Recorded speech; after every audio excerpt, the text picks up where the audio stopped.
problem for him in the start, right? It got a little bit better, right? But I think he's just gonna. It is better for both parties to part ways. Can you talk to me a little bit about Note as well? Because obviously he got promoted from the academy team and he's still on a temporary deal in the main team, but he is a little bit of a different player in comparison to Karen, right? He's taken a lot of the entry duties on some T sides, but CT side wise, he's not that type of a star rotation player, which Karen was on some maps for you guys. So how has he been adapting to the team? What has changed ever since he arrived? I mean, it's not only one-to-one change between Karn and Note, right? Casper has also been going back to some previous roles that he had when we had Ujerks as well.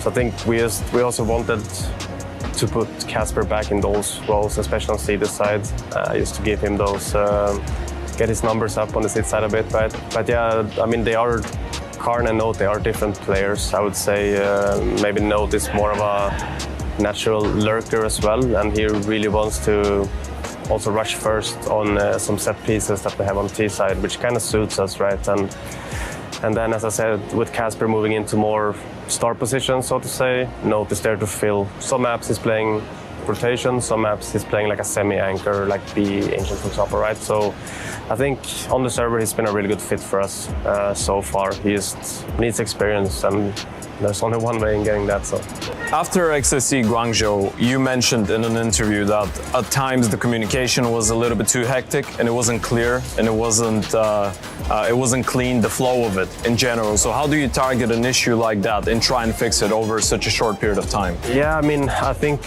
it's like we've been going through a lot of strategic stuff, like protocols and things like this on every map, right? And I think that's just going to clean up the comms as well if people know exactly what they're doing and what's expected of them. You know, we didn't have that much practice with Note going into XSC as well, right? So I think we just needed time as well just to go over a lot of basics and fundamentals, right? If you know what you're doing on every strat and everything, you need to talk less, right? And everything just flows naturally. So I think it's just key for us to also get some more practice in, honestly, and also play more officials together, because I think it's in the officials where you get the best practice. Okay, that's it. Thank you very much. Thank you.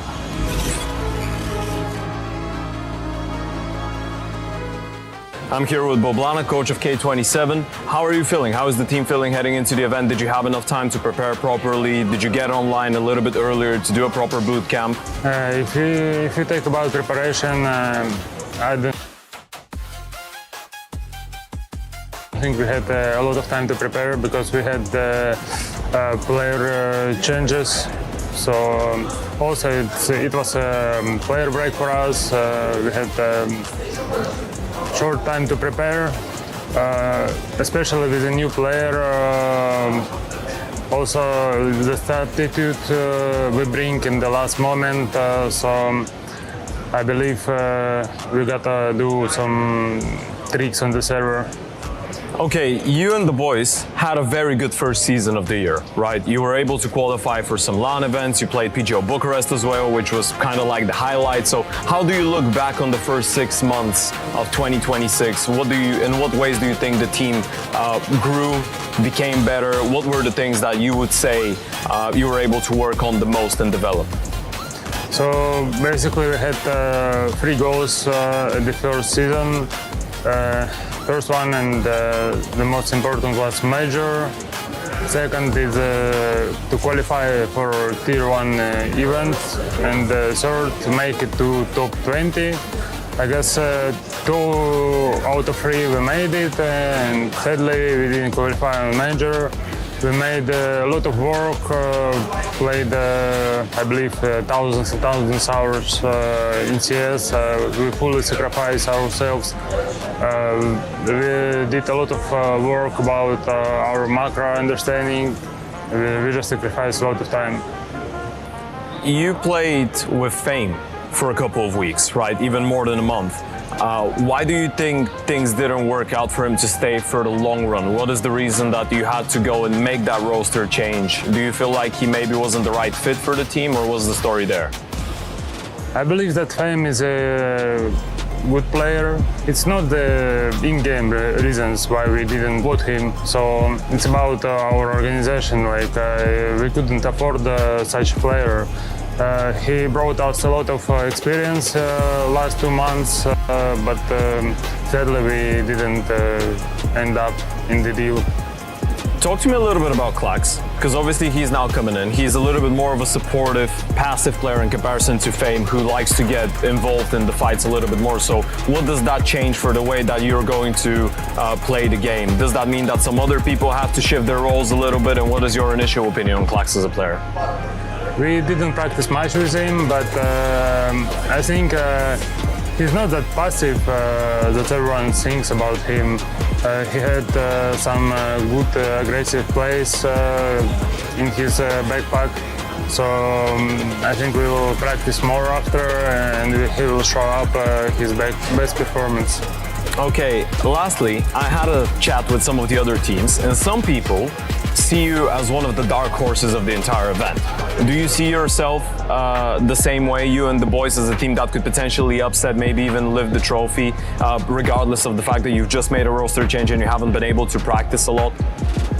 At that point, when we come on tournament with substitute, we have to do match by match. So it's good if we qualify to playoffs, it's good if we go to finals, but today we think about only one match.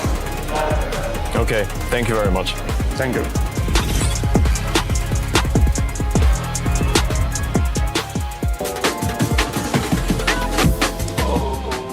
For me, Nuke. Yeah, Nuke? I was gonna say Nuke as well. We go with Nuke. I mean, it's hard for you to say, no? I mean, you've been there, I would say Sus. Probably Sus. Cool.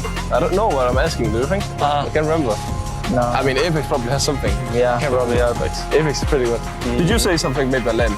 That could also be an answer. But not this year. No, this year. Not this year. No, not this year. Okay. One word? I would say excited. Yeah, Excited? I think so, yeah. Yeah. No. Or one song on repeat until I walk out. A song from Bad Bunny, for example, something like this. Yeah. Yeah. Bad Bunny, is that gonna give you the vibe, bro? I don't even know, bro. It's because you wouldn't go with Bad Bunny in general. I like it actually. I could listen to Bad Bunny. Yeah, I'm going Bad Bunny as well. I don't know the lyrics, but it's vibe. It's a good vibe to go out to.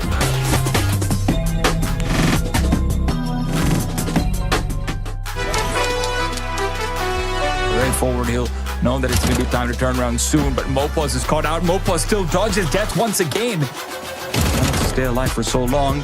Quick first duel, and Gravity now suddenly has the advantage. Around the corner goes Mopaz, loses his battle, of course he does.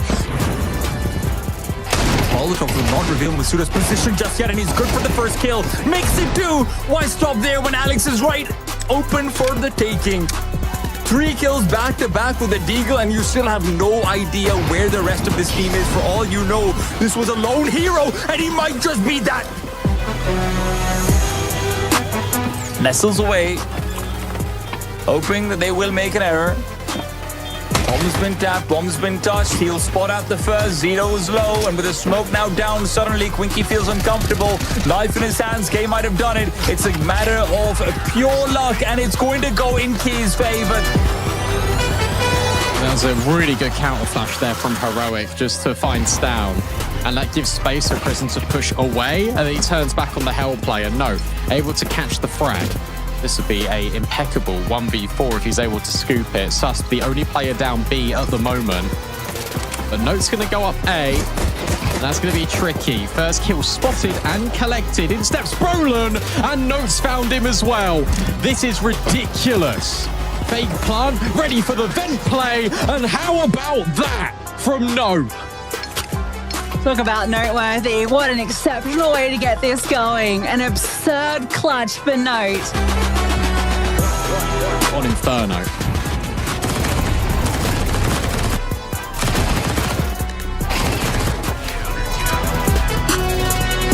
Knockout time not on his side, and so many angles to deal with. Quinky's won the round. X5 will take the contact. And Quinky can just play patient if it's even required. Time's just not here. Mac has been too slow. And there we go, X5 swings, K27, a flawless T-side on their debut on Cash.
3 days ago, 8 teams arrived to Stake Ranked Episode 3 to get into a brawly fight to get their hands on this trophy and the lion's share of $100,000 prize pool.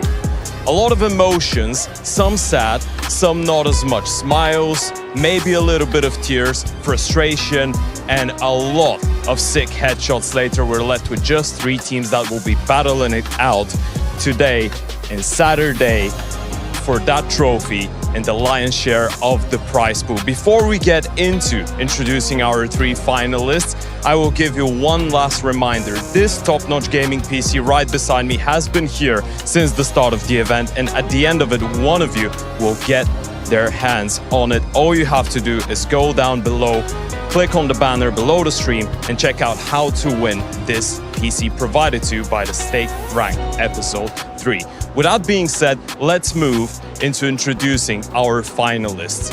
One of the teams that will be coming into today's consolidation final is K27. The Russian-speaking lineup powered by the, as Xiaofi put it, 3 young donks of Quinky, Cashlit, and Cedo had a little bit of a wobbly start with that loss against NIP on day 1. Ever since that loss though, they've turned into this tournament's head hunters. They've been taking scalps, eliminating teams day after day after day, wildcard, phantom, and most recently 3D Max without dropping a single map and looking very strong going into their revenge against NIP. On the other hand, their opponents in that first best of 3 of the day will be the reigning champions of the Stake Ranked series, the team that got the trophy lifted in Season 2, and the team that has been probably playing the best Counter-Strike since the start of the event, bar one other team. NIP did concede a loss against Heroic yesterday, but regardless of it, with the performance of Academy prospect Note, they've been playing some great Counter-Strike, and I can bet you a top dollar that today they want to show their best faces and potentially get a rematch against Heroic into the grand final. And speaking of the devil, Heroic is the only team that has not dropped a game. Starting from the upper bracket, now into the best of 5 grand final later on today, with the new lineup of Brolin and Martinez and Killazoo joining in their first tournament with that new 5-man lineup, plus the assistant coach and the head coach of Dodo, Heroic have reached the last step. They've lost a map in every single one of the games that they've played, but they've not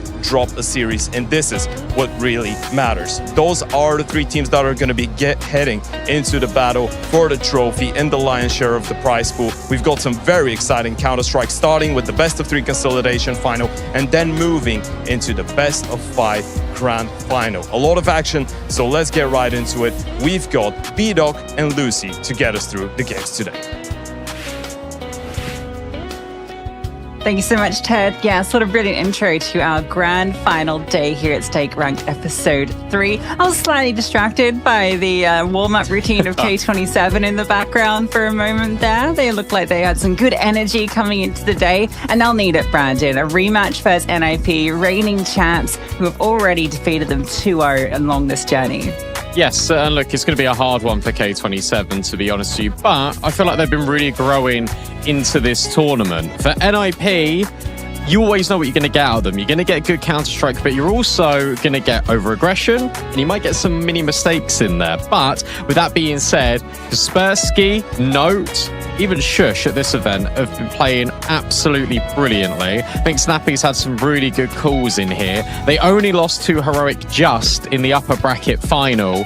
For K27, they've done the lower bracket gauntlet run. They've beaten Wildcard, they beat Phantom, they beat 3D Mags. They've played a lot of best of threes on their journey here.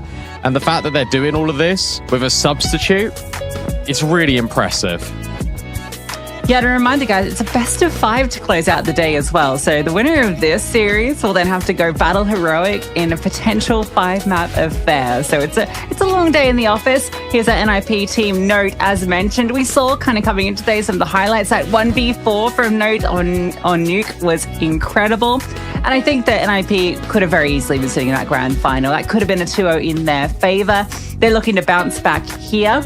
It's interesting because K27, you mentioned kind of the grind they've been on. They've played, I think, the most series here so far. They've never played 3 maps in a best of 3. They lost 0-2 to NIP, but since then it's been clean 2-0s throughout. So I don't think it's going to be as easy this time around for NIP. No, I don't think it's going to be either. I think, as mentioned, they've just been growing into this tournament. Zido, unbelievable player. Like, he's been playing so well. I've really been enjoying just watching how good he is. Cashlid takes so much initiative with the AWP, and it's a joy to watch. And Quinky is there just to clean up anything that goes slightly wrong. Shalfie brings all the vibes. X5 brings the calls, and his individual level is pretty decent as well. This team is now believing, and that is very scary against NIP, because this team spoke about the grinds just in this event. How about the grind over the entire season? They've been playing 3 best of 3s a day for probably the best part of 2 months. So they know what it takes. They understand that they're going to play Counter-Strike. That's all these young kids have been doing basically their entire life. A best of 3 and a best of 5, that's not going to scare them, but they need to get through NIP first. Oh, Mirage. Okay, that's the pick that K27 go to. I thought they might lean into an Ancient instead. Maybe hoping to get that as the decider, given that Nuke is always going to get picked here by NIP. Oh, okay. Cash? Banning out the Ancient. They want to try and bait the Cash.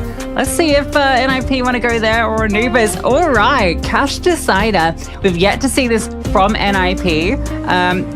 They've obviously kind of shifted around their veto, I think. Dust 2 was a map they played a couple of times, but it could be either they're playing the full 7 map or they're just trying to avoid that here against K27, but it means we might get to see their first game on Cash. I know NIP have been playing Inferno recently, but that was previously their perma. So K27 also always ban Inferno, so you kind of got a free one if you're NIP. So you can just flex it. Don't want to play Dust 2 against K27? So fair. Here's the results recently from K27 on Mirage. They beat Wildcard, Echo, Ascend, Nuclear Tigers, teams you expect them to beat. Same case for NIP really, except with that loss to Heroic yesterday. That was a really close game, but one in which NIP had control and then Heroic took over and the momentum just carried them through. And for NIP, I think the biggest thing they need to battle is themselves, actually, just on their journey to reclaim this trophy, potentially in this best of 3 and in this best of 5, because the amount of low buy rounds they lost against Heroic in that best of 3 yesterday, it was easily 6 rounds or so that they lost to a low buy. That can't happen, especially when you're on a journey to try and lift a trophy. Yeah, they definitely could have won that series a lot more confidently. We can see where we've both decided to put our backing. I've gone for NIP. I just think as the reigning champions, this is kind of like a head versus heart situation. I think just on paper, it should be NIP going to that grand final and probably winning it. But my heart wants to say K27. I think you've gone with your heart here. Absolutely. I said it yesterday. This team is so fun to watch. I've been following them for easily over 18 months now in Tier 2 and Tier 3 Counter-Strike. I've got to back them. It's their second ever LAN. They're playing with a sub, and they're in the consolidation final. The heart wants what the heart wants, Lucy, and I want K27 to be in a best of 5 grand final. All right, well, the state odds, they're saying that NIP are the most likely winners here. That's not too surprising, given the trajectory they have been on, and also the head-to-head, right? Already beat them out twice. Oh, sorry, in a 2-0 fashion. That was a very different veto in that it was an Ancient pick. I guess that's why K27 didn't want to go into it again, because it didn't work. last time. They wanted to bring the Mirage out. So we'll see if that makes a difference here. I definitely think Mirage is a lot more winnable for them than Ancient, given what NIP have looked like so far at this event. So I think given what they saw against Heroic, they're feeling like this Mirage, especially when, we heard from Zito in that interview yesterday, they know that they have insane aim. Like, obviously we talk about it, as commentators, kind of talk about these youngsters and how good they are. Sharpie mentioned the 3 donks, as Ted has alluded to a couple of times. They know that they have that individual skill. So they want to flex that on maps where that's possible. And that's why Mirage and even that Cash Decider, as we saw yesterday versus 3D Max, they can really do some good work. Yeah, also look, their macro, Albino was talking about it in the interviews before we actually went live with the show. He was saying we're working on our macro quite a lot, and it's very clear. Like the entry path in, especially like on a map like Cash, I think that's a really good example just to bring up because that was the first time we ever saw K27 play Cash. Their entry path is really good, and their fundamentals are solid. They are here for a reason. They haven't just been eliminating every other team by fluke. It's because this team has got what it takes. This is the potential that a lot of us commentators saw in K27 at the start of the season. And now, maybe they can realize it really early on. Our consolidation final begins here between NIP and K27, together with Stake here on our first map of Mirage. It's K27 on the T side, and they want A right now. Okay, well, Note, who we've seen him put up some pretty incredible highlights on these pistol rounds. Even here on Mirage, he's going to have to do something special. Stown here to help with Shush. So 3 players strong here on A. Can they hold? Well, Stown starts it well, and he's looking for another head, but it's Note. Of course, it's Note taking 2. Now it's just 2 players left for K27. Shush holding on towards CT. As Kaspersky coming round, Shelby wants to take some space. And it's not coming easily. There we go. That's a nice shot. Can't make it 2. And then it's Stown stepping in for the final frag, and it's NIP with the pistol. Is Note just a Dennis regen? That's ball knowledge. Noah's no.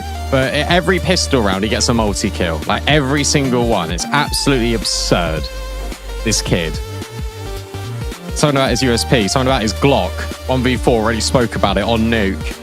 Baited in brilliantly there, by the way. Stown taking contact over at jungle. CT as well. Taking all the contacts, completely overlook. No, you really just don't want to do that.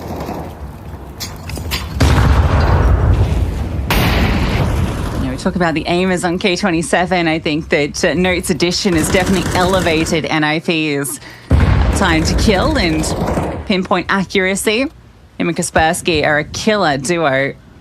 We even talk about Stown and all he's achieved over the years.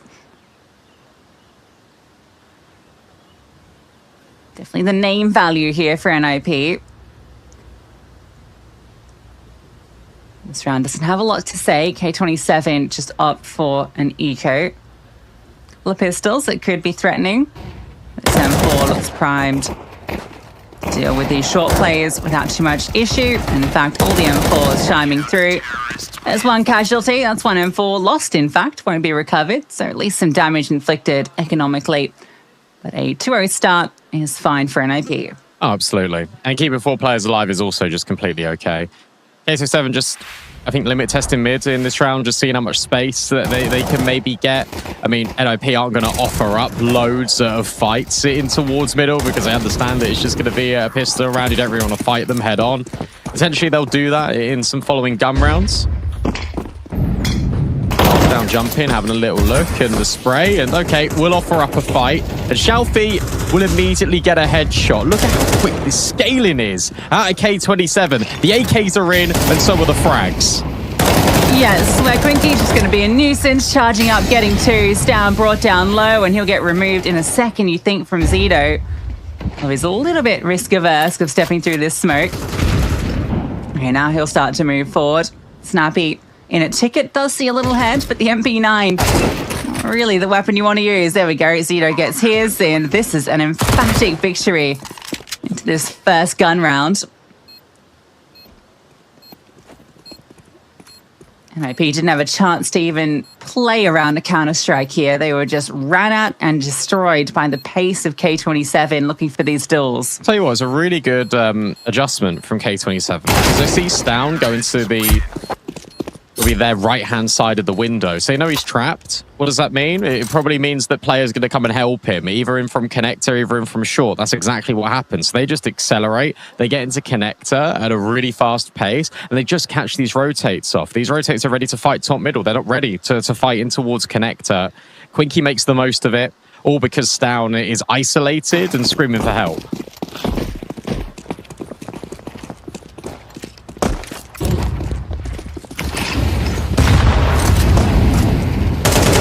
Hurts a little bit to the finances, snapping onto the 5-7. It's down, just sitting here, and he needs to be careful he doesn't get walked upon. X5 doesn't actually clear it, and no taking first contact. Oh, he's ready.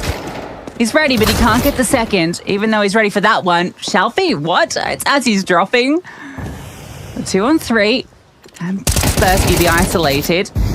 Well, he tries to isolate his own fight, and does one better. Easily handled. Yeah, nice layer in there from NIP right at the end. Kaspersky just not deliberately committing to any fight. He's just fighting both of them. And that denies Shelfie from taking space in towards CT. These players are just being picked off left and right. Mid-fight goes a lot better as well here for NIP. There's going to be a lot of brute forcing for K27. Like this game overall, this series is going to be very fast, just because of the pace that K27 like to operate at. It's about whether NIP can handle it, not just once, but over and over and over again. Zido thought about going in towards mid-round the smoke. This is exactly what I'm highlighting. He thinks better of it for now. X5 gets flashed under. Jump away, not heard, but that one certainly is by note.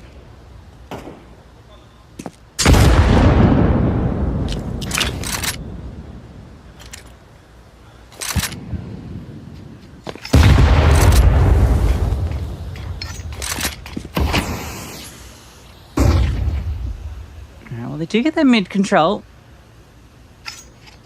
And ought to be careful in this corner. You can see X5. I don't know what he's up to. Just moving back and forth. All right, Zido just takes head off Snappy. And then Kaspersky goes down. He's still got Stown stuck in here. Zido's been holding for that pick the entire time, and Zido takes 3. That's what we were seeing all yesterday from this youngster. As soon as NIP get that round back, K27 quickly answer in kind. So far, feels like every round of this map has been one-sided, one way or the other. Zido completes his quad kill through triple. What's cool here is the game plan very clearly for K27 at the moment is smash mid as hard as you can to draw all of the rotations and all of the eyes towards the middle of the map. And then Shelfie is trying to take lurk timings. Wow. Whether it's through Palace or whether it's through B-Abs. It didn't matter in this round, but Shelfie this time was out on the B bomb site pushing towards market as Zido was taking that contact after killing Snappy, which will be relevant later on. This is fast out of NIP. Now wanting to be direct, now wanting to take the fight. X5 will now see a player over towards default. He'll drop the nade onto Stown and he'll back out. Snappy going to progress further, would be deadly. Quinky awaits him. Shelfie has a little look of his own, putting the pressure on across the map. Yeah, it's a scary fight for Snappy. He doesn't want to give up control because the real fight's happening over on A. X5 just gets stuck. Kaspersky gets a freebie. Shelfie can't offer up anything in return. And Shush, somehow with the UMP, wins out that fight on Zido. But there's Quinky finally getting his prize, putting it into the 3-on-3. You know everything if you're NIP. You know one's in Palace because the UMP player spotted him. Oh, and now, I mean, Shelfie just kills Kaspersky. You know about Quinky. You should know about Cashlid. What's interesting here is that Shelfie's clearing all of A and NIP are rotating to B.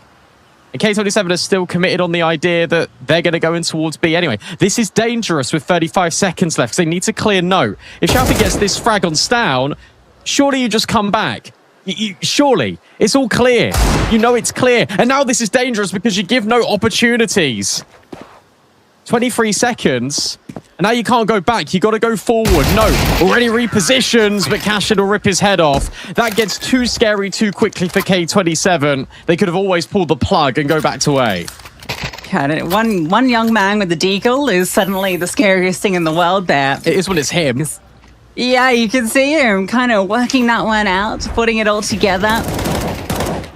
Just misses that instant kill on the player in apps.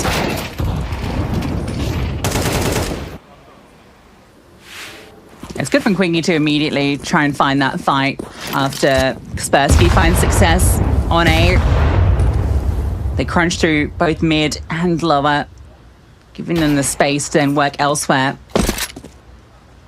And now they've earned themselves a much easier round. I say, as they look to potentially move towards a bomb site with a lot of bodies in it. Triple swing. With other weapons to brute force it. Shouldn't be a problem. Oh, a couple of kills coming in. I don't think Snappy's USP is that scary. No. And they go and B anyway. They've realized the stack. This time they think, okay, we've actually got like over a minute on the clock. Don't really need to force the issue into these players. Also, Shush scoots up an AK. Snappy, this is bold to say the least, but I guess he's trying to be self-sacrificial to give Shush an AK and maybe a chance. Because that's a free kill. And now these players are actually really disjointed away from the site, but Shush isn't going for it. He's just trying to do as much damage as possible. He's done that, and to be fair to NIP, this is effectively a full eco. There were a couple of pistols purchased, but they've killed 3 players. That's solid. Kill 3 players and got yourself an AK. Doesn't feel bad at all. That'll probably end up in the hands of Kaspersky too, who doesn't have quite as much money. And probably the player you want with the rifle on the B side. Terrorists win. It's down. Should have alt money as well. Will mean he won't have utility, but I'd be surprised if he doesn't want to get that out, given that Cashlet has shown his. Stan had some good moments yesterday versus Heroic. I think on Nuke in particular, he was really stand out. Didn't quite get it on Mirage, so hoping for a turn of fortune for him here.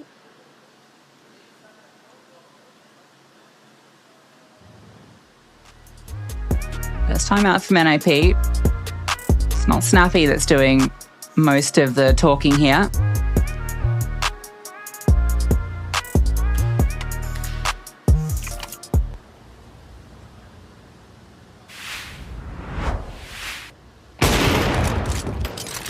I feel like if you're down here, you want to go for a pick that isn't middle, because I think every single round he's just been in towards window.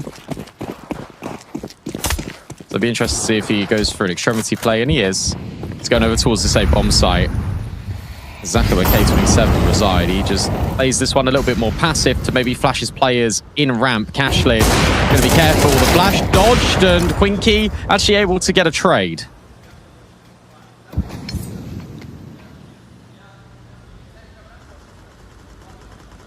At least you get something out of that. You also know where that AWP started.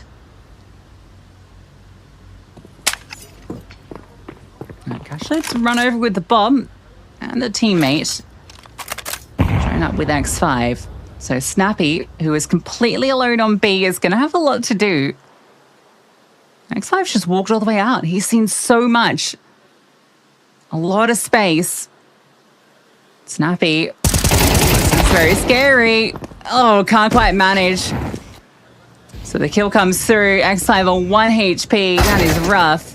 And even with this kill on Shalfie, Alpha gives you the way in.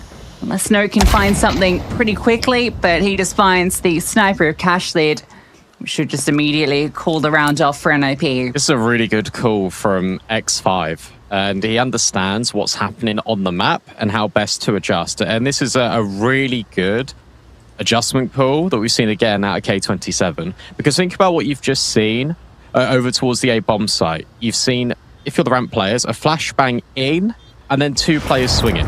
Immediately that tells you there's 3 on A. But then you've got to think about what the setup looks like on the other side of the map. It's all well and good knowing that 3 players are on the A bomb site. But what does that mean for the rest of the round? It means that someone needs to be covering middle, and it means that only one player is going to be on B. And you can see if you took a freeze frame of the minimap there, Note is in window. He then gets re-smoked by Zido. That's exactly when X5 is communicating, right, we just go B. Because their timing is not going to be there. Because they got the trade as well, K27, there's still 2 players at ramp. Shalfie can be a microphone and listen for everything. And Snappy just can't believe it. He had a really good opportunity there, a really good angle, but this is such a simple call out of X5, but it needs to be highlighted because sometimes the simple calls are the best. It's just about recognizing it in that moment because how quick was it from K27 to get the pick and the trade on ramp and then go into B? It was almost instant. I wonder how much that round changes if X5 doesn't live on a single point of health. I'm becoming more and more convinced that, like, I don't think this is that conspiracy, it's probably true, that Valve has, like, really worked out the numbers of, like, common engagements so that it's actually quite common that people live with 1 HP. It happens almost every single game.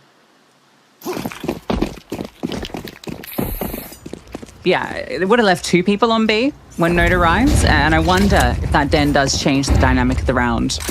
Well, doesn't matter. Doesn't play out that way. Unlucky for Snappy. Nice nade.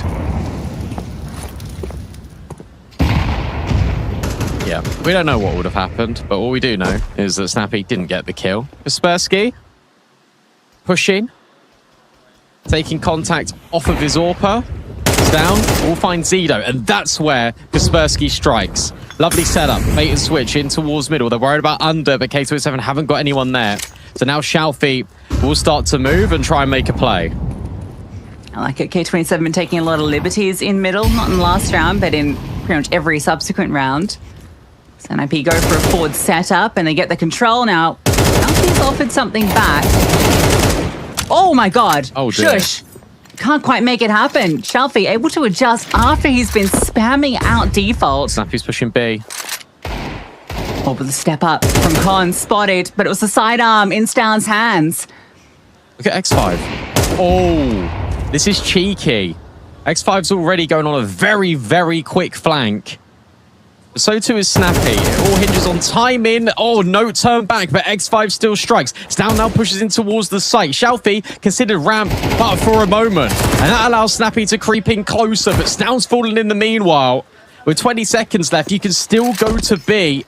Snappy can't really cut these players off at the pass, and that lovely little jump is good info from X5. It also keeps Snappy's attention for half a second to get that bomb down on B. What a recovery from K27 from Shalfie, getting that double. Yeah, Snappy's not going for this. Gets his prize, the AWP. And that's just worked so perfectly, both from Shalfie and from X5. Me highlighted it perfectly, but Shalfie getting that second kill on Shush, unfathomable. Not only does Shush have the advantage on the peak, oh yeah, but Shalfie's halfway spamming default at the time. He's only just kind of resetting his aim. He's top fragging. The stand-in is crushing NIP right now. Yeah, it's kind of crazy that Shush didn't get that trade. Terrorists win. I think this is some of the best first half mid-round calling I've seen out of X5 all event. He's rent-free in Snappy's head right now.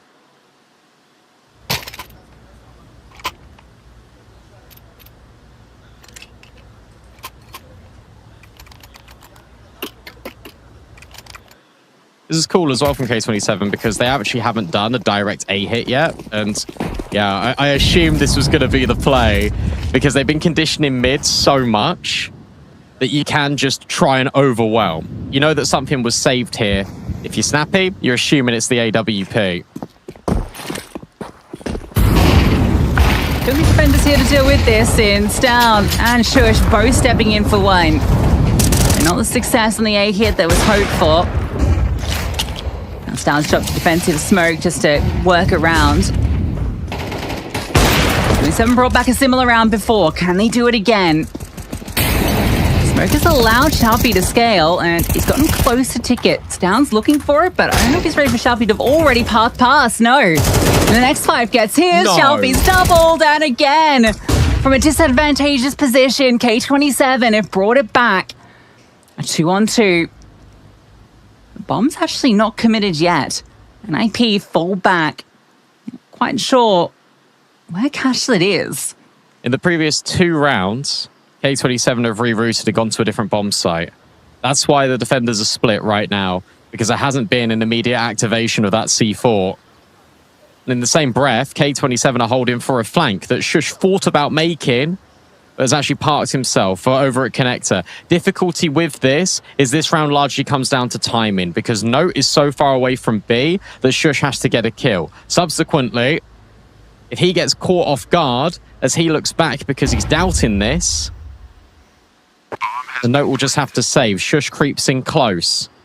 Xiaofi and Cashlid trying to get a crossfire on towards site. Shush gets a nice opportunity, but he's worried about CT. And actually, they've not moved whatsoever. They're just standing in the open, and then the double swing offers up the fight. There's no way K27 are going to win another round like this. Look at them. They're just standing together. That's awesome. Out of the after plant. And K27 are winning so many rounds that they shouldn't have. That's the power of friendship there. Just standing together. Yeah, it's unlucky for Shush because when he picks up from stairs, he only sees the one player, right? And they just have no info on the second. There's no way you're expecting both towards default. You think that if it's a default plant, they have to have scaled CT. That's the most logical reason you would plant there. So he gets blindsided and then they just stand in the open, making it impossible for Note to win that final duel. But again, yeah, I should say that was a 3-on-5. And it ends with 2 K27 players alive. Xiaofi is probably the best standard in the world right now, just from how important he's been in these last 2 moments. Back-to-back rounds, he's basically won the round for K27. Xiaofi's so hyped about that one.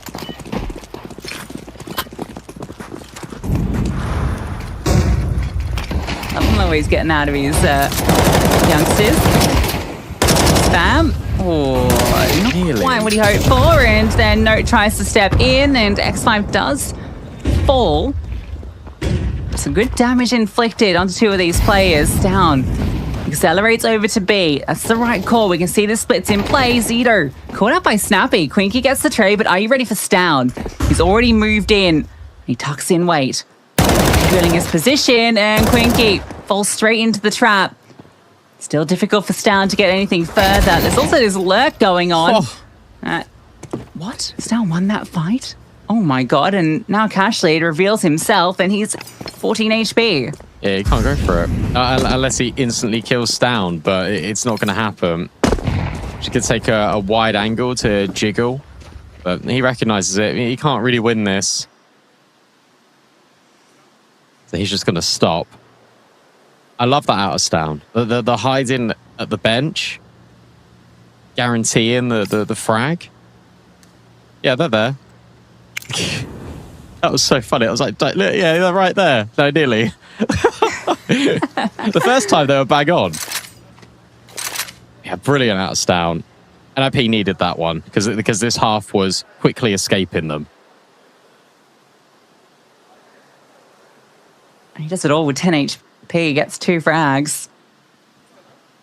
Really good work.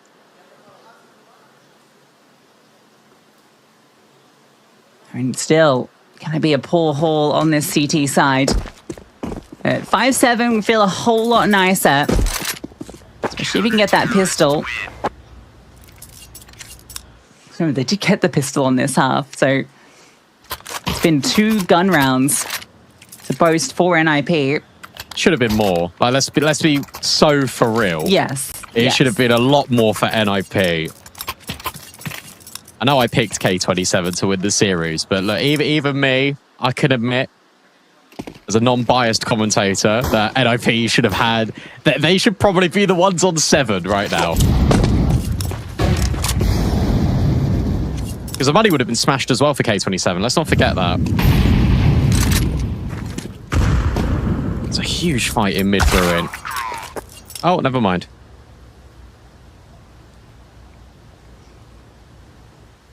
Bailed out, I suppose.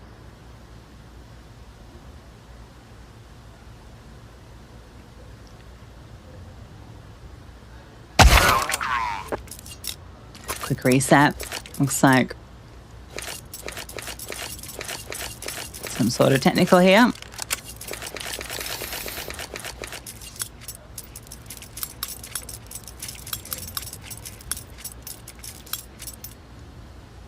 What's K27 looking like on Nuke when we get to that? Because that's where I do have some concerns for them. Obviously, they beat out Phantom on it, but they lost 8-13 in the opener versus NIP. And in general, their history hasn't been the best on it against kind of all tiers of competition.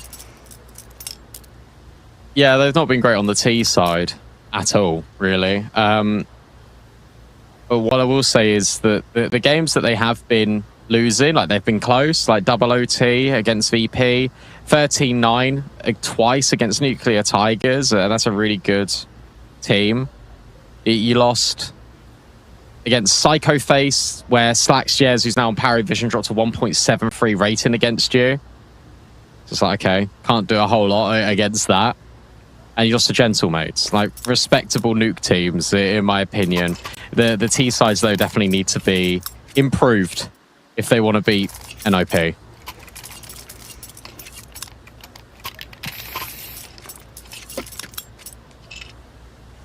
Yeah, I'm interested to see. Rogue did give NIP a bit of trouble on nuke in moments. Oh, and actually, last time they played against each other in this event, K27 got one T-side round on nuke. Yeah, okay. Not ideal. Southie goes searching. Just contacts up. Oh, he's been given so much free space. Gun barrel spotted and just about adjusts up. Ashush looks back. Trade is quick from Stown. But X5 in the meanwhile gets another Stown. Ready for cash lead on that step through. The swing out sees nothing. A 3-on-3 bomb all the way over at ramp. Zito has to go get it. This is a nice boost if they do it. This is well timed. Zito's wary about the fact that there could be a push. Instead, it's just going to be a split up from Con. Kaspersky's now got to manage all these different angles at the same time. The Stown's positioning could be everything. Look at the timing right now for Kaspersky. He's going to get caught blindsided. Yeah, caught lacking, but Stown isn't. He's found another. On for the ace. Swaps the AWP. Looks back at stairs. Flashbang was brilliant, but unfortunately couldn't connect the shot. And have another chance as they jump forward. Stown surely has done more than enough. With 30 seconds left, X5, he's going to go the long way round. He's going to go to B.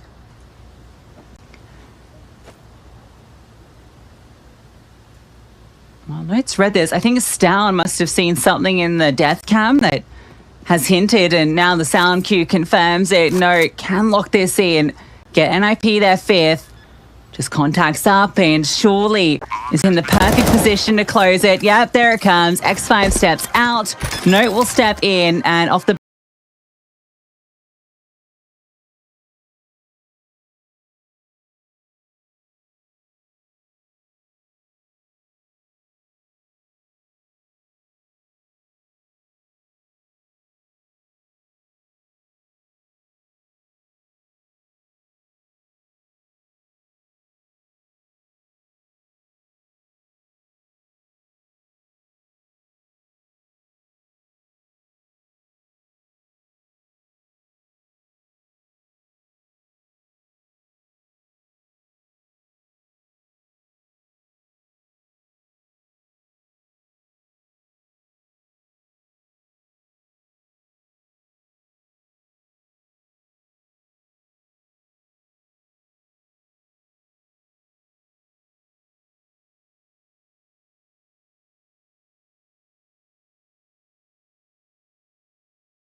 man on the far right, Shalfie was brilliant.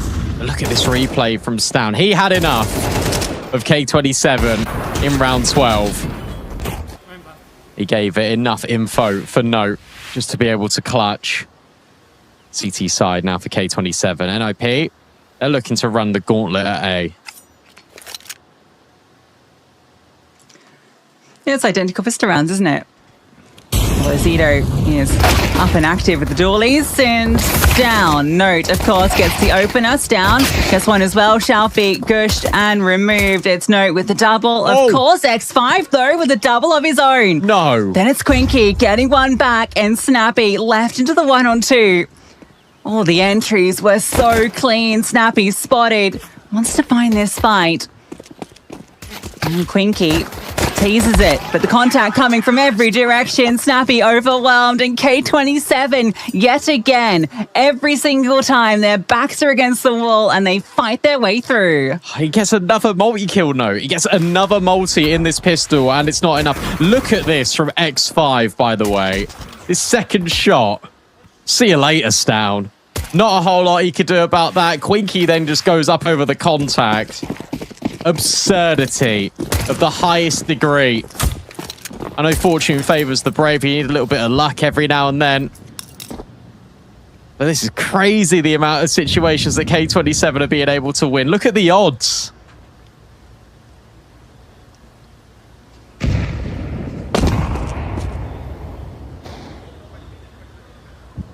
Oh, he got naded to 15 HP and he still hits the D. These other digs got something.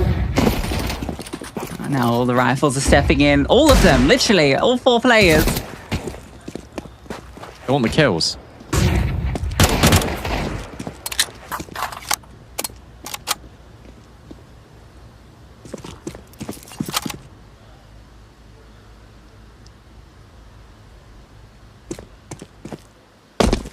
Don't want to lose the round. Cash did. Oh, you'll see Note. Can Note get another? He's looking for the jump peak punish. Now the slide out.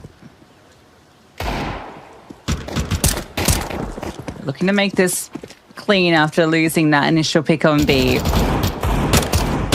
Should be okay to do so. IP really trying to draw blood from a stone in this round. Oh, first he does find another. So there is some value found from the Deagles. Yeah, especially because there wasn't really any MP9s in this round for K27. It was very future-proof. There are a lot of rifles, so it is a tiny bit expensive. They are able to get the pistol, get the conversion, and now on the right track to take their pick. You might be on the right track to win the state ranks PC. The more you watch, the more raffle tickets you earn. Full details are in the banner below the stream. Last day of it, guys.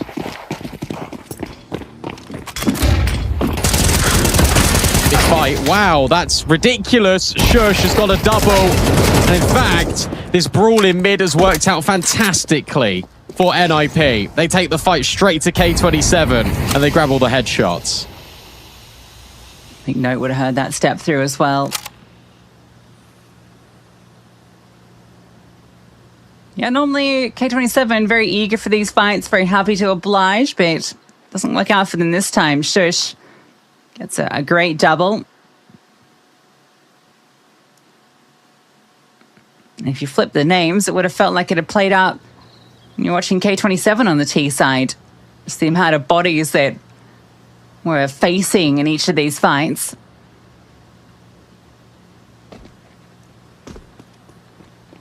X5, here's that jump across. Can he cause any more drama?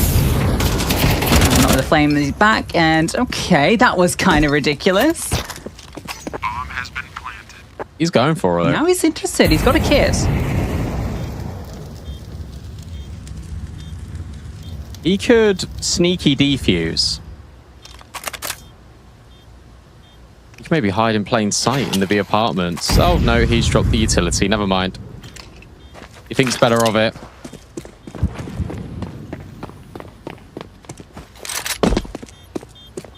Fair enough. The bigger brain thing would have been to have thrown that smoke, then walk through and defuse. You see, immediately NIP started running. I think Stan would have been close enough. So 6-9. Terrorists win. Stan and Shush providing doubles apiece. One saved and 4. Now, where does that place K27 into this round? 6-9 is the 3 boomer, M4s. 6-7. Yeah. I love this from NIP. They just Snappy goes, okay, screw it. We're just going to fight mid because that's exactly what they want. And they just aren't ready for 4 players there. Brilliant. Out of Stown and Shush. That was a synchronized lean back in the chair. And now they're going to go A. 3 players are here. This is a nice call because you don't have the most amount of utility if you're K27. You just prioritized all the weapons, so blocking this is going to be tricky. And Zito going down, that's made it a whole lot harder. Shalfie's going to be left alone, although he has managed to find a kill and does some damage. A couple of players softened up for this scout. Rashid's not finding the mark with it. The spam ineffective on these players crossing. Still a bit scary as the bomb's yet to go down. Got 1 smoke left for Shush. Just going to dribble that forward to jungle. Hopefully enable the plant, but this is giving Quinky some space to work with. Putting into a 3-on-3 with 2 players less than half. Oh, wow. That's so nice. So good. Out of Quinky, Shush will eventually trade, but now the health situation gets even worse. They're just going to swing together. Cashday finds the first. Ned will fall, but Stown holds his nerve. That's spectacular. And NIP this time with a disadvantageous situation for themselves. Yeah, brilliant stuff from NIP. To be fair to them, they did get into the site with the advantage, but K27 were finding a way back. Stown just holds his ground. Even with Kasha getting his teammate instantly.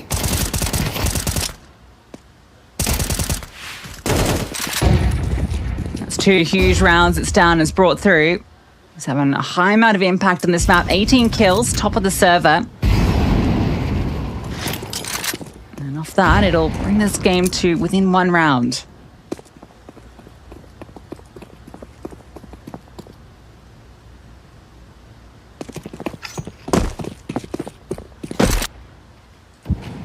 They are walking into the stack. However, it is just USPs. X5 now knows it is going to be A, though, because he's pushed all the way through B. So that will get K27 ready, I suppose. All that they're hoping for is that Quinky's Deagle can pop off.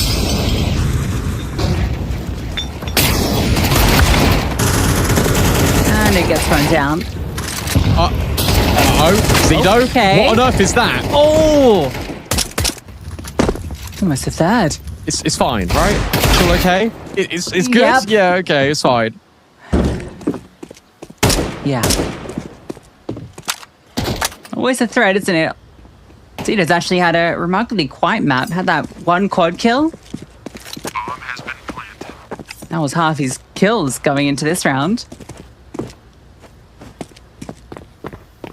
What do you say? What are you up to?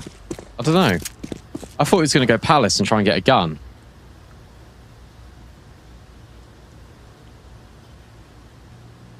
Yeah, this is one of the moves of all time, Shalfie.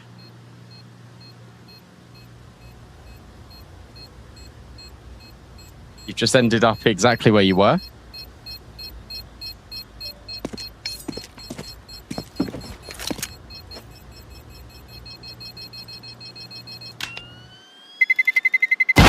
Terrorists win. And it's a 1-round game.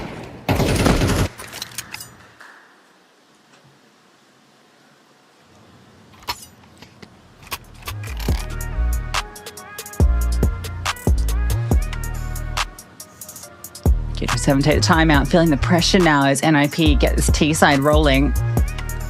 Showing that they're happy to go toe for toe with these aimers. But still not going to have Kashid's AWP. Oh, actually, I lie. What's going on? No, I don't lie. We do have an AWP, but it's Shalfie with a hero AWP. All right. No, well, not hero. No, a glass cannon. So we'll see how that goes.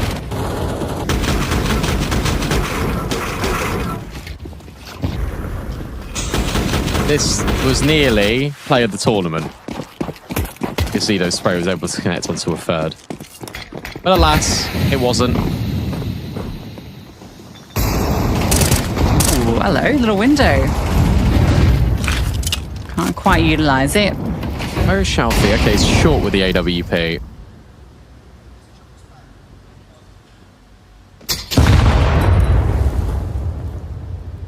Also has B written all over it, so the AWP will be in position.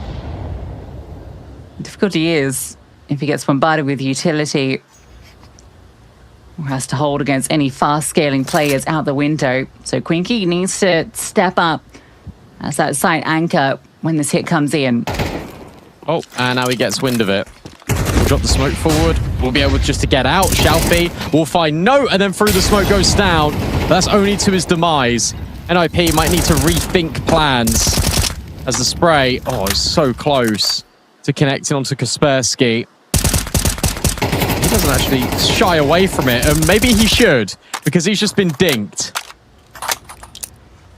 Love that from Quinky. That smoke looks a little risky, but actually lands so perfectly because he then runs away and Sound thinks that, all right, I've got time, I can walk out onto Balg. This player's fallen back. I can try and punish. Quinky just runs straight back in. Completely catches off. The smoke then prevents a trade. And now you're saving if you're NIP. You don't want to give away what you've got and the money not there with the loss bonus. So K27 will find double digits off this AWP, glass cannon, and then Quinky's great hold. And yeah, the fact that you don't lose the AWP either means that Shalfie can just buy armor and then give it to Cashlid. They can just trade guns. Unless he's feeling himself now, he's got that kill, but I doubt that will happen. There you go, immediately swaps over. Gets the head armor. Important round for NIP. If they lose this, not only is it 11-8, but they'll have no money. They'll have to just be playing for overtime. It's a really important round here, round 19.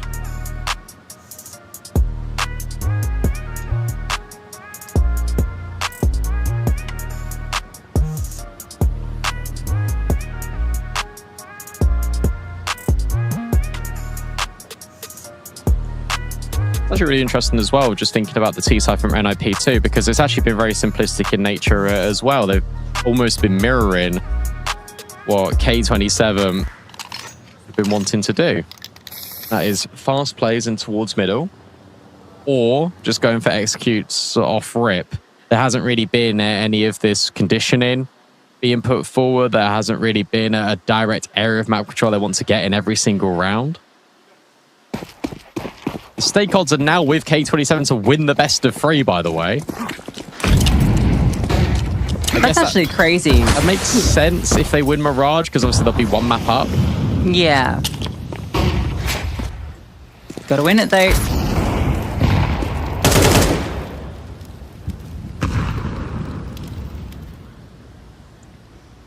So far going a lot better than Ancient did. NIP on the crawl through lower. Take mid from a different angle. And might go for a boost into window. There's definitely space to do that at the moment. But Zedo is close by. He's got a lot on his plate at the moment because mid has been conceded. Yeah, I think Zedo is sus on this.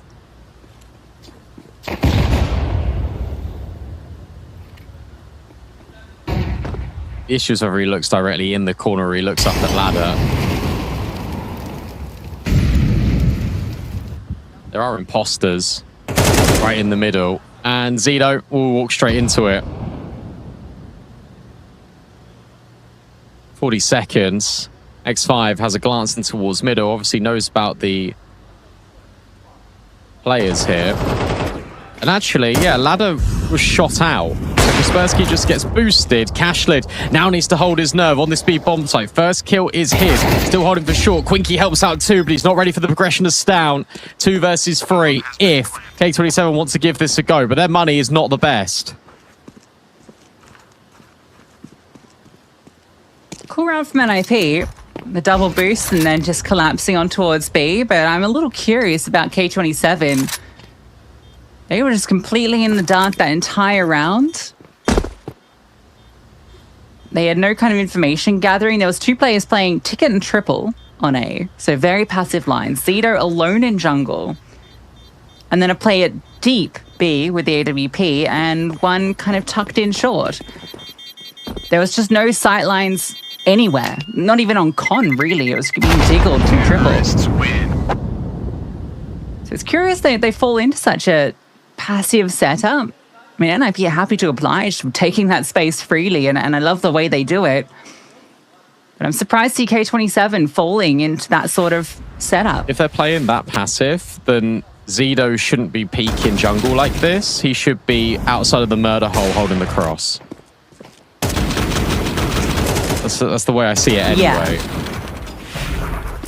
Because you're right, you're just giving a lot of opportunity for NIP to have isolated fights. Double layering it in towards underpass. No. Oh. We'll find Zito, but can't find Cashlid. But that was not the way that fight was going to go.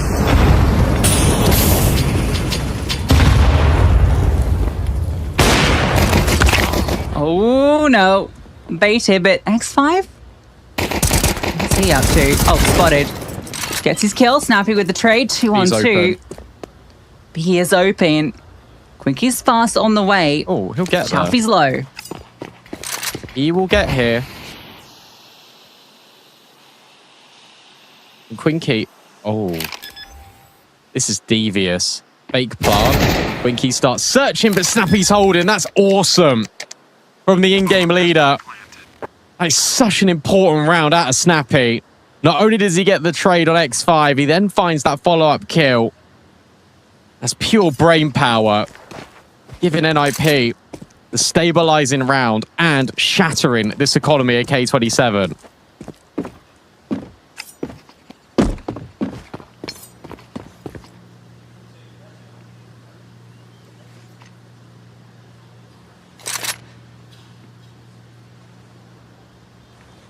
Very good from Snappy. Plays that to perfection, especially because he's alone there. At least in that moment, waits to really see if he can draw someone out.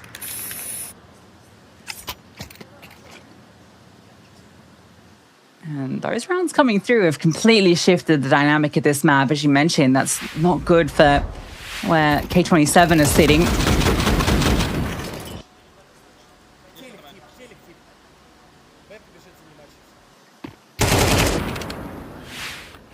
Gonna have to concede 11. I should have the AWP into the next round. NIP should be stepping into the lead unless Shalfie can do something phenomenal.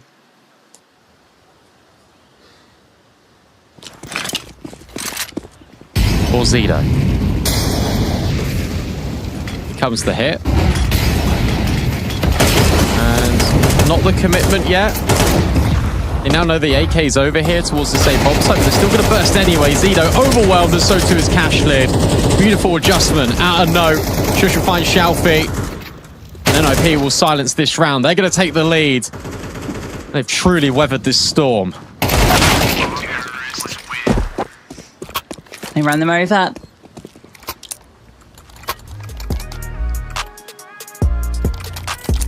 This T-side from Snappy has been so good. I mean, just look at those rounds. Only one conceded since the guns came out. And even that one was just 3 players living. So it wasn't like a wipeout. They just lost 2 early picks.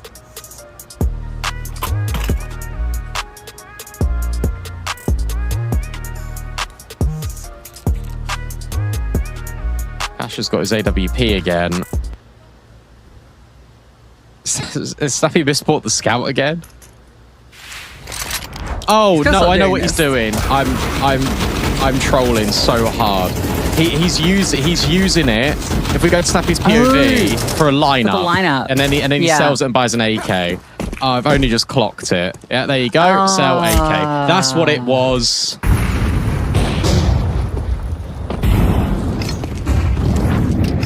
Sometimes it's so big brain, it takes a second to work out.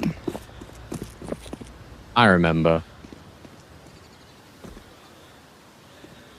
I'm just going to go A again. Wow, look at this. Come on, Zito. Oh, Zito's so low, actually. Where did that come from? I don't know. Bombarded by utility in middle, I think. So he's going to have a rough time of this. Shelfie is going to be mostly onto him. Zito just tucks down. Quinky actually gets the first kill and alleviates some pressure. Not much defensive utility here for the CTs. Zito removed. That was inevitable, it felt, but Quinky's found a double. And you still have Shelfie waiting to play off triple. Yeah, there we go. Guess who's killing Kaspersky? And weasels his way forward. Can't get another. Snappy noted with the C4.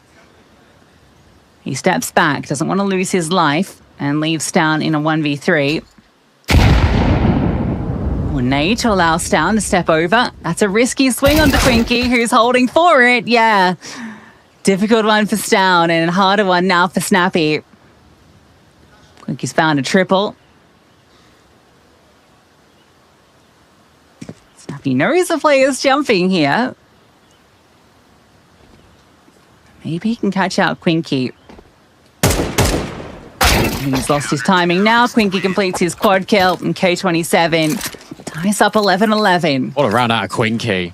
Like that felt like there was a lot of pressure being put forward there. Zito's on low HP, eventually gets spammed, but basically he can't play. Like he's trying to play the Joker role at the moment on that CT side, where he's just trying to live for as long as possible and then activate, get a kill. That's how he got tagged on the cross to Con. It's okay, because Quinky's the bailout, and it also was perfect bait for Shelfie. What an angle he holds as well, just to punish the stairs player. That's 11 rounds each, and you could argue that whoever wins this round wins the map, just because of the way the economy is.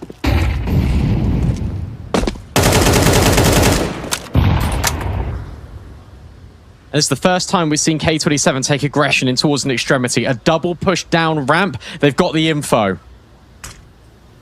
They're both going. They've both left A and they're pushing. No shot. One goes back. A double push is ridiculous. Crazy at this stage of the game. Shush is holding it. Okay, so Shelfie's going to go alone. And Shush is no longer holding. Delay util. I like this. The smoke's dropped. This will give Shelfie that window to keep moving forward. He's guaranteed this kill onto Stown. He doesn't need to commit any further. He's already created the problem. Zito let them go. Zito let them walk past it. He might be backstabbed by Snappy in a minute, but it doesn't matter. It's now a 5-on-2 and Zito wins the fight anyway. This is ridiculous. The one time K27 push an extremity is the one time NIP aren't in A. And Zito will hold his nerve. Has been quiet in this map. You were bang on the money. But right when his team needs him, he steps up with a massive multi-kill. And now NIP are all at C. Look at the investment. It's an AK, it's Mac 10s. It's dire straits. Yeah, Snappy throws an AK to Stown, giving him the primary weapon to get the job done. What a call from K27. Oh, and Shush just gets spammed out immediately. Quinky gets a free opener, and it's a 5-on-4. And that disincentivized you from going into B as well. They took ramp control again, by the way. Oh, and then the nade as the follow-up. Cashlid holding the top of Catwalk. A boost up to maybe see into jungle. Zito. Oh, won't get traded. Neither will Cashlid. A molly in towards the window to stop the jump up. Zito's now got to be careful of Con. There's so many players and it just easily walks into the angle like there's no one there. Shelfie now hoping to take contact late. Snappy's going on another adventure. He's in towards the window. He's jumped out of it and he's found Quinky. Good trade out of X5. You still don't know about Shelfie. He's trying to be that lurk. He's trying to be that guy just to make things happen. For K27, is he going to clear Stown? Yes, he is, but he can't handle him. And it feels like we might be going to overtime. Essentially because X5, the in-game leader, is put into a really tricky task. But he's all the way in Palace.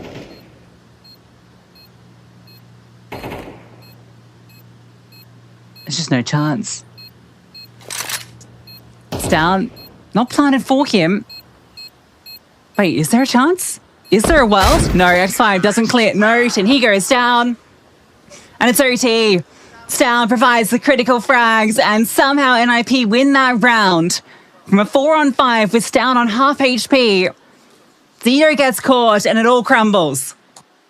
Zito just... I don't know what happened there. His brain switched off. He just didn't look at Connie. He just didn't expect him to be there. Maybe he thought that smoke was a little bit deeper than it actually was. And he was protected. He wasn't. And how poetic is it that NIP come back to win the disadvantageous round? Because how many times on that T side did K27 do it? Xiaofi can't believe it. Neither can NIP and Shush. But the reality is we need more rounds here in our first map of this consolidation final. Stown gets aggressive. Look at Quinky's angle. That might be one you're not ready for. Casualty gets the first flashbang, so good. So immediately 2 openers. They're not cheap HP-wise, 4K27. It's the names at the top that matter. The boost up, Quinky. Oh, he slides in and he's going to be looking for Snappy. Yeah, lovely from Quinky. Surely unable to let this one slip. Oh, wow. How often do you see that shot connect? And don't give Stown chances. Quinky misses the mark. Oh my God, he thought about it and it was inches away. Oh my gosh. Xiaofi's in Palace. Stown going to be ready for this. He's more paranoid about TV room. When does Xiaofi play? Surely on the contact of the cross. X5's just holding it. 30 seconds. Whilst it looks unwinnable, every round is. There's always a chance. Shoulder to shoulder, Stown and Shush boost up on towards the stairs as well for the rifler. So he goes searching for clues. Stown caught on the cross. This now should be the round locked in because Xiaofi can just swing in from Palace. Crisis averted for K27. Such an important kill there from X5 because that bomb goes out in the smoke. Xiaofi can't deny it, and maybe there could have been some sort of chaos in that round. Brilliant couple of kills from Stown, although Quinky definitely probably should have had that one. Regardless, K27 off the opening 3 kills do get the round. NIP take their 1 OT timeout here in this T-half. That is where they got the bulk of their rounds in regulation. So they'd like to convert these next 2.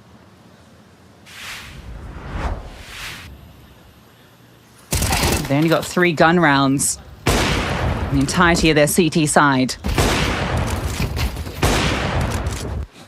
Probably Quinky didn't kill him. Yeah, no, his eye is so wide.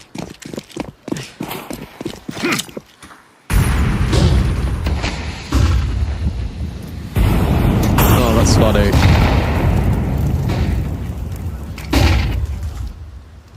What's the plan for NIP? Hold for aggression. Yeah, this could be nice. However, Xiaofi doesn't push past the barrier. Kaspersky, he's going to try his best now. Stan will find X5. That's a massive kill. B's completely open. B was only defended by 1 player. Yeah, they don't know that, though, is the thing. Oh, well, doesn't matter.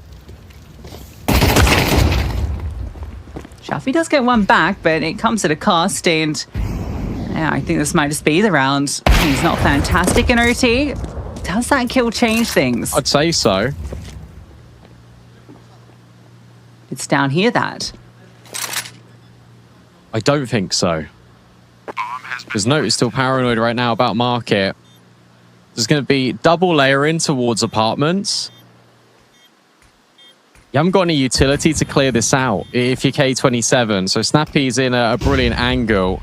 Utility being dropped, trying to keep Note's attention. It all hinges a lot on what Snappy can provide. How about that one? And Cashtid will fall too. It's just up to Zito. They know where he is, and Stown can lock in and train on his position. He's nearly at 30 kills as NIP break even once more. Stan's having a brilliant map. Great opener onto X5, just searching with the AWP. Oh, yeah, brilliant opener. He's hitting some serious quick shots, his Stan. Looks like he barely had a second to counter strafe to make that accurate. The note combining on this B-bomb site. And NIP make it 2.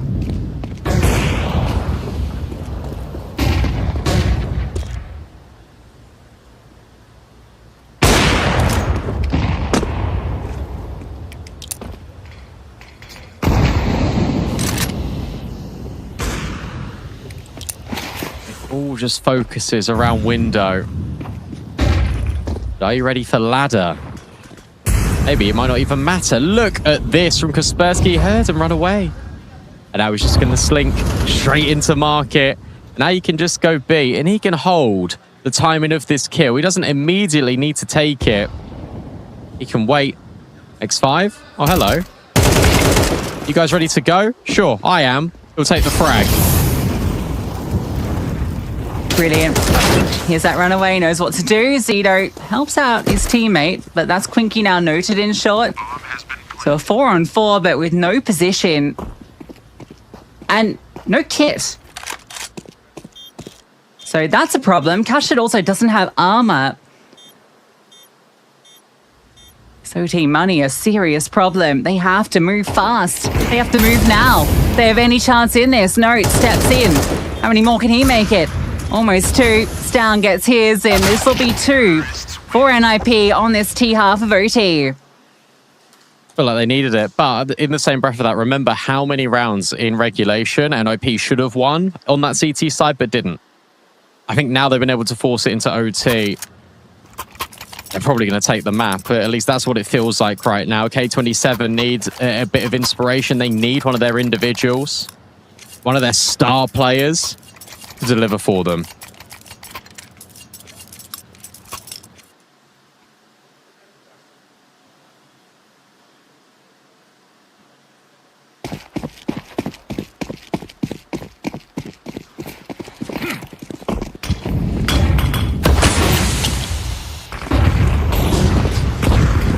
The fight in middle, scaling quickly is X5, really quickly. Walking through this smoke could be a problem. Kaspersky just gets Zito over the top. K27 looking for fights, but it feels like NIP are ready for them. X5 just pauses. Shush catches Shalfie. Fight's not going the way the K27 hoped for. No. This is a little bit uninspiring. Beautiful angle. He doesn't get the kill, but he's still... Oh, I was going to say baiting Shush. Nice shot out of Quinky. Wait. Not again. Surely not again, K27. I'm just getting scared because it feels like every man disadvantaged. They've got a chance. There's another. And Cashlet is traded onto Snappy. 1 versus 2. Out of absolutely nowhere, but Note steps in with the crouch peek and gives NIP safety and points them in the direction of the finish line. 1 more round. And they've got 2 chances to do it. Looking good for NIP. It might have only been 3 gun rounds during regulation, but it should have been so many more. K27 not allowed to steal that one back. Snappy. There's the jump. Looks above that smoke. Kaspersky gets up close. And it's a very forward setup in towards middle. Flashbang's good. Kaspersky under pressure. Now X5 comes out with the kill. Snappy not watching it, and it's a free opener. And Adoni does a little bit on towards Shush, but the molly's too deep. So he can just sit here, and where he's dropped that smoke, you don't know whether the molly's actually affected him. X5's on a mission. That mission is to get rid of Snappy, and he's done it. And Shalfie's found another. This is going to go the whole distance. Unless you go into B where Note is, and he lands you. Zito's got him. Yeah. Okay. I like the idea, though. I like the storyline. But no. We need every round in overtime.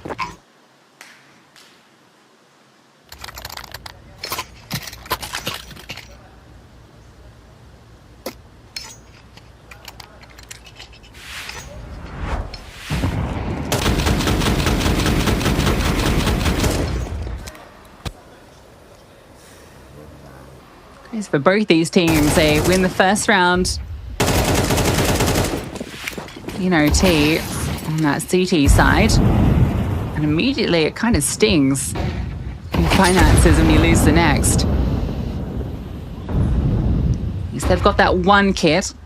And K27 boasted.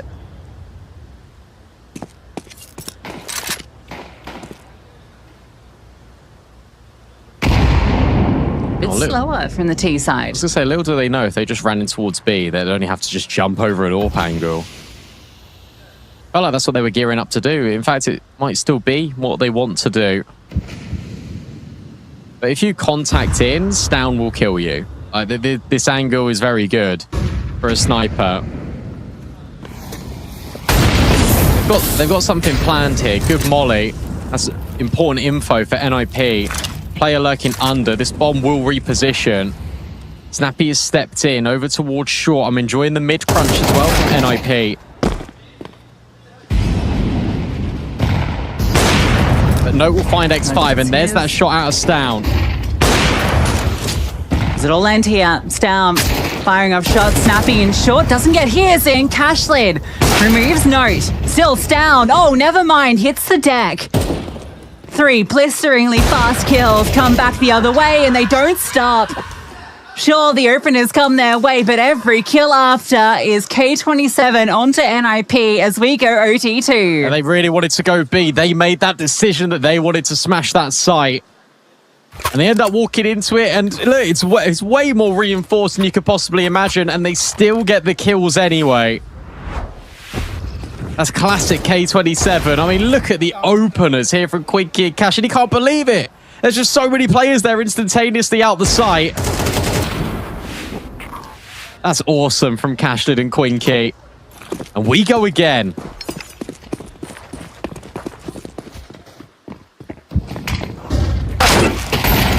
Oh! Ouch. Oh, Zito, you've got a fight coming your way. Flash dodged and bullets not. Oh, X5 wanted a slice at it, and well, it doesn't go his way either. Straight to the grinder.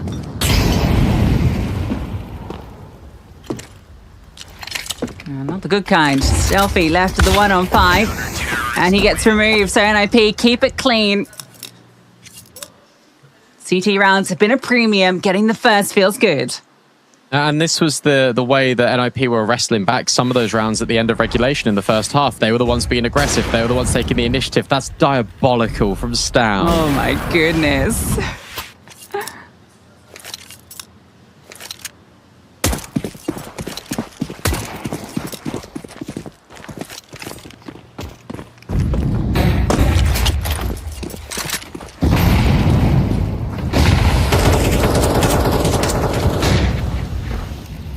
Fighting mid, perhaps. Break on the smoke. No. Really wants to fight forward. Oh! Yeah, he gets punished. 2 big openers and a missed chance, but Shush gets his. Kaspersky can't follow through. Quinky has just seen Shush, so he should be able to just walk into the back lines. Oh yeah, Stown is still lying in wait. You know that AWP was present here. Shush has somehow avoided Quinky, but Quinky continues to progress forward, and we'll get him in a second. There it comes. Now the bomb can come round. K27 will get that first T round in OT. It's just the same thing over and over again. One team gets CT-sided round initially, then the other team replies with a T-side round of their own. Going by that logic, K27 should get the second. But NIP, if they break that trend, That could be the way forward. That could be the way to win in this map. Our first map of a consolidation final here, by the way, guys. This is a best of 3. The winner of this then has to play a best of 5, and it's OOT map 1. Yeah, it's going to be a long day in the office. No matter who it is. Whoa! Oh, those nades. They do some serious damage.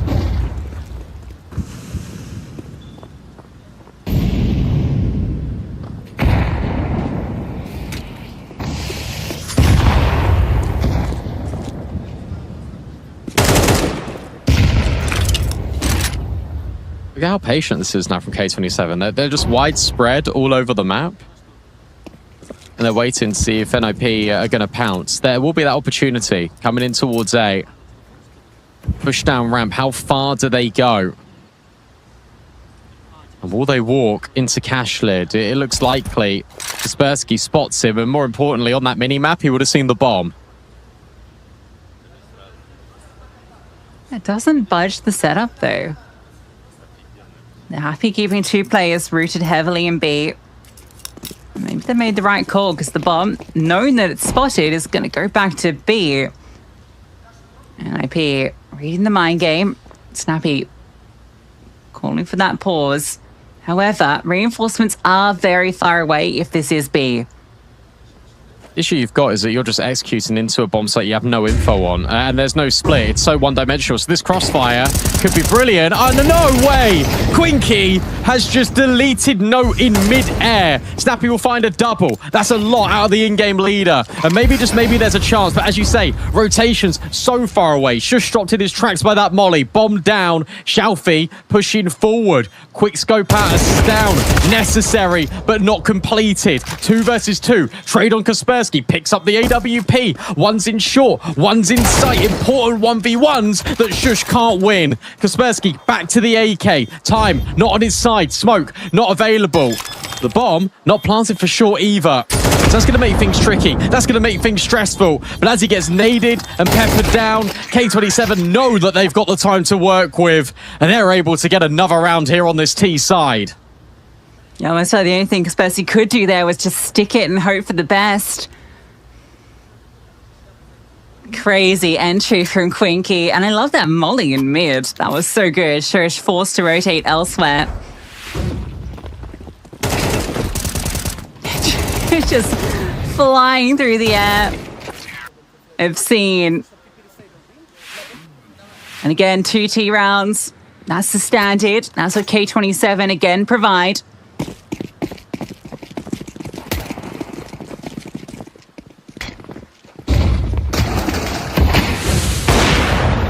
A. 4 players ready to go. Oh. The 3 players ready to go for K27. Peek in. Oh, easy kill. Snapshot out of cash lid. And now Shush is just burning alive, and he doesn't realize how much he's cooking because of the flashbangs. Counter utility. Absurdly brilliant from K27. And whilst Cashlid gets forced off the AWP angle, NIP's decision remains the same. They want to go in towards ramp, and look at how fast the flank is from Quinky. Yeah, he might just pause it here. Does he really want to keep moving? This hasn't been the commitment yet. He's just charging in.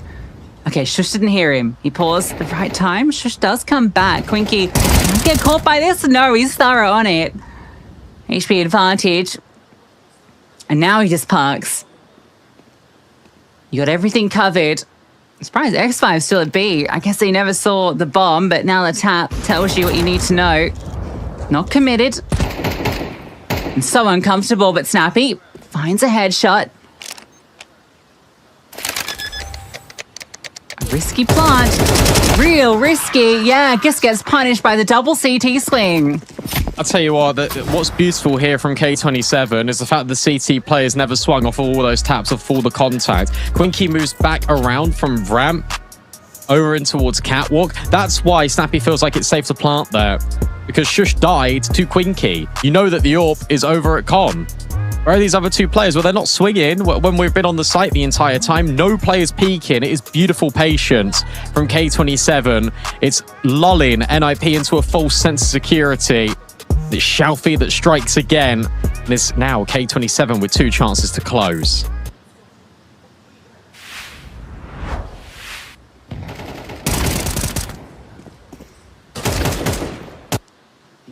Position they've been in.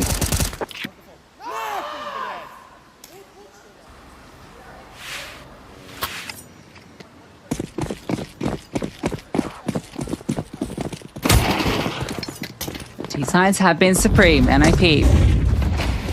They've got the opportunity. Shelfie, the break, looks for the fight and finds it. He wanted some more.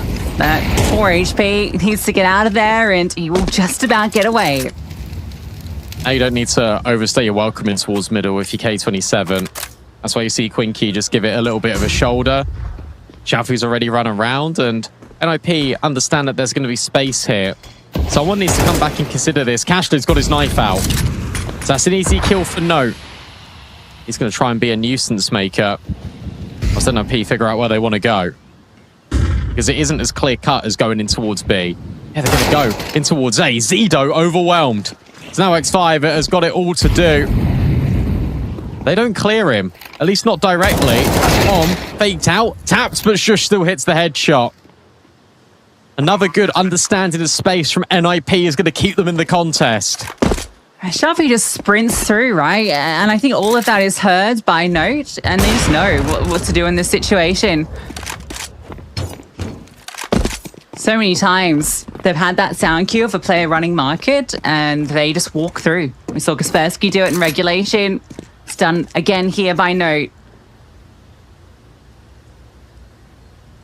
That boost has been abused. If you take your eyes off it, NIP will take advantage.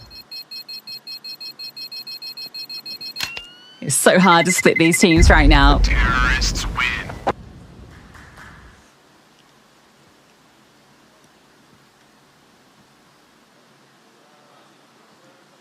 This is exactly what you want, though. The top 3 teams at the event all competing and showing us how competitive they are. We could be in the realm of triple overtime. Oh, X5 not happy with that miss there.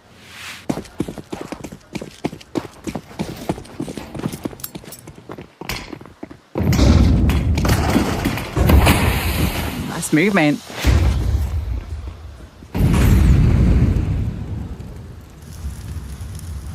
Down searching over on B. X5 is not going to oblige him that opener that he's found before. In fact, a nade lands on Stout. Here we go again. I thought he was going to try and take another time in. With the reposition out of K27, you've got 2 players that are deliberately holding jungle. They've fallen off of ramp. Shelfie is now looking to be baited in over towards connector.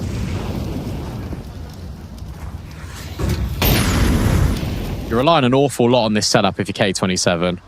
If this setup doesn't work, you lose the round and you need another OT. No, we've got the double AWP as well. X5's holding B with one. He's been caught. Happy to spams him through the smoke, and then Zito flies out. X5's AWP does get a frag. So Note is dispatched of. And Spurs is going to hear this. Again, the sound cues are giving NIP everything they want consistently. But still, Shelfie never budged, never moved, and neither has Cashlid. Neither of these players has moved in a minute and a half. And it might just pay off. Bomb drop, 20 seconds. And it's in towards short. Cashlid ready for Shush. And despite the great kills from NIP, the positions, it's Cashlid and Shelfie holding their ground. That's going to do it. Cashlid completes 3, and K27 complete Mirage. That's ridiculous from K27 because that round, it felt like they were giving it over to NIP. It really were. X5 gets a singular kill over towards that B bomb site, and Cashlid just never turns round. That's absurd. Shelfie, as you say, stood his ground. They knew that they had to hold that crossfire because there wasn't instant activations out on either extremity. Another understanding of what's going on in the map, but jumping out the window like that, diabolical. But they are able to close. Ridiculous map 1 to this consolidation final. Yeah, we got performances out of everybody. You'll see through these stats here just how close this was contested. Like, it's going to have both teams featuring heavily in each. An even split here. Quinky and Stown, 32 and 33 kills between them. But then you had Shalfie, Cashlid, Zito, X5, all of these players with above 20. Shalfie at 28. So plenty of frags from everybody. Kaspersky, Note having good moments. It was a real delight. Look at the opening kills being provided there from NIP. Was that 8? 8 that I from just Note. saw pop up from Note. Yeah, brilliant from him. 33 kills for Stown, 32 for Quinky. Like, everyone was having a really good game, as you say. And of course, the stats going to look a little bit inflated when it is double overtime. But everyone had a moment. And that was really great to see. What a fantastic map 1 of our consolidation final. After this break, we're going to NIP's pick. It's their home turf. It's Nuke after this.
New rivalries.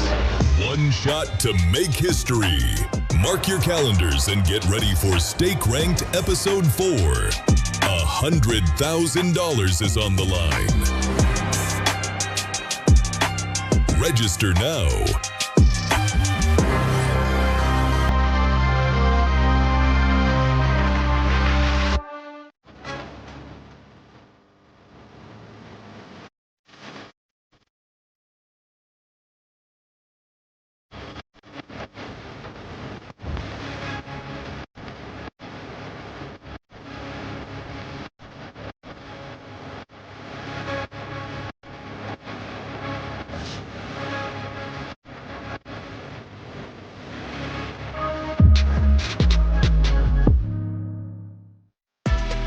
An overtime affair has started things off in our championship Saturday here at the Stake Ranked Episode 3, ladies and gentlemen. K27 close out their map pick of Mirage in 1917 fashion against the Ninjas in Pajamas. I caught a quick word with Boblana, the head coach of K27, and interestingly enough, he didn't really seem that happy with how his team played on that first map. I went to him and I started speaking about Quinky's individual performance, everybody else shooting very hard, and he did clarify Quinky is a Mirage god, and usually this is his best map, and he's got one of the best maps in the history of the map on Mirage rating-wise, over 3 rating, but he wanted to emphasize a little bit on the fact that there was too many voices on the team. He said we've got 2 IGLs right now with X5 and Xiaofi, so at times there was too many people giving ideas, so we were making mistakes, we weren't capitalizing on some of the situations, and that caused the game to be that close. So from his perspective, he's happy that the individuals bailed him out, but he seems to realize that this was what happened on Mirage. The individuals bailed K27 out, and I had a bit of a bonus chat with the assistant coach of NAP, Dude, and yeah, this is really his nickname. You can double check that, I'm not making this one up. So Dude told me that NIP were actually, in his opinion, playing a good game of Counter-Strike. It was just the fact that they were unable to close a lot of these 4v2s, a lot of the 5v3s. They had some slow starts to the halves. So he feels like if it wasn't for a couple of the clutches that could have gotten under the skin of his players a little bit, they would have closed out the map. But in general, he said they should be pretty ready for that second map of Nuke. He said he believes they will be able to refresh, revamp, and just get into that second map without really thinking about what happened on Mirage. We still have a Nuke coming up and potentially a third and final one as well if NIP are able to level things up. Brandon, Lucy, back to you. Yeah, definitely felt winnable on Mirage for NIP. So many of those rounds on that CT side where they just weren't able to convert after getting the openers. But all the credit due to K27. They played a brilliant map. The T sides were phenomenal to behold. And honestly, a really great way to start off this series. Exactly what you want in a consolidation final. And now, going on to Nuke, yes, this is NIP's best map by far. Did look a little bit fragile on it yesterday. You are going up against the K27 that have notoriously struggled on this map. Sure, they have been close maps. I mean, 13-8 loss against NIP the other day. But I mean, look, 13-9 victory for NIP over Heroic, 13-6 victory over the Gentlemates. Like, suddenly all of the wins are coming forward here for NIP, which is what you expect, as this is their pick that they go into more often than not. That being said, though, I got to talk about one player, and I got to talk about Xiaofi, because individually, very good on Mirage. I think taking a lot of initiative, really stepping up and having a phenomenal performance. Nuke is one of his better maps. So obviously, Ted was saying about how Quinky is a Mirage god. He is. I think Xiaofi in this team for K27 is the Nuke god.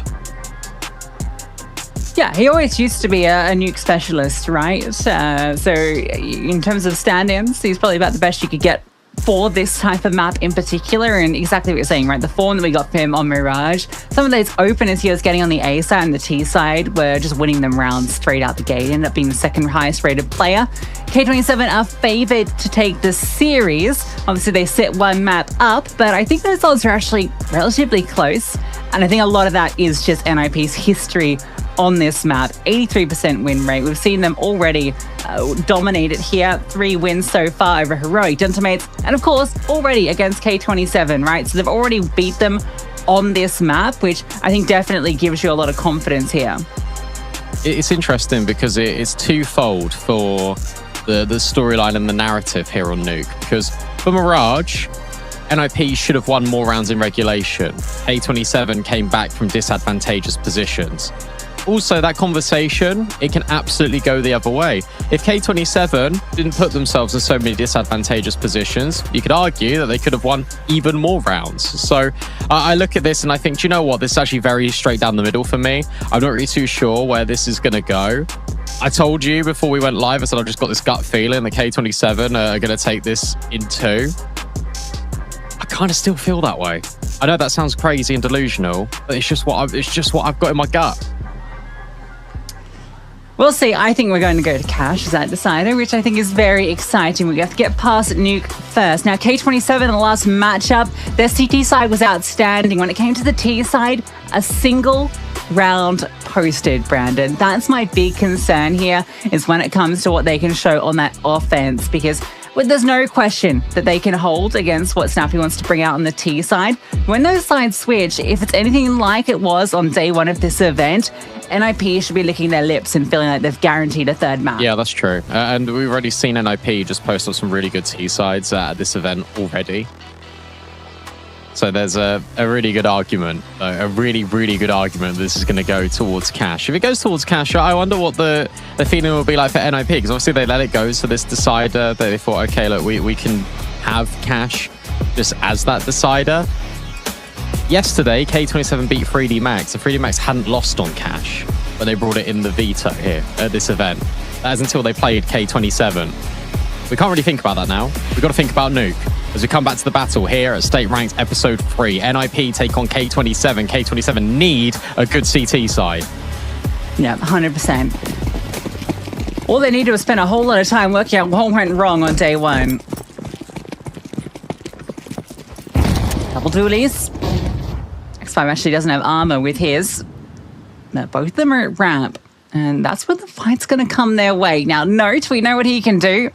Can they keep him and the squad at bay? They step around the corner and Stown loses his head. Quinky steps in and the double dualies. Double trouble. Almost everyone falls to those two weapons until Cashlead steps in with the final, and it's a very quick pistol. Yeah, very simple as well. And I like the idea from NIP, right? They put a lot of pressure when it comes to utility over towards A. They're just trying to draw the players into that setup. They don't want ramp to be double-headed. The fact that X5 gets rid of Stown and is able to then drop off, that beats Quinky in perfectly. So pistol round fall in favour to K27 early. 4 Spy in from NIP. You're going to be expecting this? Oh, look at this. It's a smoke tunnel. Cool molly, though. That was a molly not designed for front vent, but designed to go into the doorway so that it doesn't get extinguished. Second smoke now lands. Flashbang comes out. Cashley can't fight, but there's a player down here. I don't know if you're going to be ready. Someone already on site. Maybe you can just handle it by overwhelming. 1 for 1. Stown gets the trade, gets an M4, and the bomb can probably get planted. His rotates are really quick, though. Swing out. Denial nearly in towards the bomb. No, not quite, but X5 still able to do a little bit of chaos. Stown's found another. Shush has been dinked. But Stown is still trying to live on this site, and in fact, he's got one better. Another kill out of Stown. Round the smoke, Cashlid will find 2 versus 2. No kit, no smoke for the bomb. But actually, not that much time. This is awkward. You got to get on it. There is a kit behind Silo, but they've not picked it up. Maybe it's not been commed. They're not finding the kills. They're not got the time. And the 4 Spies worked. It's worked brilliantly. Cashley just tries to get away. And I think with the change, he will be fine. Terrorists win. No, he goes down as well. It's the worst case scenario. NIP. What a round. What decision to go back in towards ramp, straight into the pistol round that didn't work. The fact that Quinky was already down B and he's only able to get a single kill is everything. What a round out of Stown. Quinky can't believe it. And NIP answer back emphatically.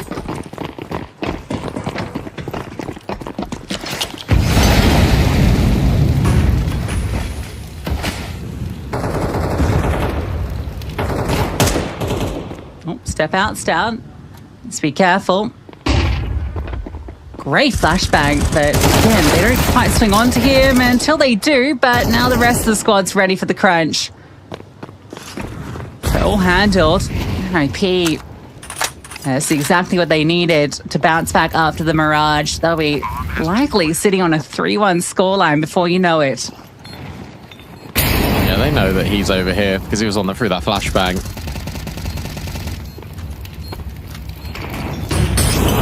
So many mollies. Dead man walking, somehow able to find Snappy. Spam's not quite connecting on X5, but it is just buying time for the player in at ramp to come around the corner. Nope, should have him, and does. And you're right, Felico now for K27. So NIP will step into a 3-1 lead.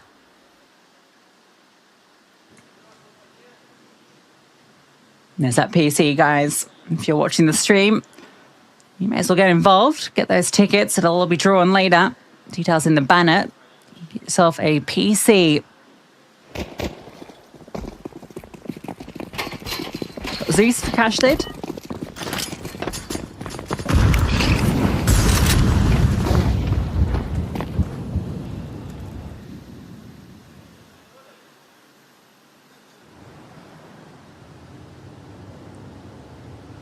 NIP just wait.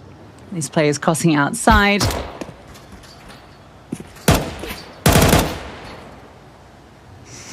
Snappy gets spooked when a USP bullet hits him through the smoke. Just immediately fires his trigger. And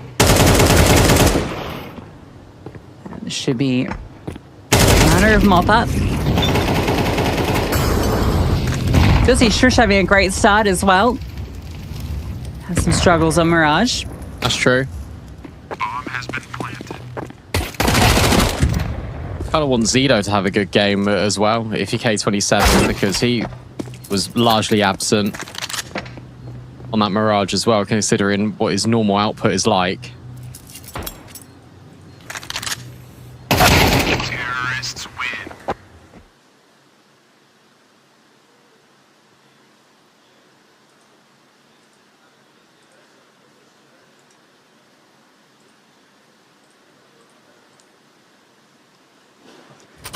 All right, formality out of the way, guns out. No AWP, of course.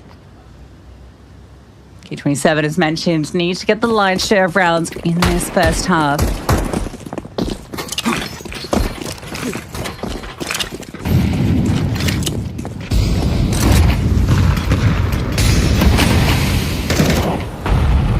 This one's really pacey. Notes already scaled across. Kaspersky was looking to try and catch someone too. That's actually Shush who gets the opener.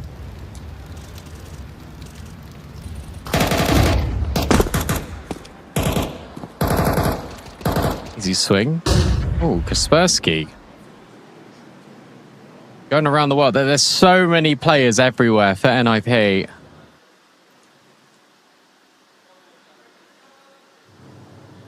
X5 hasn't noticed the ramp player. And whoa! Oh, how about that from Kaspersky? NIP are running rings around K27 right now.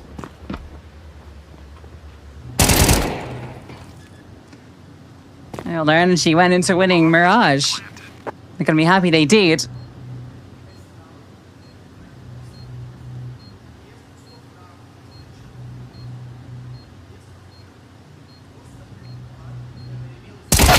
Terrorists win.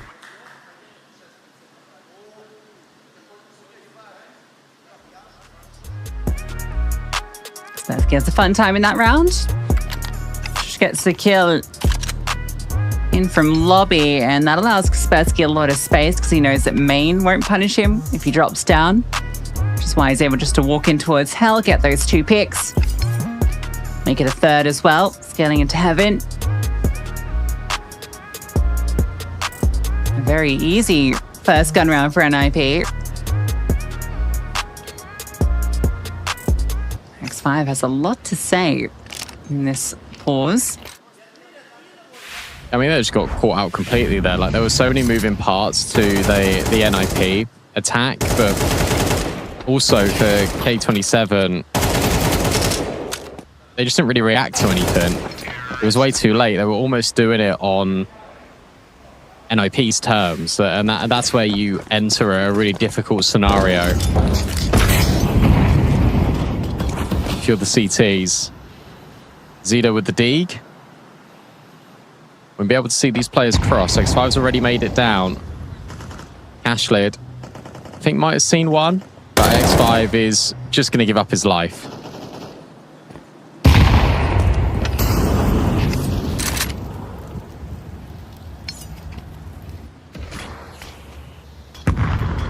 Yeah, it's only a couple of 5-7s that are a real threat here with the armor. And if you don't usually slip against these rounds on Nuke.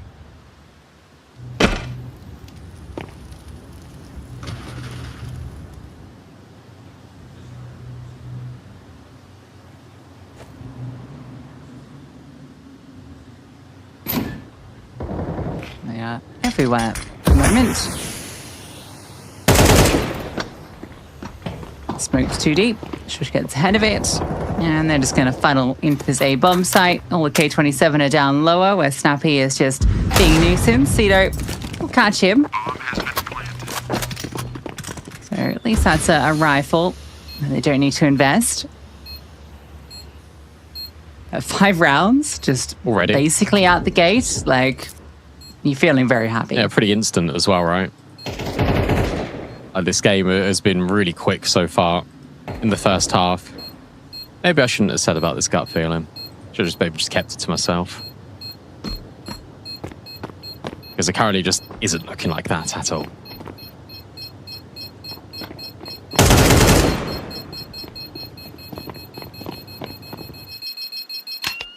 In fact, this currently looks like it's going to be more dominant than it was last time.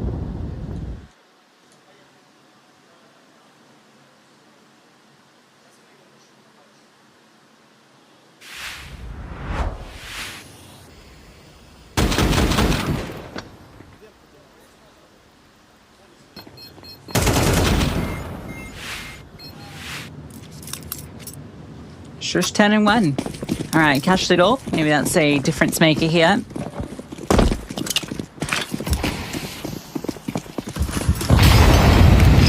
This looks classic.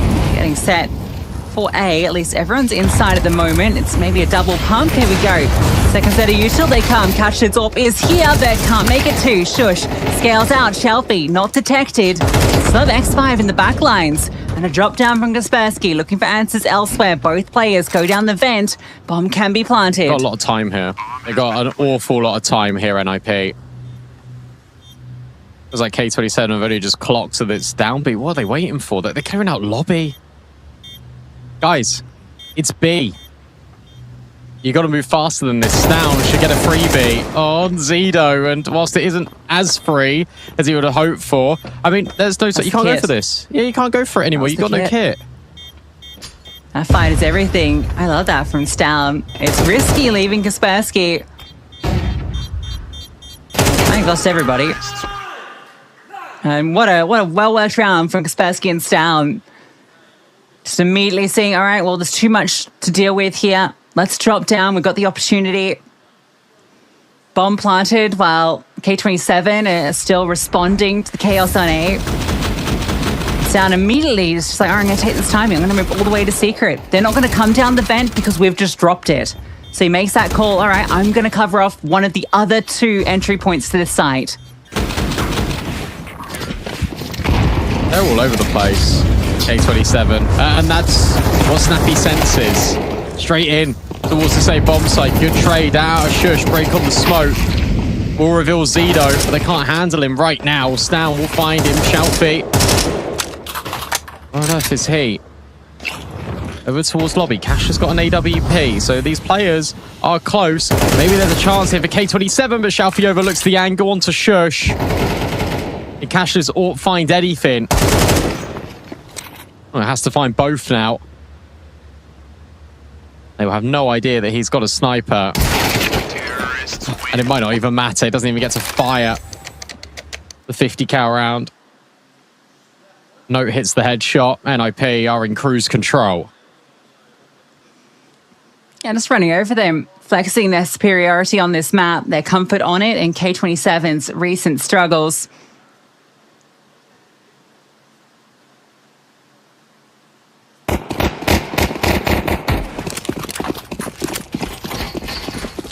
They're not allowed to play their game here. Look how fast this is. All right. At least Zito gets his. Shush. Ooh, bested. Zito's got a double. And he's seen the player at red. Zito might go searching. This also might be to his detriment. Kaspersky is also thinking about it. Up comes Cashlid. Oh, spotted. X5's angle feels pretty good. Yeah, actually it'd be Zito that gets the frag. 4v2. Finally, some sort of rebuttal in a gun round for K27.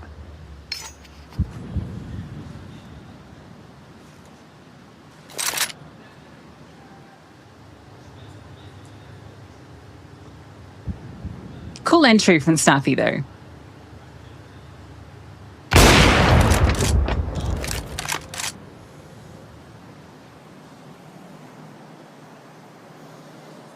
Now we'll just be slinking away with this AWP, you imagine.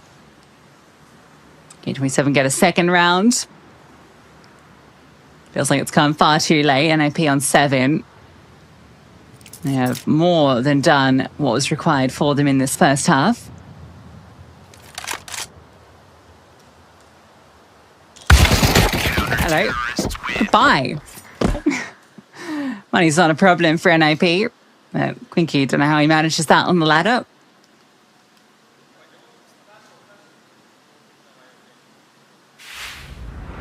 It's still 7. Like that's the thing. It's 7, and there's still more chances for them to get even more. So yes, brilliant round out of Zito. But you need more out of Zito. You need more out of everyone. 7-5 has to be the minimum of rounds you get if you're K27. You can't afford to drop anymore. You're simply not good enough on that T side.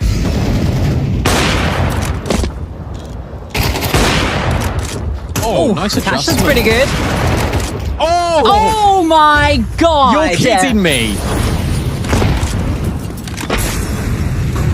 Yeah, he's pretty good.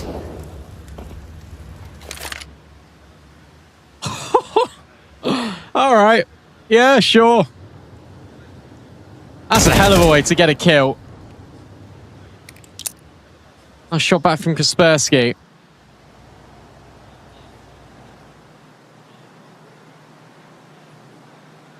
Defense is actually pretty disjointed right now. There's a lot of gaps open for NIP. This round isn't over.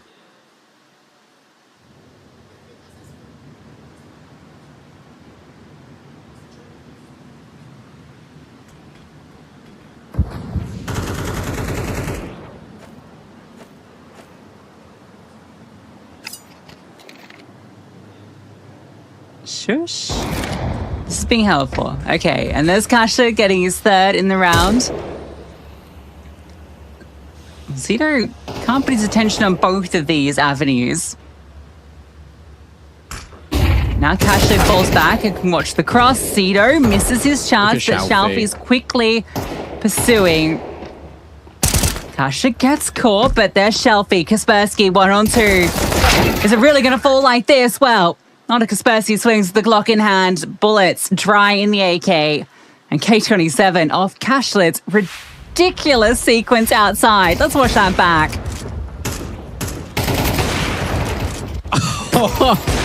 Yeah. Is that a Zywood highlight? He saw him for a frame as he scoped in. Ready? Yeah.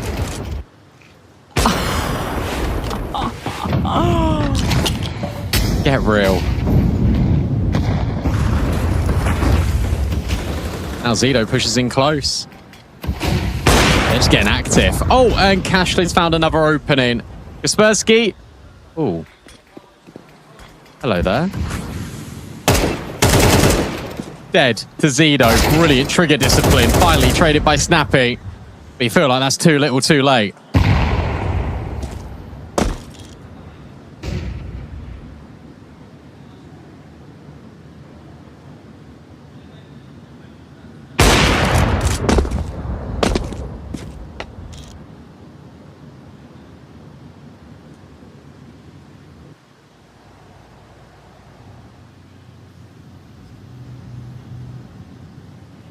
It's a real shame. And it took K27 so long to get online on this CT side.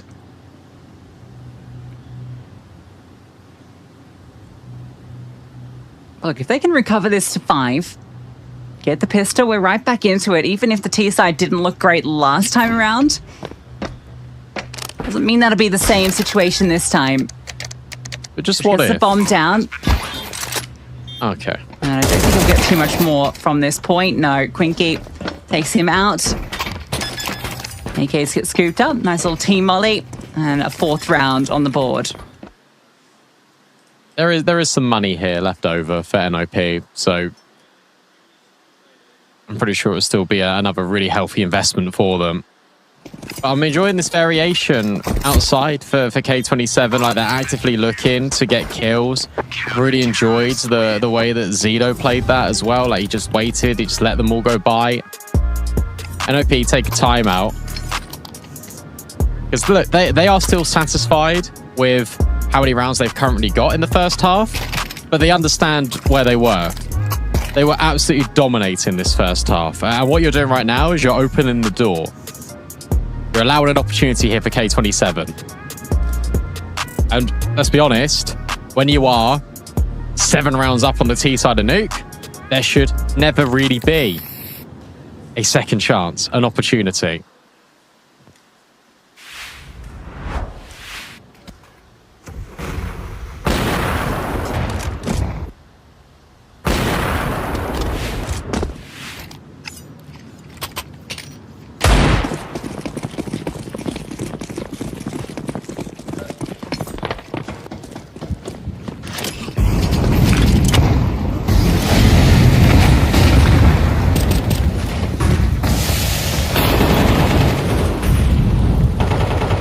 Snappy up to. It's on top of main. And over the edge of this smoke for something. Doesn't see too much.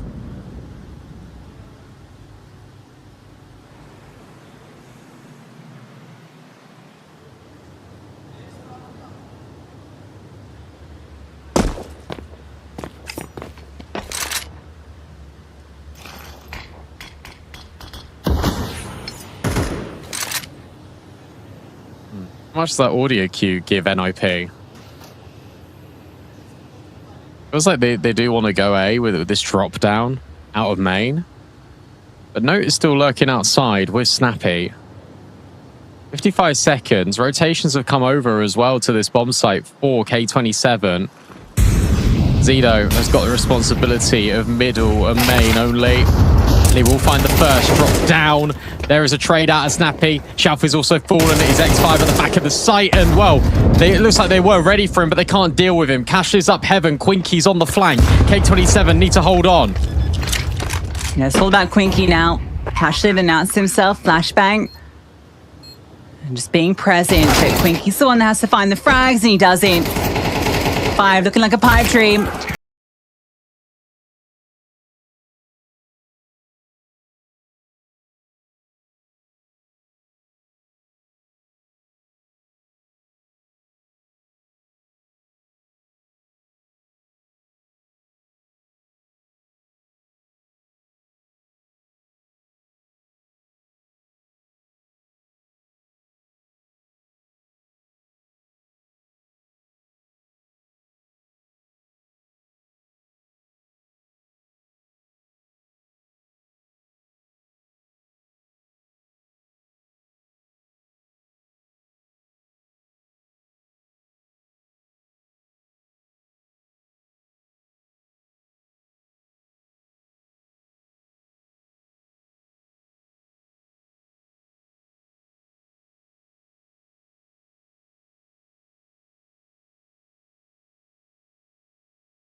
in the Counter-Strike map pool. They have not been very good on Nuke recently. And yep, that makes sense, Steak. That makes sense. Yeah, no notes is right. He only got 2 kills. Josh and Kaspersky hogging the frags, 27 between them.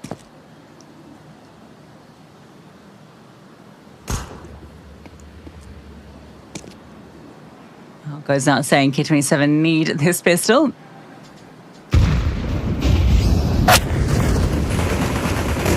It's not started well with 2, 3 kills, 4 kills coming instantly for NIP.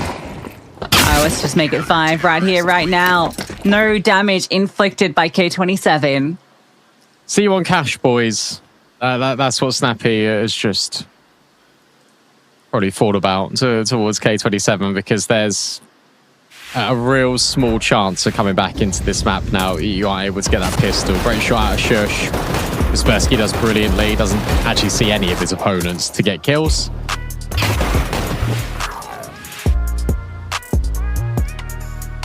Timeout being taken by K27. I feel like you just eco this, right? I don't think there's any benefit buying this at all. You want the AKs out as soon as possible. You want to get your win conditions online. What is your win conditions, you might ask? Zito and Quinky with AKs.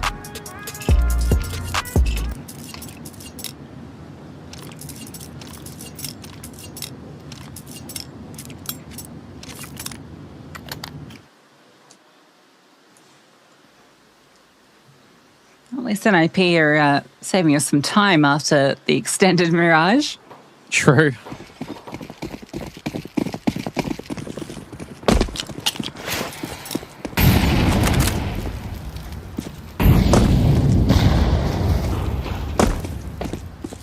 Oh, hello. It's down seas a bit of something. Looking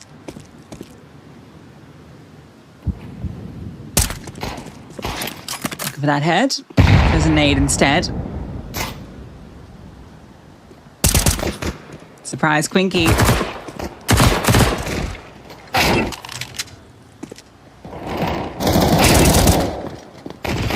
Counter-terrorists win. Dealt with. So back-to-back rounds where nobody falls for NIP. Double digits. As we edge ever closer to cash. Yeah, last stand now for K27. They'll win the scum round. You can officially kiss Nuke goodbye. Reminder of the PC that we're giving away here at Stake. Ranked, full details below the banner of the stream. Really? That's how you get that kill? Fair enough. It's going to be fast. It's going to be quite punchy. K27, yeah. They're just going to go straight in towards this A bomb site. Kaspersky able to find one ahead of the smoke. Zito will find another, but Kaspersky is holding his nerve. He does brilliantly. Down then steps in from main, and NIP hold A with ease.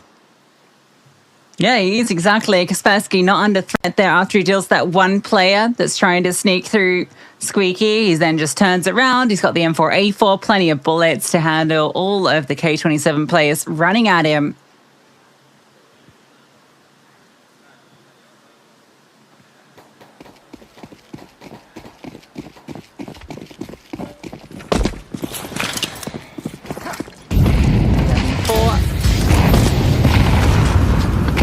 Down, getting aggressive. Just in a round like this, you can get an early opener, but instead, he has to leave. Gets away. Kaspersky now starts to move to secret. I like this play. After the ult reveals itself, you might not be ready for someone to be up close in secret. Quinky's definitely holding for this. Snappy's also on a really nice angle over at Garage. In fact, yeah, he's able to get the first. Good trade. Quinky is now just made his way into towards A. Drop off on the bomb site, straight into the molly, but Kaspersky's got that double. That's that player in from Secret that you were mentioning. 2 versus 2. Stown is now walking forward in at Squeaky. Chalfie's dead, surely. And Cash is put in a really uncomfy spot.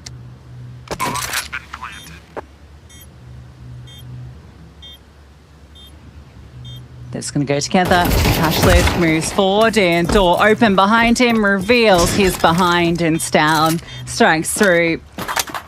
Flawless CT side. Shush sent to go recover that AWP. Wherever that got lost. There we go, found it. So 12-4 and 8 chances to close. Come on, Sound, he's got the AWP.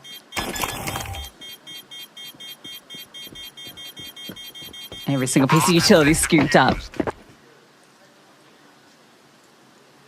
They're having a good time now. The fact that this is even more dominant compared to last outing, based on what they just went through on Mirage, really impressive. Dude was right.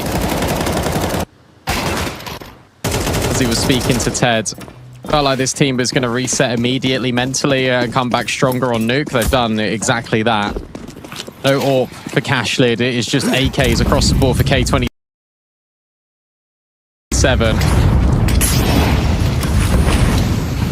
Snappy ducks and dives in towards Secret early. Zito is never going to be ready for this, and Snappy will kill him. Okay, that's a little bit worrying.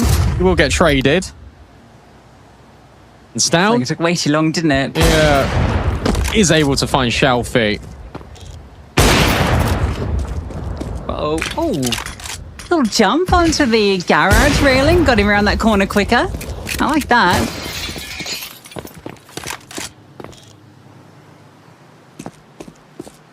He's slippery as he slides away.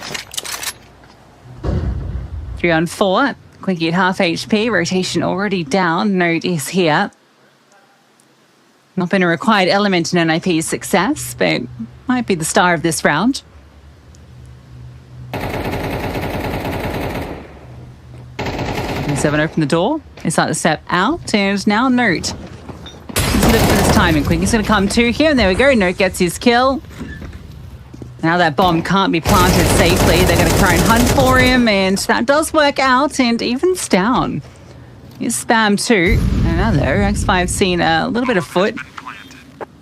Spersky, he's not giving that away for free. That's so nice. He's doing this to bait in Shush.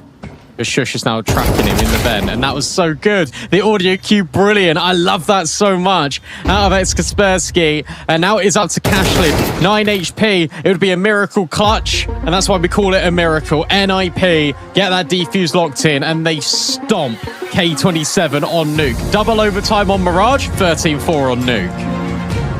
That could easily been done right now for NIP, but they bounce back after that crushing Mirage loss, and they make it look like it's well in the rearview mirror. Not even a chance for K27 to have a word in this. They got the pistol in the first half, and then it was a stomp from that T side, electrifying. Kaspersky, 20 frags. Shush, 17. Everybody chiming in, and I wouldn't be surprised this is almost entirely NIP players.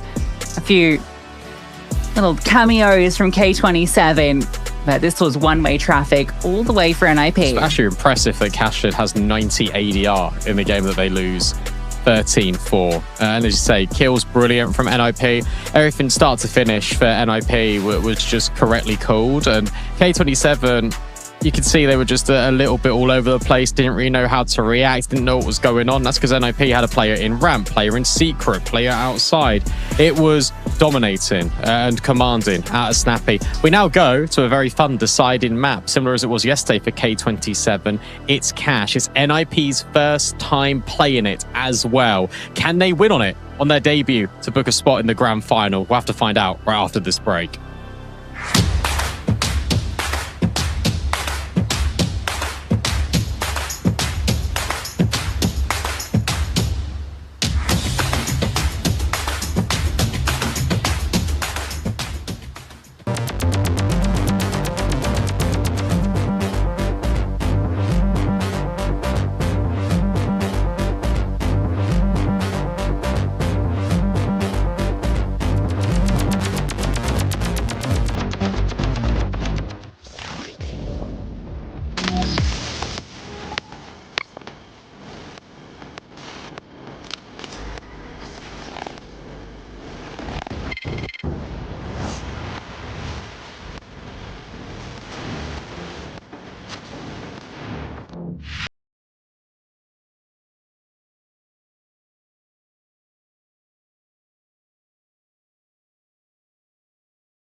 NIP have leveled things up in our consolidation final here, the Stake Ranked Episode 3. I was able to catch a quick word with Exist after a very good performance on Nuke. One-way traffic is how I would describe it.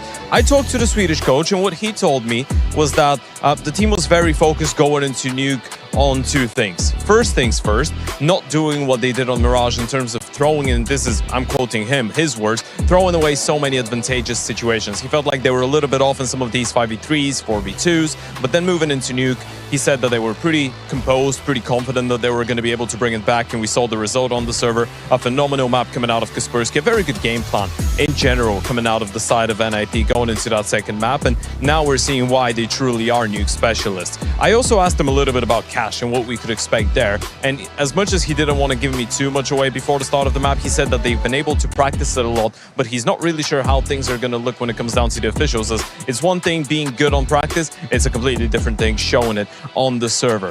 If you ask me personally, I would say the one thing that I'm the most interested about when it comes down to NIP and their Cash is the role distribution when it comes down to the CT side. Is Node going to be an anchor? Which bomb side is Shush going to be anchoring? Is it going to be A, which is so difficult and takes so much responsibility, or B, where you can basically not move away from the bomb side? Is Snappy going to be anchoring? Is he going to be playing a rotation spot? These roles are going to be very, very interesting to follow if you are a row inso like myself. But thankfully, you've got another row inso, because I know Brandon is. Lucy, are you on as well? We're moving into that third map. Yeah, no incels here. We're just passion enthusiasts. I'm curious to see what NIP looks like role-wise there across this map. It's going to be curious to see what they look like in general. We got K27, their debut yesterday, and this event's been answering a lot of questions for different teams because they're being forced to play Cash. 13-6 versus 3D Max, Zito, masterclass. Yes, he was unbelievable. I feel like the meta at the moment is you put your star riflers on A and you put your obviously like hard anchor players towards B. I'd quite like to see Snappy on B on Cash if I'm being real, and then I'd like Shush on A.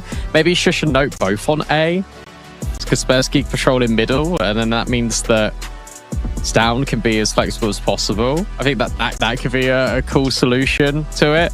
And he is right though, like I'm a bit of a role cell. So I think that would be the best distribution of players that I could think of for NIP there. Like having two of your best players, having a lot of responsibility on that A-bomb site, and then that frees Kaspersky up to be a lot more mobile in towards mid. I'd enjoy that. I think that would probably be the best way to be. It's cool that Exist said, look, we have practiced Cash quite a lot. I imagine you have, if you've got it as a decided map in a consolidation final. But K27, we did see them yesterday. 13-6 domination. Yes, it was a Zito masterclass, but also it did look like 3D Max's communication did break down quite a lot. And there are a number of clutches that went in favor of K27. That happened on Mirage. And if it gets scrappy and if it gets like that again on Cash, then I think NIP have got a little bit of reason to be maybe a tiny bit concerned. Yeah, let's see it. Zito has had a bit of a quiet series, actually the lowest rated player for K27 across Mirage and then into Nuke. We only got a few moments from him. He's going to be needed here. So dominant against 3D Max. K27 passed the first test. Can they pass it against NIP? Especially with how much they got throttled on Nuke. And let's just enjoy what NIP have to offer on this map. Their debut here of Cash. You're going A. Very quick out the gate. Chaffee and Cashlid go into... Oh, he's going to open the door. He doesn't. This is a similar pistol that 3D Max ran against K27. Door swings open. Cashlid wary. There's that waterfall smoke that I thought 3D Max were going to throw last map. This time, it does create division. Zito will still find the first. Forklift player out and dealt with is down, but Shalfie up on Heaven looks over the top of the smoke and puts it into a player advantage right now for K27. It's down low as well. Not a kit. Oh no, sorry, there is one. They do have that on X5. Zito hits the deck though. Note finds a freebie. And progression comes slowly forward. Note they know of. Down as well, but X5 removing 1 and 2, and now just down. He almost makes it a double. X5 sticking the bomb, might have still secured it, and either way, K27 take the pistol. Good reactions from K27. Like, Xiaofi immediately repositioning from in front of the squeaky door to go up heaven, grabbing the kill back. Zito's the one that takes the contact. You feel like Cashler's been based in really well at the forklift, but they're sharp shots out of Stown. They did this on Nuke. K27, they were able to win the pistol, but then they got flatlined. It was gun round after gun round. Yes, I think Cash plays incredibly differently to Nuke, but you still got to have that in the back of your mind. Classic insta-smoke. Was that blocked by a molly? No. So that blocks the molly that the CTs throw, so it allows you to scale up quickly on the boost. Oh, okay. And it also blocks the CTs from scaling up and over as quickly as they would want to. We're going to get a run back here on A. Xiaofi. Smoke down.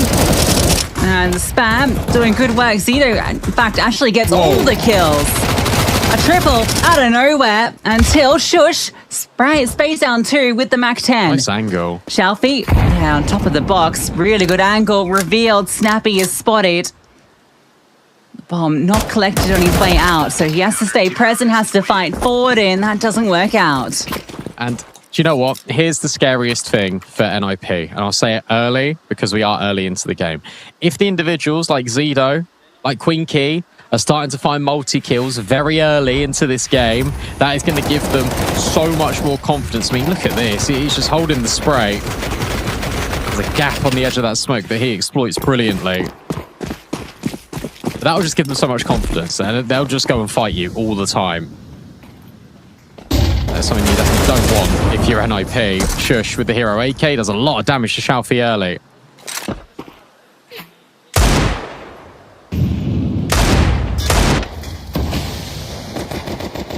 Let's start doing that smoke.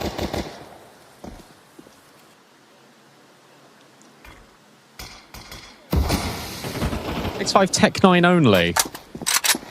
Quinky dead on the floor. Yeah, don't want to let this get awkward. This AK has done some work. And X5 with the Tech 9 does have a little nosy in. Kaspersky gets a FAMAS. He's got armor. This round's a whole lot more threatening now. Especially if they go away. Yeah. No one's here. The closest is in highway, and Xiaofi's on low HP. X5 now knows that they've boosted up over in middle. That should start a rotate. And it will, but it might still come in late. Xiaofi's worried about middle. Oh, he threw the AK up. That's nice. He's going to go clear in. Good find onto Shush, but NIP are out A.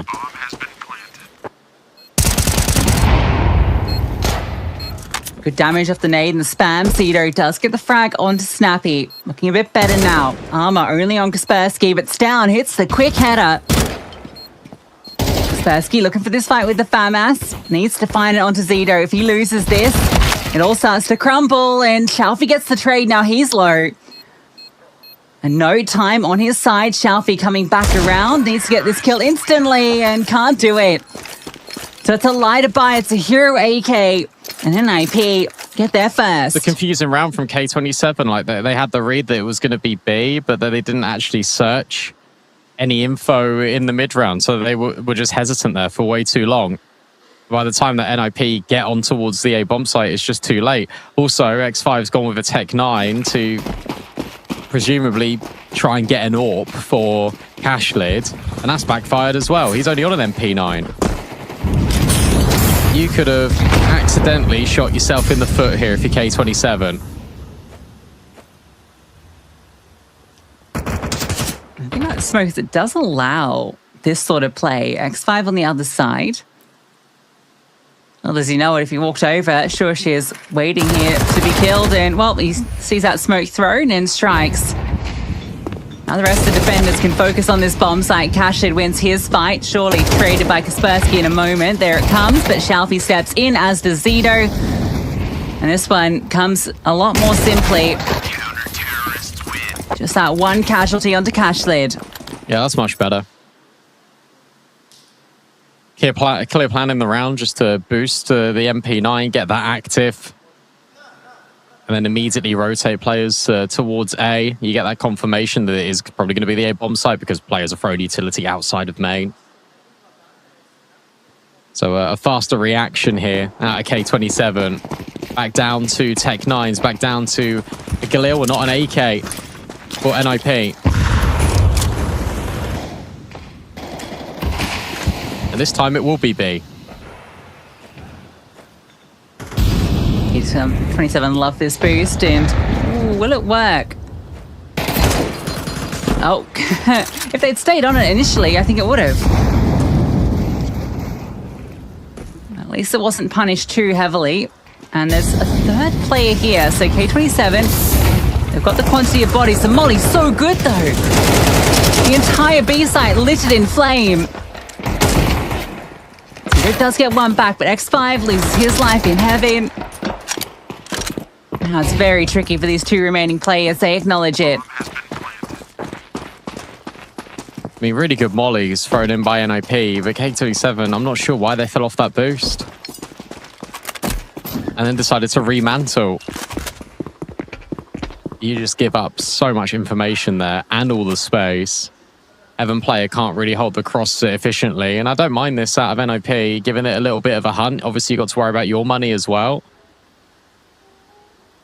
But sending one player, fine. But Kaspersky will not find him. I'll be able to get Shelfie. Terrorists win. Not quite. That's NIP winning like 4 spy rounds that you'd argue they shouldn't. A really effective hit onto that bomb site. Like, if you're K27, you've kind of got everything you want there. You've got 2 players in sight. You've got another in heaven. Like, how often are you going to have 3 players on the B bomb site when a B hit happens and they don't get a kill from it? It just shows how good NIP's protocols are when it comes to that execute.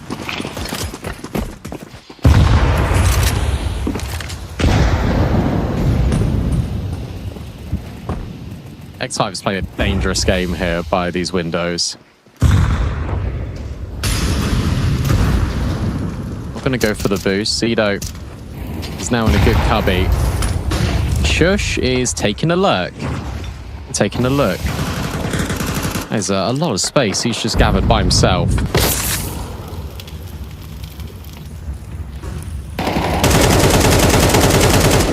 Oh, okay. Oh. And Zedo's dead. Spam master. It's taken out. Given a lesson in humility, but Quinky gets one back. X5, they've been waiting for you to make this play. Snappy. Oh. Don't know how Shelfie doesn't win that. Now Cashlid, well, we've seen him do some good things. Oh, do you see Kaspersky? Surely he did. Oh, still misses.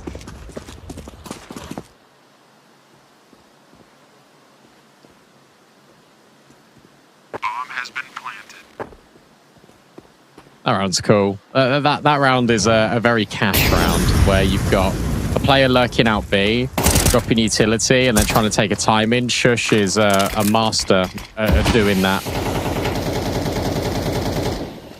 Completely punishes Zedo as well through the wall. Feels like a lot of walls have been made easily spammable on this map because it's been reintroduced. Winky, I don't think you're holding on to this M4. Absolutely not. And now roles have reversed. It isn't NIP on the back foot when it comes to the economy battle. It's K27. They've not got any money. Yeah, that wall in checkers is paper thin. If you're playing B on that map, a nice thing you can do when you're running to heaven at the start of the round is to spam the CT side of the vent with your USP. That way you can do a fast boost into the vent without making a sound cue if you want to do that. A little tip for you at home. Practice to do it most rounds.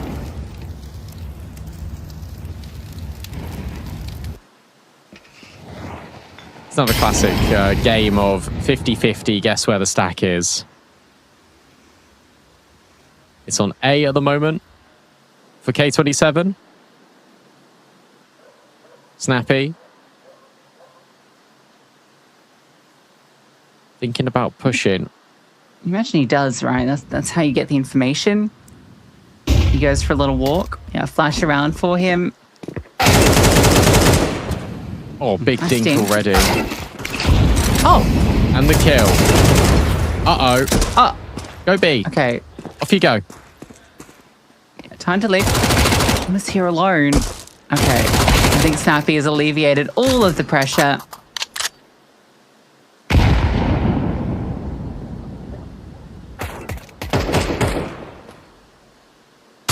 Looks like it's all fine, and it is.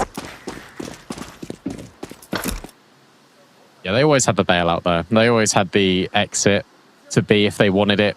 Snappy gets a lot of kills there on the Mac-10. A big inhale of breath. Because it's now NIP stepping into the lead on this T side. They do have to deal with all the rifles again, and that means dealing with Zido, who is 9 and 5. It's down. Ooh. Spots Zido at highway and nearly will connect onto him. Chalfie. Yeah, that felt silly.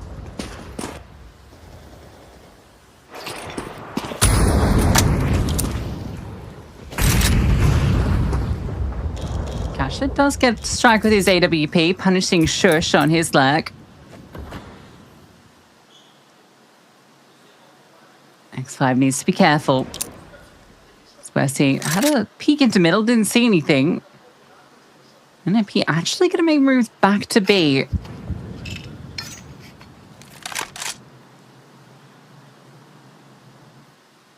You're going to have to contend with this AWP. It's only the AWP, though. K27 right now have re-walked in towards middle. So I guess X5 can be that quick rotate in the vent. You need Cashley to get a pick here, though. His flashbangs aren't going to be affecting him, and oh dear, that shot didn't work. But look at X5, he's ready through Useless. He's right behind them. Cash is doing his best to buy time. How many can X5 grab? It's at least a double. And he lives. That's so important. 30 seconds left.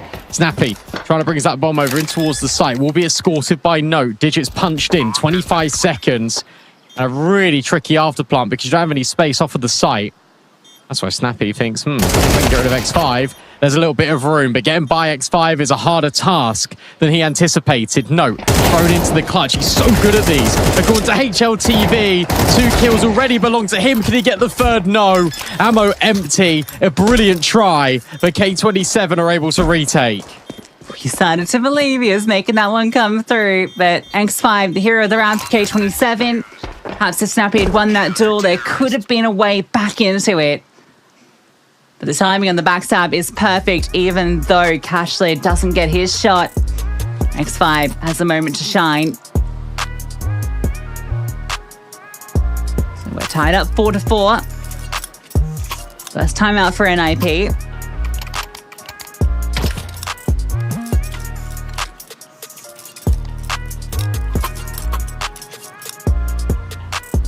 So far, I'm liking what I'm seeing from their T sides.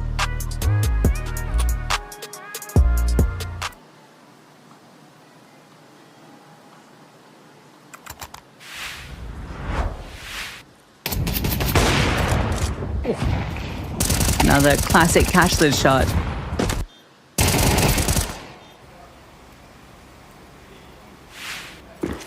Classic cashless.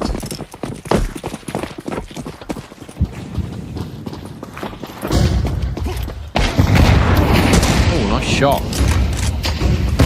Styles AWP will get rid of X5, finally punished for pushing middle so aggressively. It's a double squeaky door hit that's going over. Cashlid just on the edge of the smoker, I assume. And they nearly line up for Note. But no, so much proactive pushing. Kaspersky looks to take lead, and he does. Straight up highway. Ready for the second player as well. That molly is beautiful. That gives him so much room to work with. Cashlid, though, has rotated over already. Stan will best him. Now in this 2v2, it gets tricky. Because you don't know where Quinky is. But also, if you're K27, you have no idea where Snappy is, and he's right behind you. Yeah, Zido, though, looks back. And, yeah, he might just have the read on it. Figures Sound's not going to push him through that door, so the flank might be coming. That second play doesn't reveal themselves. That was a messy round back and forth.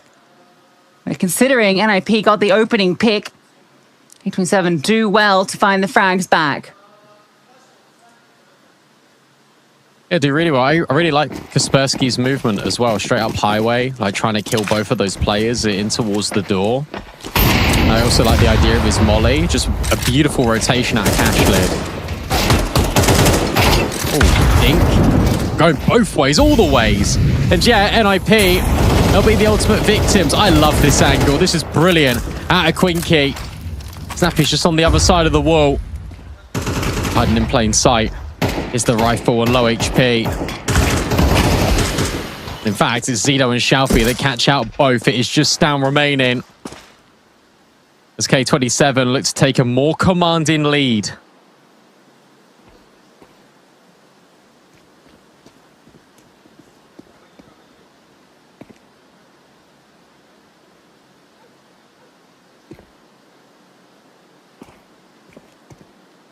So I'm just going to try and survive for a minute. Oh, reveals himself now. And it looks like he's going to get backstabbed. Actually, no one's here on B. He can plant the bomb. Okay. I suppose that's something. But winning is going to be pretty unlikely. Nice turn back. That has to deal with B main. Another fate plant just staring at heaven. In comes the B main kill, or maybe not. Stown has found Shalfie, and now this is a possibility. 15 seconds, they take their time, and that's where Quinky swings. Nice try again in a clutch from NIP, but K27 do not let these rounds slip in the decider. Oh, he almost actually cleared Quinky as well. Has a look back, but doesn't take the thorough glance in towards sunroom area. I was loving how that was coming together, but no bomb plant, no money. K27 should be winning out this half. Although it's the force buy, so actually, yeah, this either works out great for NIP and they end up equalizing, or K27 run away with it. Nice nade. One back only does 10 damage. They're playing off this A bomb site here as well. K27 rotates her a little bit further away too. Shalfie up on heaven. Not known yet. Break on the smoke. Nearly reveals Zido. That was nearly a little bit terrible. Zido steps in round the corner. Nice first shot. Jump up doesn't punish him. And in fact, no one can punish Zido. He holds his nerve. Runs out of ammo. Runs out of health. Kaspersky and Snappy at least find some kills back. 2v3. Bomb needs to go down. It's completely chaotic on this site. Stown somehow scavenges an AK. Flashbang forward, but can deal with Shalfie. This is so messy, but it's working out okay for NIP. HP begins to dwindle once more. Kaspersky finally removed. You know that Stown was over towards the back of the site. Shoulder spotted. Cashlid on the angle. The pistol goes. The shadow spots. Can Stown win out this clutch? Not this time. And it's K27 again winning and holding on to what they've got. Yeah, it's pure chaos. There's nades going off everywhere, spam through these smokes. It's a whole firefight taking place on that A-bomb site. Zido ducking and weaving, trying to do as much damage as possible. And he does enough to set them up, it feels, until a couple of key kills come through and you think maybe Stown can pull this off. But well played in the 2-on-1. They don't give him an easy fight. Make it hard for him to predict the angle of approach. And that is now 4 in a row for K27. That was the force buy. The bomb went down. So for NIP, they actually end up with an okay investment into the final round of the half.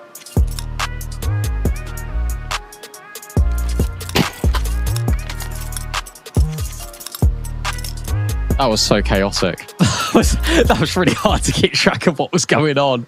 Oh my goodness me. Everything was happening all at once.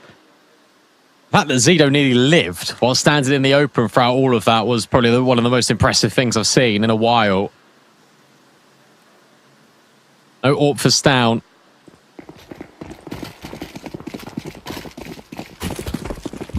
Yeah, K27 couldn't make it 8. That'd be one of the most dominant first halves we've had out of them all series long. Oh, and a quick play out of Snappy. Just takes the initiative. Zido X5 punished.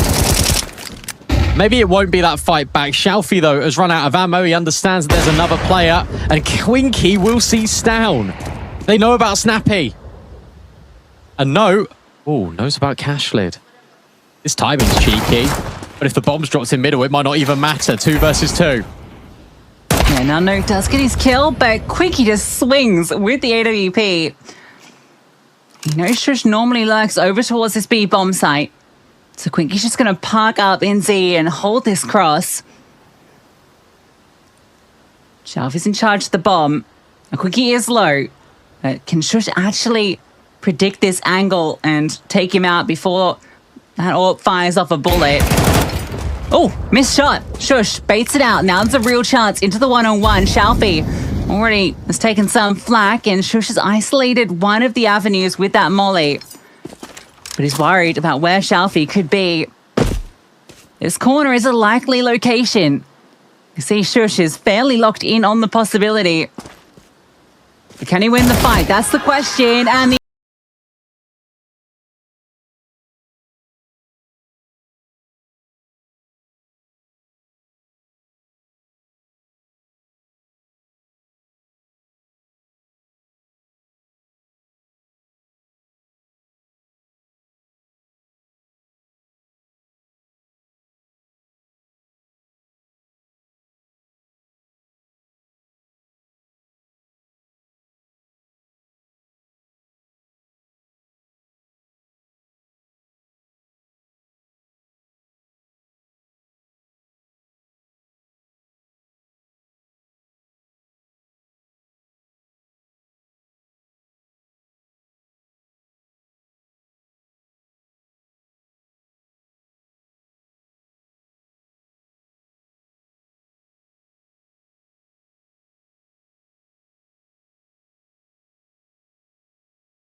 we swap over and we get to finally get some solutions to the questions that we've been asking. What does this CT side look like from NIP and who's playing where? Shush on B. He's in this pistol. Note over at A. And Stown, Snappy and Kaspersky together. Whoa, Stown goes for a jump and gets domed, and they're going to funnel in towards B. So Shush, let's see what he can hold against, because they are coming his way. But so Snappy behind. Good turn back, but a second player, and Kaspersky's taken 2. And now you got to find Shush. Oh, thought that was a guaranteed frag. Now it's really difficult for Quinky. Sure, 2 players low. A bomb out of his grasp, and finding these fights tricky. Backs down, not considered in heaven. So NIP win the pistol. I love that pistol. That's brilliant. Just a creepy crawl. Quick up the vent, but the trade space, and that's the most important thing. Snappy goes first, immediately gets traded out, but you're never ready for Kaspersky. Really cool. Yeah, Snappy should have had more, but it's fine. Because you got this second wave. Beautiful.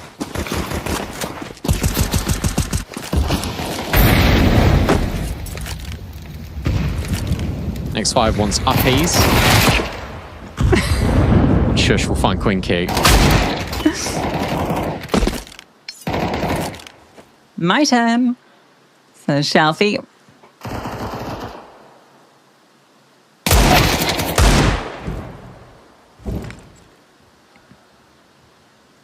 It's a new Deagle skin. It's kind of cool.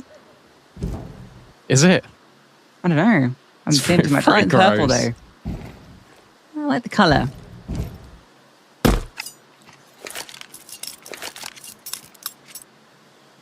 It looks like a squid, a Minecraft squid. You're not into squids? No.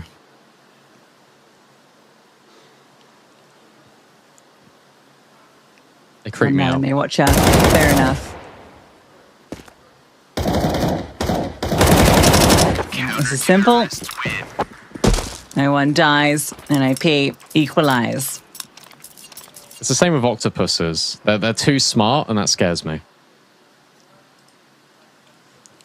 They'd outwit you. Oh, absolutely. That's why you'll never see me in the same room as one.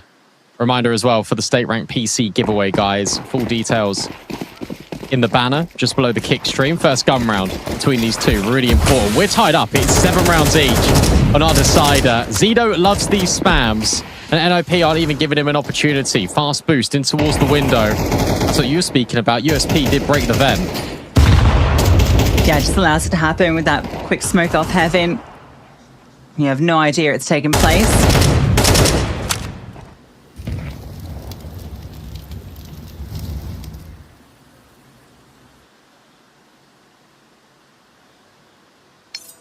Shelfster is over at Squeaky. Bomb not committed either which way. Lurk smoke now dropped in at B to potentially walk around it, but actually X5 not interested. So it feels like they're going to go A. 1 minute left on the clock. And NOP, I think, have got a pretty good assessment of the situation. That's because they've had that fast vent boost.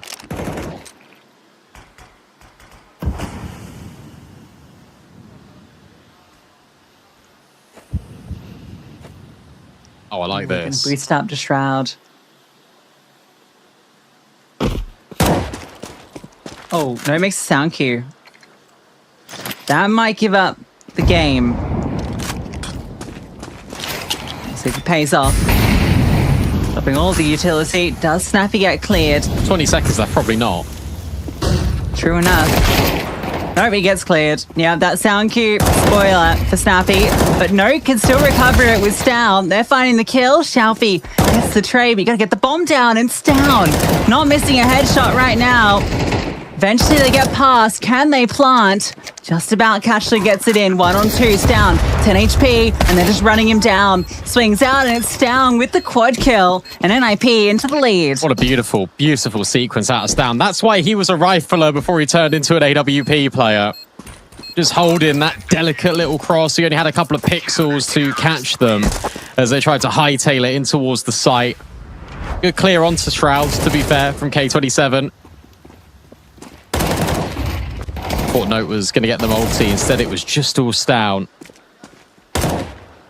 That catch onto Shalfie is exceptional work.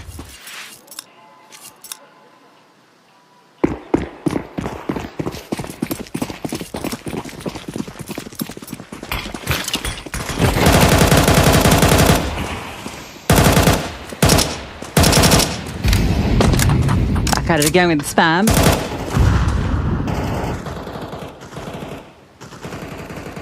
Yeah, someone's got to help out Mr. Zido. 16 kills. Next highest on his team is Shalfie on 10. Ashlid will answer. This is just a direct hit in towards this A bomb site. Shalfie thinking about maybe scaling up towards heaven. That'll be a good look for him, and boy, just about able to get over. It's a little awkward getting up there. Spotted for Stown. You got all the utility to make this work. Does he want a boost? I think he called Snappy over to boost him. Oh, okay. Yeah, I don't know if he got what he wanted from it, unfortunately. And time's ticking now. I think you're going to call this one off. Not favoured in this retake, especially with Snappy on 33 HP. Go for exits, though. You can do damage. Yeah, it seems to be the name of the game. Oh, there we go.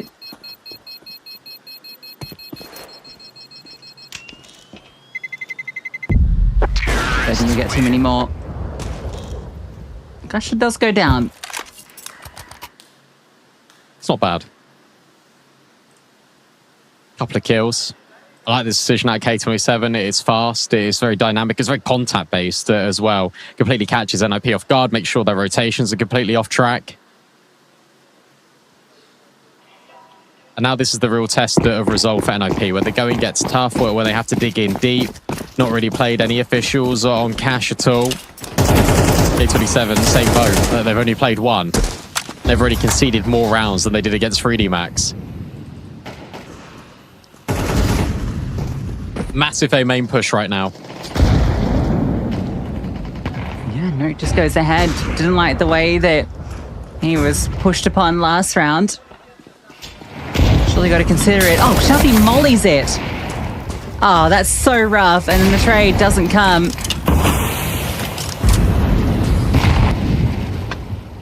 Now you go B. At least that's certainly what it feels like. Shalfie, oh, we'll get another frag. That's really important. That's really going to ruin these rotations. But NIP, Shush remains on the anchor. Remember what Ted said.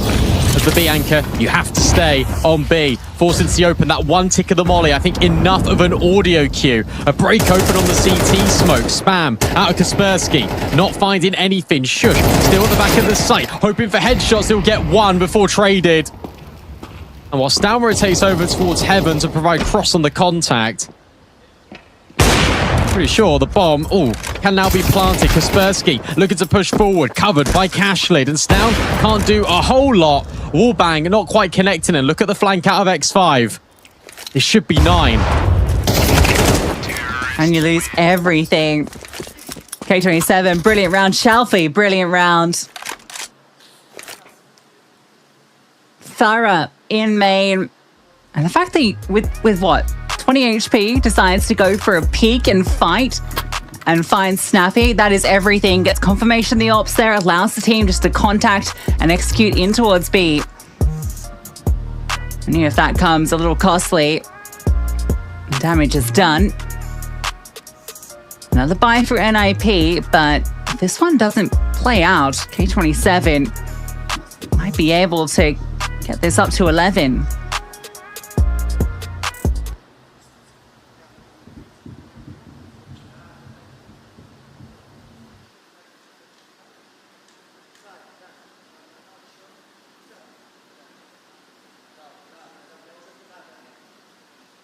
How do K27 want to play it? They put a lot of pressure over at A main early. They've left mid widely open. The only time they've really gone into it was in the pistol. They're requiring a lot on Zido's spams to get the job done. And look at this big concentrated effort in the middle of the map for NIP. As a consequence, they're thinking, actually, they haven't put much pressure on here, so maybe this is the time. Maybe this is the chance. This is the angle I was speaking about, by the way, yesterday with Kaspersky. If you play head down there, it gets overlooked so often by T-sided players. Just replenishing the CT smoke here to use as kind of a one-way. Not working. It's a lot of effort put into getting something out of mid, and then K27 just don't oblige it. Now they will. Break on the smoke. Boosted player dealt with. Nice shot out of Stown.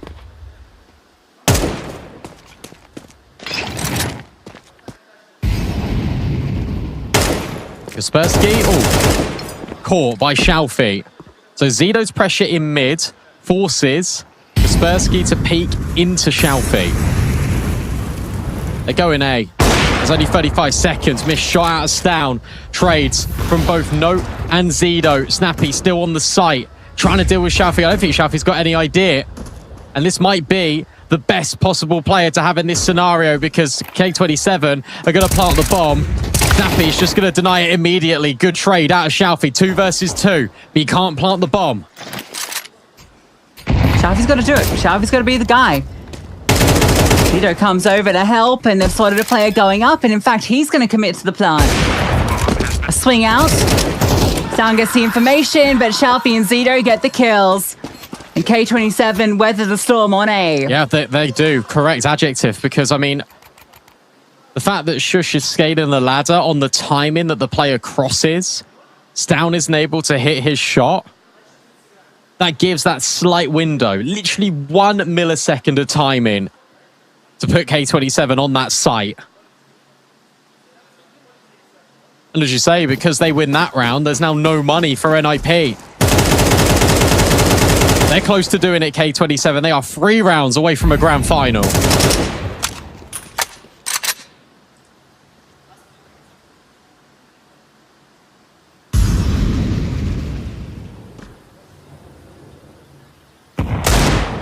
Deagle, nice shot from Shush. Can't let this one slip with your K27. Ooh, and Stown keeps on going. Was the AK funneled away? It was. Hello? Guys? You gotta watch your back. And now they're going into a stack. Smoke forward from Shalfie. Those that are players over at Truck. Assume that there's a player in Fork, but no. We'll find another with a USP. This is all falling apart for K27. Zito trying to be that pressure release, but Stown has got another kill with the Deagle. What a disaster for K27. Just surely is about to lock it in from behind. And NIP, they never say die. Get ecoed. Or at least decode. Stown just keeps on pushing. I love it. Gets the kill in mid, doesn't overcommit to the next fight, just leaves. Ends up pushing through main to get rid of Cash Lid. That one stings for K27. It was meant to be 11. Let's put 2 players into Tech 9s. That single round with the Deagles could be all the difference. It's absurd. It's absolutely absurd, but it's exactly what NIP needed. No fear. K27 play with a lot of caution. Timing feels good to go into B right now. Only one player here. Only Shush. Kaspersky starts to make his move over. They've got an inkling. They've just got a feeling. It's going to be this site, and they'll be dead on. Utility starts to tell the story. Shush falls down by the flames, but defensive smoke uses a one-way, but Quinky, it's an excuse for him to keep fighting. 2 entry kills. Snappy sound and note. I don't think they want to throw their guns away, not at such an important moment. You can always rely on Quinky. He's got that 1 round in him. That round felt so much like the one against 3D Max yesterday, where both of those players got forced out by mollies, tucked into that corner on the right-hand side, and Quinky was able to get both because of a beautiful flashbang. Here is a different scenario, but he still gets a multi. He still opens this B bomb site. It's K27 direct. Out of spawn. Here's the call. We're going B. No excuses. No mistakes being made. Everyone knows what's going on. And they'll keep themselves just with their noses in front. Terrorists win. And NIP, questions asked to them again. Pressure reapplied.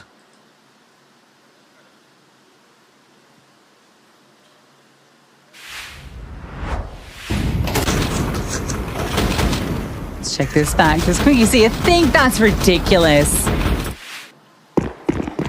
He was just firing off a couple of blind shots before he swing. Bit of serendipity for him.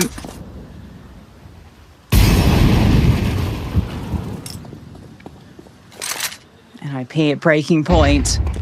They needed to save those guns. Look at the push. They got all the info on B right now. Shush's secondary AWP is just going to collapse on Sunroom and hold useless. And that allows rotations to come over for NIP. And they're going to be here in time. K27, they're about to go. Right, to a stacked bomb site. Down, Flames at his feet, forced out of position from Quad. Still, the scaling a little slow, but more damage done. And Nade almost takes 2. Shalfie gets into a great position as well, and they managed to get the site. X5 finds his, and Cash Lead 2. You can have all the information in the world, but you still need to find your mark, and NIP caught lacking on A. Snappy and Shush need to save. Shush is already deep in T-spawn. K27 finds series point. Astralis-esque as well. So many nades outpouring on towards the back of the site. I love the sequence of it too. You've got the mollies that go in towards default. You've got the molly that goes in towards quad. It forces NIP back and not forward. And it forces them into the double nade setup. And then there's a delay and another one on top of that. That is remarkable at a K27. And they've kept that right in the back pocket until they needed it. A consolidation third map to put them on grand final point. And chances to do it. 3 goes on this T side.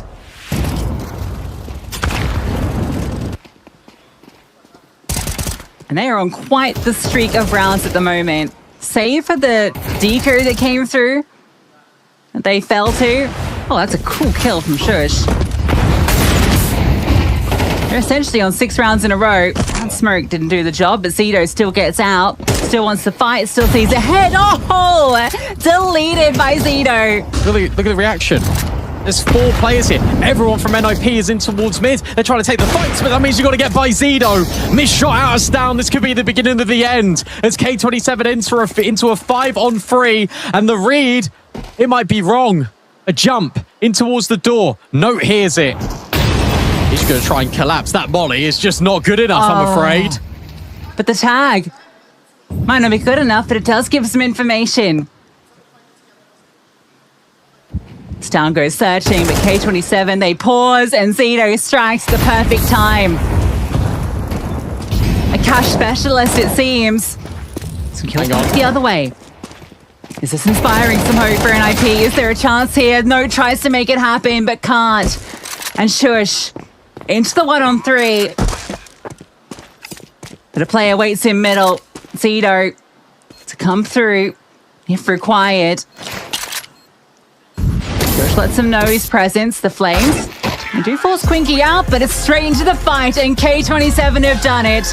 They eliminate the reigning champs, and they book a spot in the grand final versus Heroic. It's absurd what these little kids can do, because I tell you something, they were down and out on Nuke. They come back in a huge way on Cash. NIP look prepped, NIP look prepared, and yet they can't handle a stand-in of Shalfie, a double in-game led K27, their second ever international LAN, and they make a grand final. Incredible. Absolutely incredible. They've been tested on Cash twice now by their opposition, and they've shown that they are no mean feat to take down. Zito is unplayable on this map in middle. That tap on Kaspersky in the final round. A rough one for NIP to bear, given they were so close to beating Heroic in that upper final. They could have been sitting there in that grand final waiting. Instead, sadly, their run ends here. Look at the opening kills for Zito, but also think back to the run that K27 have been on, because they lost to NIP. They went down at the earliest opportunity in the lower bracket, and they've completed the gauntlet, and they've survived. They've even got revenge on the way. And now they find themselves in that grand final. It is unbelievable how much impact one man can have on one map. We thought Kersey was good on Cash for 3D Max. Take a bow, Zito. That is now back-to-back maps. He's basically single-handedly won K27 the series. Almost a third of his kills are opening kills. That's how obscene it is. So not only is he just finding the impact, he's just putting K27 in so many favorable positions. So good on the T side in middle. Ready for every single fight that comes his way, and commiserations to NIP, because we did see some great moments. Stown had a superb map, had a superb series, to be fair. He did. 22 kills here. Obviously for NIP, that Mirage, that's going to sting a little. It will. It really will, because they had so many chances to close that in regulation. They had so many player advantageous situations. The K27 on that T side were just able to find a way to win. I tell you what, that is what distinguishes a great team from a good team. Finding a way to win, even when it feels impossible in moments. But NIP will be feeling really hard done by, especially because of how good that nuke looked as well. Absolutely. And while we have Ted on the sidelines with Exist. That's right. Unfortunately, just now, NIP's role here at the State Ranked Episode 3 ended. I've got Exist by my side. these are always the most difficult conversations to have, especially as a coach, because obviously you need to look at the games and think about it a little bit more. But could you please share your initial thoughts on this game? You played them a couple of days ago. Things were a little bit cleaner. What do you think changed between 2 days ago and today? I mean, I think like yesterday against Heroic and today, I think we're throwing too many advantages away, to be honest. I think Mirage should be ours. I think we lose 2 5-on-3s on CT that we just overpeak maybe, and yeah, then we also had a chance to close it out in overtime, also in a 5-on-3, right? But I mean, I think Cash is also a learning experience. Yeah, I don't know. We obviously just need to go back home, practice a bit more. We haven't had that many practice days with the Note yet, but yeah, the feeling now is just that we threw away a lot of advantages, and of course yesterday I think we lost like 6 or some anticos against Heroic, and it's just not good enough, and you can't expect to win games when you do that. I do want to end this on a positive note for you guys, because obviously, unfortunately, you couldn't defend your title from episode 2, but you came in with a bit of a different lineup with Note stepping in. Is there more positives that you can look at? Obviously, he's on a temporary deal right now, but as far as we know, he's going to keep playing with you guys for the foreseeable future. So what are the main things that you feel like he's brought to the table and the ways that the team has changed? So it could potentially become better as you give a little bit more time and you're given a little bit more time to practice and play some more officials with him. I mean, as you said, I think Note has been a very positive addition to this team. He's been playing really well. So yeah, I mean, I still think there's a lot of positives. We just kind of screwed up for ourselves a little bit. I mean, good news is that our nuke is back after 2 horrible nukes in China, I think it was maybe. But yeah, I mean, Note is a really good addition, so still looking forward to going back to practice and getting better next time, sure. All right, well, thank you very much. It was great having you here, and hopefully we see you in the next one as well. Brandon, Lucy, back to you. A really honest and raw interview from Exist, and he's right, he did feel like NIP made a lot of mistakes, and they did, and that was actually the sentiment throughout the tournament. They finish in 3rd, unable to defend their title that they claimed in episode 2, and that means that we're going to have a new winner again. We had G2 in episode 1. We had NIP in episode 2, and now in episode 3 it will either be Heroic or K27. This is going to be a really exciting final. K27 probably can't believe that they are here, considering where they were at the end of day 1 and how they're looking at the end of this championship Saturday. I think we've got Ted on the side with K27 now. That's right, Brandon. I'm here with X5, the IGL, well, one out of the 2 IGLs on the K27 lineup right now, just qualified for the grand final of the Stake Ranked Episode 3. This is your 2nd international LAN event with the boys, and you've already made a grand final. I'm just going to hit you with the most trivial question ever. How does it feel? Does it feel nice to be able to get to that last straw, I guess, after not having as much experience on these stages? To be honest, I'm really proud of my team, especially of our young players, Kashlit, Queen, Kixido. They are really cool, and I'm surprised at how they are performing on international LAN versus good teams. Of course, it's not tier 1 even, to be honest. Guys are playing like top 30, top 20 teams, tier 2. But anyway, Xido is showing insane performance, Quinky, Kashlit as well, and me and Alex Shalfi, we're just helping them, making space, trying to call what they're gonna do, and they're showing their potential, so I'm really happy. Talk to me a little bit about that NAP game, because I think for all of us from the outside, it was obvious that this was the most difficult matchup that you played so far out of the last 3 games that you won 2-0 very cleanly, right? Here you could have even lost 2-0 if it wasn't for a lot of the 3v5s, 2v4s, but Blanen told me that through his perspective, it was the individuals that bailed you out. Do you feel like maybe you could have played an even cleaner game, because it felt like you were winning a lot of these 2v4s and 3v5s and some half-buys, but it was a very tight matchup against them? Yeah, like we played versus them first match on this tournament, and that was first game on LAN. Always first games on LANs are always shaky, you know, so everyone is on stress, and that's why we played really bad. But after that, game by game, as I said to you previously, we're playing much better game by game, day by day, and today, to be honest, I was pretty sure that they're gonna pick Nuke again, but we fucked up on Nuke. Mirage was pretty easy, to be honest. Of course, we played OT, but that was a lot of rounds that we lost. I was gonna say, you were down 12-11, so I'm not sure if we can quantify that pretty easy.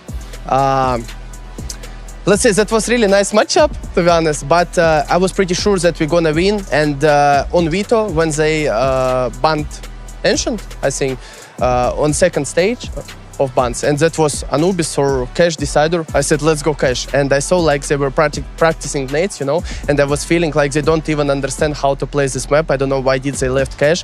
For example, if it was Ancient, that was more chances for them. But 3D Max yesterday as well didn't know that we played Cash. We practiced it a lot, and I'm really happy that they decided to play Cash versus us. All right, and lastly, obviously you guys have a grand final, or best of 5 grand final to play against Heroic later on today. So what I will ask you, because we're going to have the opportunity to talk about that specific game against Heroic, but how do you reset now and get ready for that Heroic matchup when you've played one game? Now you get, I think, around 1 hour of a break, and you've got potentially what could be a very long series ahead. So how do you get reset? How do you relax, but then in the same time stay in the right headspace where you're not too relaxed going into that matchup?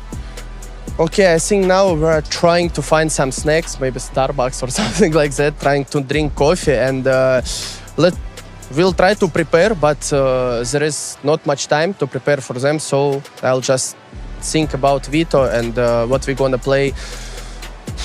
I don't know, to be honest, how to reset after this game, but it is what it is. We're gonna show our best and try to make what's possible from our side.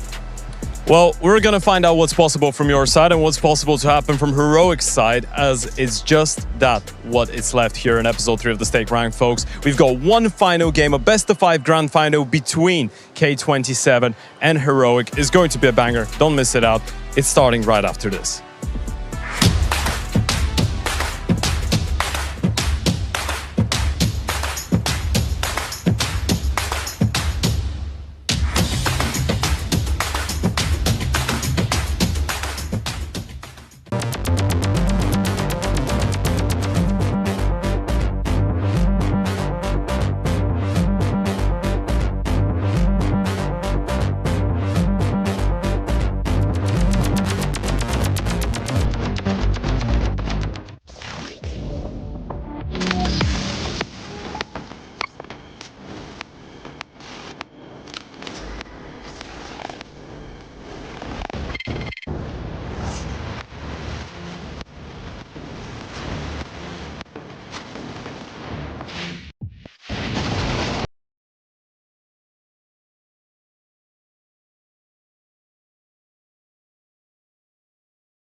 Dota right before the start of the Best of 5 Grand Final of the Stake Ranked Episode 3.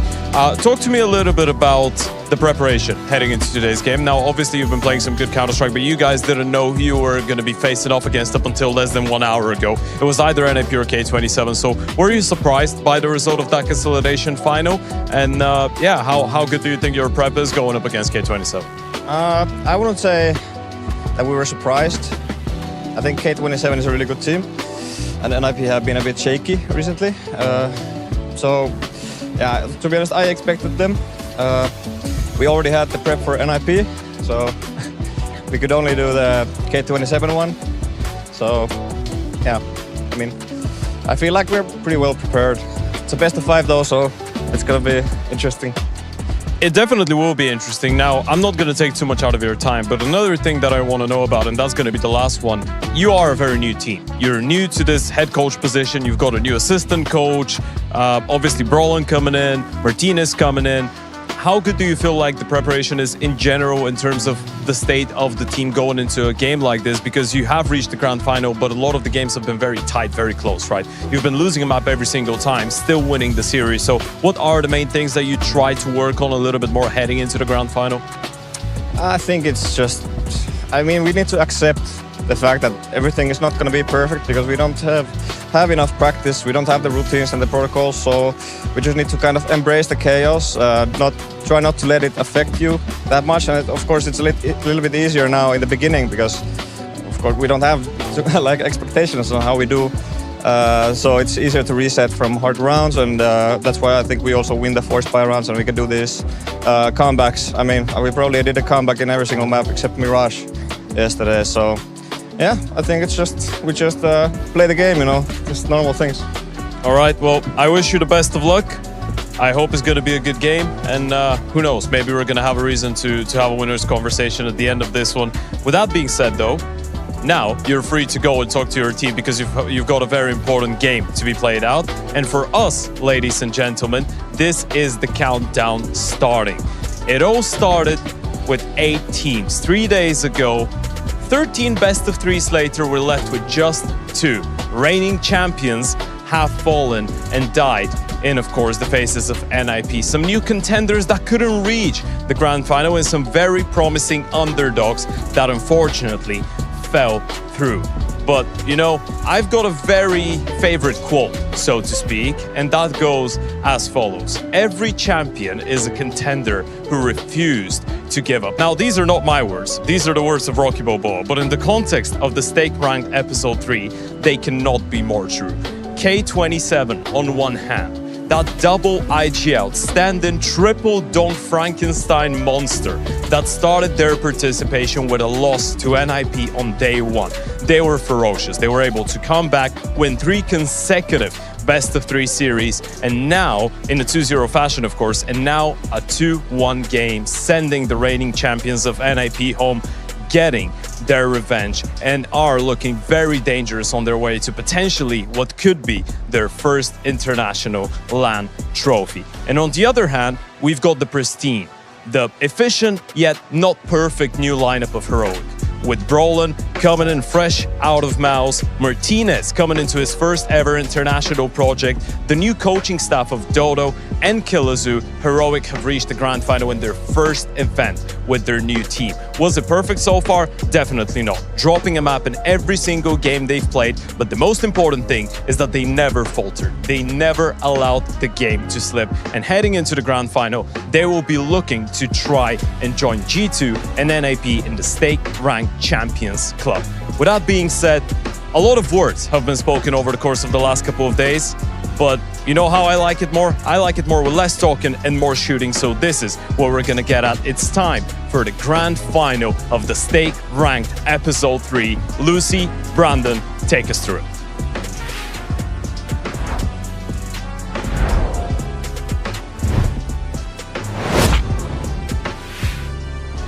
Thank you so much, Ted. And he brings up a really good point there. Heroic have lost 3 maps across 3 best of 3s they have played. For K27, they joined us in the closed qualifier. They have played 8 series of Counter-Strike to get to this grand final, and they have lost 3 maps across those 8 series. All to NIP, funnily enough. They have been on the grind to get here. Yeah, they have been, and they've gone through the gauntlet. It's been really cool, and it really mirrors what they've been doing online throughout this entire season. Grinding, making it, and having these opportunities. And now they've got one, the grand final. And the best bit about this is, in the LAN portion, they've been playing with Shalfie, they've been playing with Stand-In. They went through the closed qualifier with Fame. That didn't work out. They've now got Clax, who couldn't be here because of visa issues. So now instead, you've got Shalfie, who is bringing a lot of energy, a lot of good vibes, and him and X5. They were saying to Ted that they give these 3 stars all of the room, all of the energy that they need to compete. And they've been doing a fantastic, fantastic job.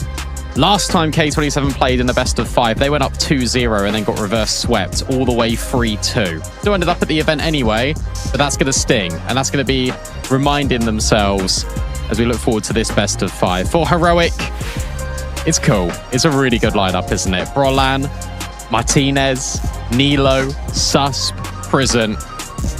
Heroic has been through a massive rebuild. And yet they come out the other side still grand finalists. That says a lot about the ambition and a lot about the potential of this very team. Yeah, I've had some great stuff coming through from the Swedes in particular, I think, for this lineup. I've enjoyed what I saw out of Sus, being consistency in that NIP series. Nilo has just been great against every opponent they've played. I think Berlin impressed a few moments too. Martinez, I think, has had some really high highs. Some maps where we haven't seen quite as much impact, but it's all about finding your footing. K27's a team that certainly found their footing, as I mentioned, for their run here.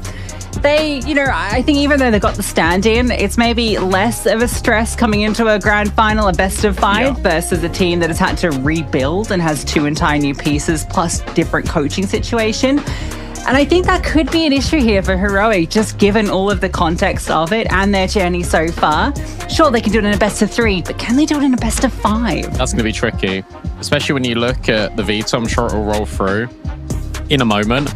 This map pool is not good for Heroic because K27, they're going to ban Inferno. You imagine Heroic are going to ban Anubis. And then you've got, what? Dust 2. That's such a good K27 map. Ancient, good K27 map. Mirage, good K27 map. The reason why I'm saying good K27 map is look at the win rates as well. 67, 70, 70. For Heroic, they only win Mirage a third of the time they play it. They only win Dust 2 half of the time they play it. Yeah, you have to pick Nuke. It's the only map that K27 is struggling on that's available in this pool. So they pick it. K27 can go anywhere. Makes sense. They just beat NIP on this. And now what do you do if you're Heroic? Cash, maybe? Dust 2. I wonder if I would have preferred K27 flexing something like the Cash earlier. And I only say that because the Heroic's Mirage, it might not look the best in the stat-wise, but it hasn't been too bad. We saw them beat NIP on it. Like, their one game they've played with the new roster, they run a really nice game versus NIP with some big rounds coming through. It is a little scary because K27 weren't invulnerable on that map. Remember, they could have very easily have lost it versus NIP. Yes, they could have, but I think it was scrappy from both sides. I think what's interesting is that we're going to get scrappy rounds here. We're going to get a lot of scrappiness. Here's the thing, A27 thrive in the chaos, and these individuals, when the pressure is there, they play like they haven't got any. So I really do look at this veto. I look at the journey that K27 has been on, and it's hard to ignore the facts. This team has been going from strength to strength to strength. They've just played a grueling best of 3. And what are they ready to do? Immediately play a best of 5. This is just another day in the office for this team. Yeah, we can see Nuke has been tricky for both, to be honest. But for K27, they lost versus NIP just a couple of hours ago. That one wasn't particularly pretty, and that is very concerning for them. They really just weren't able to get anything going. On the CT side as well, right? Like, they got the pistol, got reset immediately, and it took them, 8-9 rounds before they could finally get a few more on the board. And the T side, they never even got to play it. So they're going to have to hope for a much better defense here because, if it's anything like what they show versus NIP, I think Heroic have got Nuke in the bag. The thing is for Heroic and Nuke is that their T side is sometimes not very versatile and is pretty one-dimensional. You have to bring out all the stops. The good news is that their coach, Doto, expected K27, like me, to win the consolidation final. So he's done all of the prep. So he knows what needs to be done. I think the fact that they pick D2 as well is interesting. Hang on a second. It says that you've picked Heroic. That's not true. You picked NIP and they're not here. Yeah, well, to be honest, at the very start of the day, we both had to do our predictions for both series. We didn't know who was going to be in the grand final, but you backed K27 the whole way. I made the wrong call. I backed NIP, so I get the default Heroic pick just to go against you. However, I'm not sure if I actually think they're going to win it. Given what we've seen from K27 so far, the storyline they've been on, the way they're shooting, and more than anything, the fact that this is the best of 5. Stake still favors Heroic. I think they might be wrong about this. Because of the VRS. Yeah, I guess so. But just like with the NIP game, it feels like K27 have a really good shot at it. I can't believe I got told that I wasn't allowed to change if K27 loses and they just put K27 there. That's... Oh, production. Me and you are going to fall out. Look, let's focus in on Nuke just a little bit. Who was good on Nuke for Heroic? Prison on that CT side. I remember him playing incredibly well. Nilo has also been incredibly good. Martinez has been good on Dust too. We need Martinez being consistent across all maps here in this best of 5. He's going to have a lot of options to do so. The fact that it goes Nuke, Mirage, D2, Cash. Like these are all AWP maps. You get Ancient right at the very end if we even need it. Martinez needs to be firing all cylinders because tell you what, Cashlet is. Yeah, 3 games of Nuke for Heroic so far here at State Ranked Episode 3. They beat 3D Max, but fell to Phantom in OT, fell to NIP on it as well. Nilo has been a standout performer for them, 1.28 rating across the 3 maps they have played. But for the rest, well, they are leagues behind. With all that said, K27, we've already seen their struggles on the map. Heroic with the veto as it is, the Nuke pick feels like the one bit of safety they get. We still have to make it a reality. Let's start the battle, our grand final, Heroic vs K27. Let's get it underway. And let's see if K27 can get back to a better CT side showing. No, come on. It's baited us. Prison was too busy having a massage. He didn't check his settings. Hopefully this gets resolved really quickly. Don't want to delay this grand final too much, especially when you've had your team talk, you had your huddle, you're getting ready to go into the game, and then suddenly there's an issue. Oh, he's good. There we go. Easy. I was going to say, hopefully he doesn't need his Steam Authenticator code because that's on the other side of the server. That's an X5 reference. For anyone at home. Everyone's favorite authenticator code. Here we go. Or Zagev.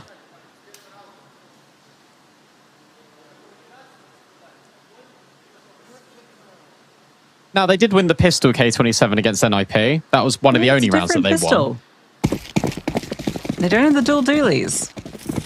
Dual dualies. So variation already. What's the plan for Heroic? Oh, quick. Towards A. Our Huck straight into the dualies and the nade out of X5. Cashed will then follow through, and this is looking brilliant. Out of K27. 4 versus 2, and in fact, it's 4 versus nothing. I wonder if there's something in that, right? Are they thinking, okay, well, earlier when we played this, we did this double ramp setup. It was much more focused on the extremities. A site was left a little bit open. So K27, they go for a very different setup this time around. Zito's dual Berettas on top of Hut. Lovely HE as well comes on over. We've mentioned many times K27's T-side woes. Comes to Nuke. And at least this time, there's not the threat of losing the follow-through. Heroic do not force. No. So for K27, they can get off to a very good start. Heroic are just practicing their jumps and their movement. Getting the vibes in. having a little chat about what's to come. Also looking to potentially drain any utility. It's an economy game after all. Now with 1 minute left, they're going to set their sights on pushing lobby. A bomb down here would be amazing. Whether they can or not is a different story.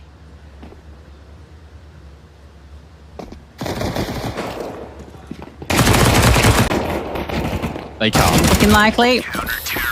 No, Zito holds well at backside. And MP9 picks up 2. Zito, Danger Man. Actually did have a quite first 2 maps versus NIP. But felt like he really warmed up into Cash, and he's coming to this one hot. That's a worrying sign for Heroic, but they're not too dissuaded. Guns come out.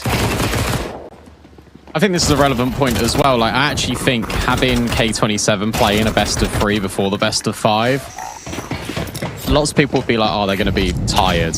I actually think it will help them because they're already really warm. And as you say, Zito went quiet and then he came alive. He's already 4-0. Next 5, 3-1. Already a quick rotate out of Shalfie down Secret. Martinez lining up utility to throw for Krisen, and actually that molly went behind Shalfie, but he felt scared that he was going to get trapped. He will take half HP. Krisen in main. We know he loves these plays, and just about manages the frag. X5 needs to step in, and actually removes Nilo. That was a tricky kill. Shalfie slid down the ladder, down vent, but Susp is on a bit of an adventure. He can be the one that plays spoiler in this round. Outside was completely left open, so there'll be some sort of awareness of this. Yeah, Cashlet's holding it. That's good consideration here. If contact gets taken from Squeaky, then maybe this could go a little bit ridiculous, or Susp could just pre-fire. Awesome. Out of Susp. Quinky. Able to get rid of him on the ladder, but his support network falls. And now it's a 1v2. Martinez is just underneath the silo. Heroic able to rescue it. You really think Cashlet is in position to win that round? There's Sus. What a clear. Just ready for that kind of default hold, looking at Heaven.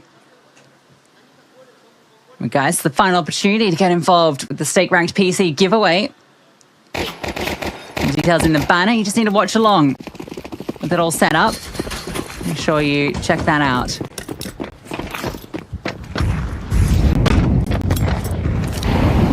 Cashed it up.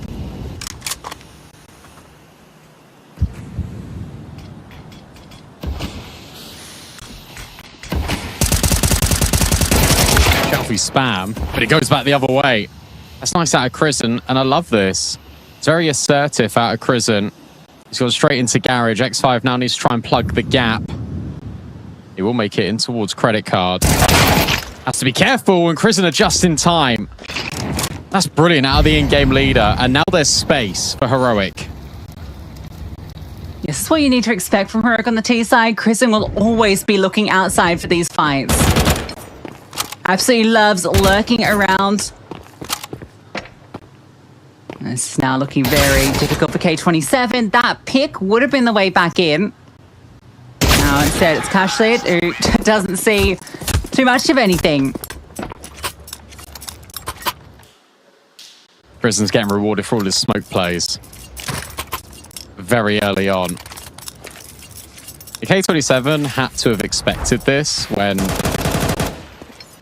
watching Heroic demos, because I imagine they would have prepped a little bit for Heroic. This is what Krisen loves to do. This is bread and butter. The fact that Quinky expected Brolan is really impressive. He isn't able to get the frag. Okay, so now guns have come out for Heroic.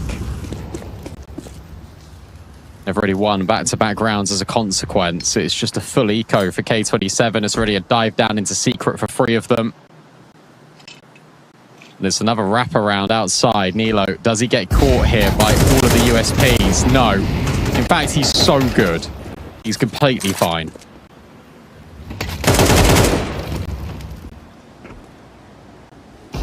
So And some good shots today. That bodes well for Heroic.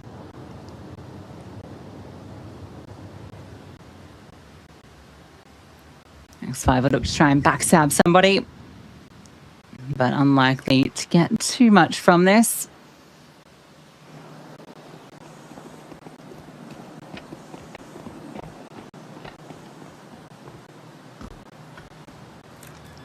Oh, maybe catch out Nilo. Nope, see you later. Drops down. There we go. Nilo gets 4. Can see Eco. Heroic step into the lead. Now we need to see some adjustment at K27. Pushing towards lobby early, ramp crunch, even pressure outside. But I feel like the pressure outside is going to feel a bit obvious from Heroic. But you can definitely give it a look in. Something needs to change though, because the minute you sit back is the minute you're just allowing all of this opportunity. NIP did a good job, but really pressing the issue, getting active. Could just be a fast change of pace here from Heroic. Is certainly from the AWP. Martinez has a look and a glance towards ramp. Doesn't see anything. Actually, the setup for K27 hasn't changed.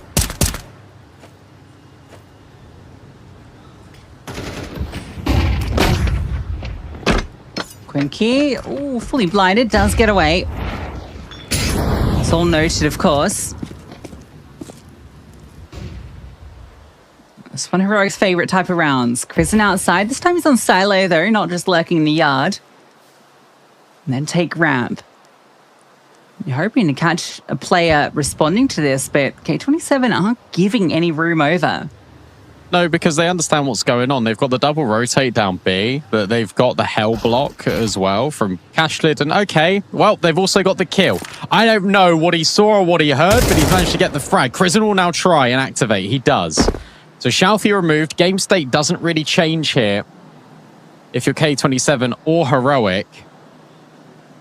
But A is vulnerable. It's just Zido.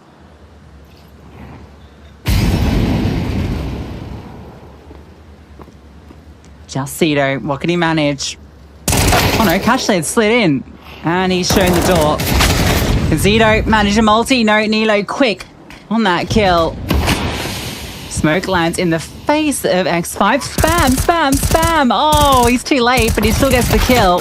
And now, up from the vent, Quinky gets his. Sus, 26 HP. In positions, Quinky. Oh, he thought he was ready for it.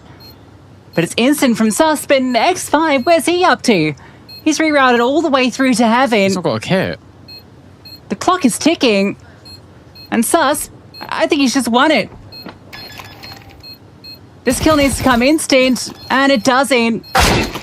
So Sus, yeah, sure, kill comes through, but not the round. So much pressure. Just you can tell that K27 are so uncomfortable on Nuke. The fact that X5 gets the kill at main and then goes all the way around heaven is silly. But I think they're letting the occasion get to them just a little bit. They haven't won a single gun round yet at K27. That was the best chance for them to do so. That was a 2v1. The Sus wins just by staying still.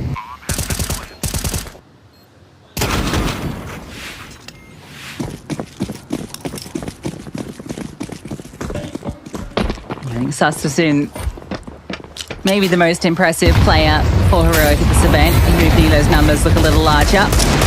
See you later, Brolin. Shalfie's Deagle just spams him out. Zido was getting aggressive with the MP9, and is he allowed to get away? Just about. Quinky moves down. The clear, not quite there. Great headshot, looking to make it 2. Can't quite. Prison standing. Now, players are isolated, and X5 starts to move down. This is a lighter buy around the saved weapon.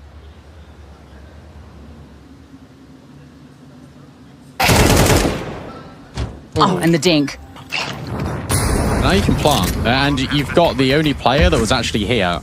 So you got this double rotate down ramp here for K27, but Shalfie's only on a deagle. Prison, holding, watching, not quite securing, as he peeks out the right-hand side. Oh, in fact, he doesn't really need to, does he? Shalfie will still hit the shot, and then Cash is looking at the single door. They're able to get it done. It is that saved AWP. They buy some weapons around it, and K27, they're back. Yeah, it's interesting. That's around the Heroic go for a bit of fast play out through door. Gets punished immediately just by spam. I want to get down the vent quickly, expecting maybe utility would be lesser in this round.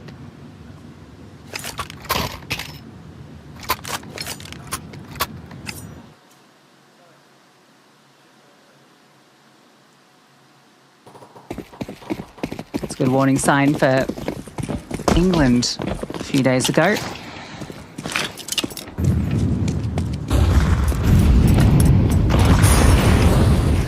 Why are you bringing that up?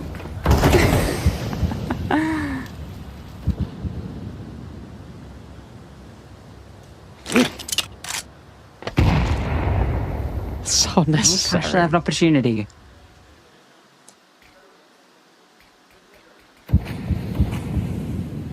That's the outside again. You got the block smokes, and then with the diags, Ashley takes a shot, but of course doesn't see anything. You got to be wary of this. The K27, you got to assume that Heroic would be scaling, and Crizzen certainly is. Oh, Cashlid's on a timer. It's starting to feel really uncomfortable if you're K27. Cashlid holding and claiming. That's a really nice kill. He'll just fall off. K27 are going to react by actually not pushing lobby, but just holding it in from hut. And this is going to work out pretty well. Although Cashlid has put himself right in the corner of the CT vent. Is someone holding heaven on site? Because Sus got this kill before. In fact, it's Quinky that claims it. Cashlid's then got free real estate. Nilo might be ready for Zido, but is he ready for X5? Not quite. But Martinez will deal with Shalfie. It's somewhat falling apart for K27. That is until Cashlid puts a massive band-aid over it. 3 kills for him. Martinez can't do a whole lot with 20 seconds left. And K27 just about survived the scare. This time, outside is held. Yeah, Cashlid with the AWP, putting on a good show with it. Difficult fight into the Heaven player. And yeah, there was that concern for a moment about the flank from Sus. I thought he found a great timing because it would have been confirmed from the death cam that Cashlid dropped down. I'm thinking maybe there's some space in towards Heaven, but Quinky comes back, clears the scaling Sus, and that removes the major threat of the round. So consecutive rounds for K27. Saved AWP is critical for Heroics. It means they get a full investment into this one. It feels like although they lost that 4-round streak in a row, K27's communication in this game compared to the one against NOP is a lot clearer. It feels like everyone's a lot more on the same page of what is open, what needs to be cleared. And they're doing things together, and that makes just such an awfully big difference. So on the CT side, like for example, the double hold it in towards hut. Quinky going back to clear Susp. Definitely looks and feels a lot better in the K27 camp. And let's be honest, they knew that they'd be playing Nuke first.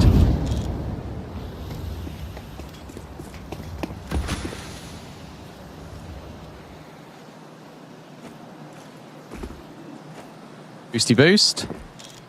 Okay, this is crazy. Not going to see too much though. Yeah, this is not an angle you see very often. Shalfie's playing very close to the smoke, so he's all right at the moment. Cashlid, this is a great place to be with the AWP, not one that you're expecting. Susp is teasing to get the jiggle.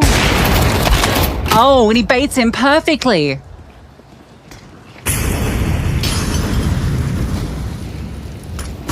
All right, Shalfie, it's up to you. Let's get a multi. Round the corner they go, and again, the jump is brilliant to bait Susp in. Really good work out of Heroic. 5v3 defense, baited not once, but twice. Here, X5. Anything to offer up? Ashley takes 2 heads. This fight's big. Brolin wins it. Zito is down here and gets legged.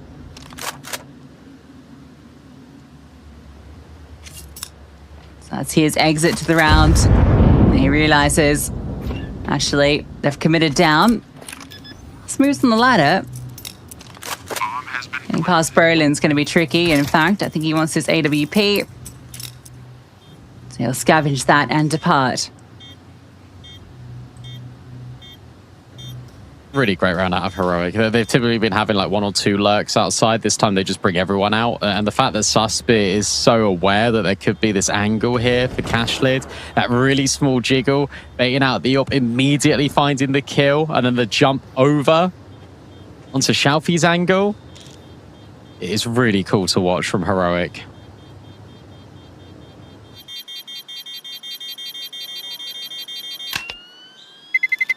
Terrorists win.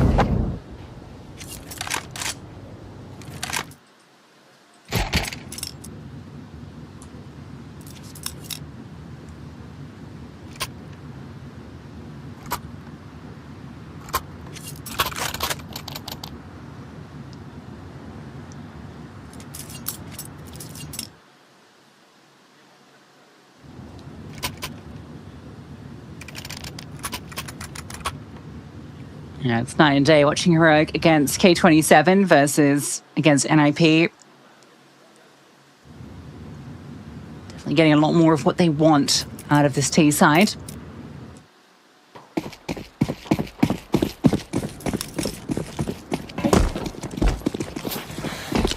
From boost, Cashlid take the door peek.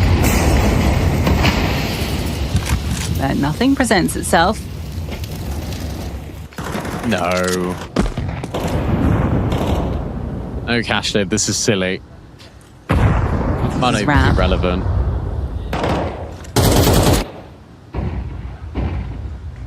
This in. Yeah, already down here. Removes Cashlid trying to rotate. Lost ramp control, you've lost B, and maybe just the round with it. Unless Quinky is here. the small T. Oh, he gets nothing. Oh. Okay, well. That ends that. A wry smile from Susp after that kill. Good round again out of Heroic, because this is just exactly the same thing as what they're used to doing on T sides, but they do it on a much faster tempo. Like, it's really quick to get Crizzen down the vent. They don't peek door at all. They don't give Cashlid the opportunity. They all go in towards ramp together. As soon as a contact is being taken by Crizzen, he feels like he can speed up and get a bit more active. Because of the Mac 10, Zito can't hold on either.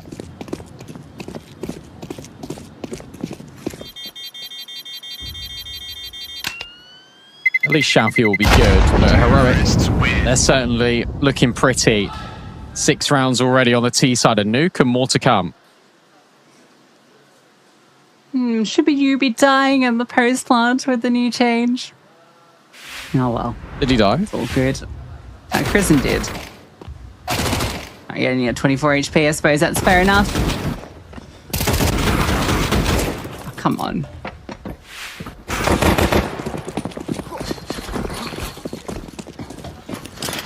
Okay. Got an all out. And a rifle. Goodbye, rifle. Crizzen's just been so quick outside.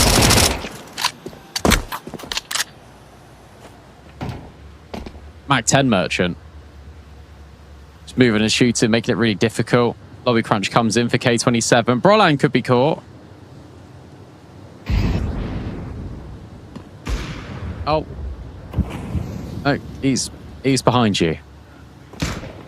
Cashlid will find a frag back. They're going to split through main. Broline surely is now going to get another pick. Easy onto Quinky, who completely overlooked him, and Cashlid will have to excuse himself from round 11. 7 for Heroic. And the nightmare on Nuke continues for K27.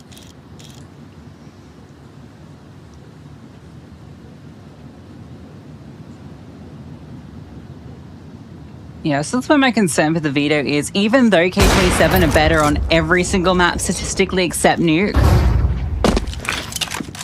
Heroic are looking to start 1-0 up. And then Mirage, I think Heroic are pretty decent on both Mirage and Dust too. Like, I think they're the stronger maps of the remaining 4 for Heroic.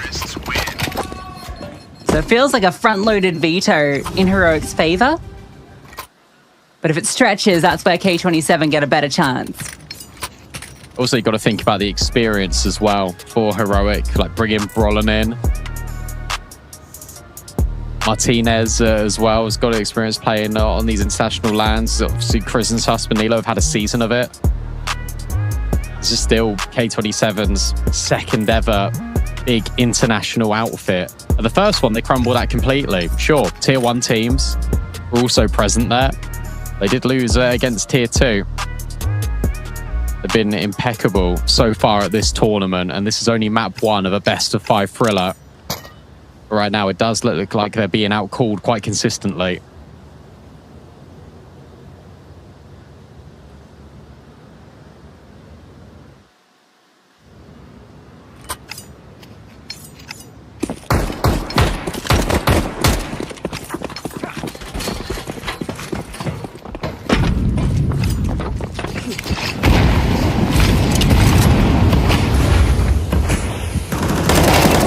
Step forward. Prison had no idea. Great timing to step aggressively into HUD.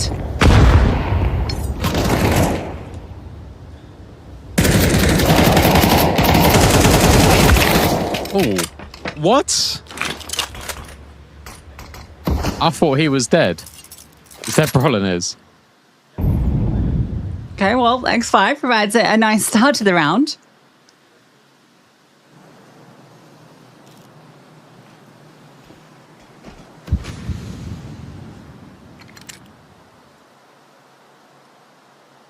Yeah, this would be something for K27. Martinez. Oh, locked in on the Heaven jiggle, but that's also been spotted and information goes the other way. Now has a look at Main. Nice shot onto Xiaofi. So that's 1 kill back. The Susnity gets dropped with the bomb. And now things get even more precarious for Heroic. There's actually no one at Hell or Heaven. At least not at the moment. Cashid starts to make moves back that way. There's no time, though. There's 30 seconds, so they have to go main. They have to break through, and there's 4 players here. Yeah, this should be impossible. X5 just tucks in. Twinkie takes the first contact, then X5 can step in. Martinez, not a lot to say here. X5 gets his quad kill. K27 get the final round of the half, but it's still 5 on the CT.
For K27, all things considered, on that CT side, it'd be hard not to be earlier today against NIP. 5 rounds feels not amazing, but also not the worst. If they can get the pistol, they can maybe build back in. Stake think Heroic are destroying K27 on nuke.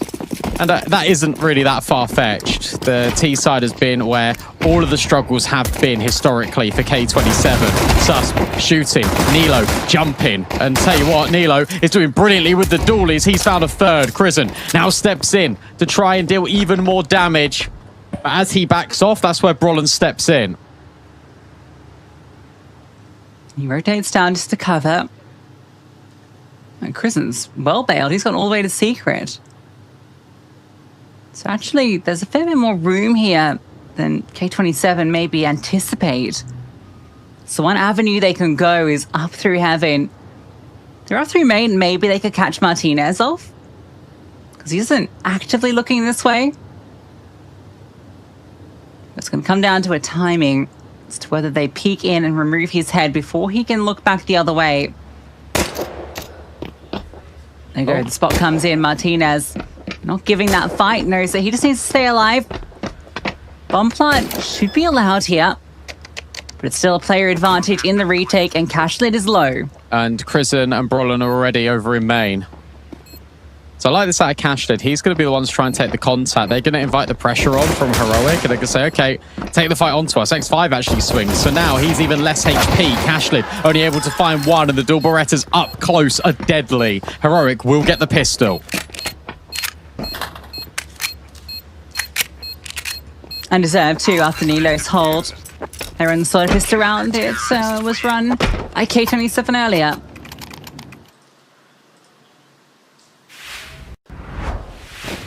Many rounds have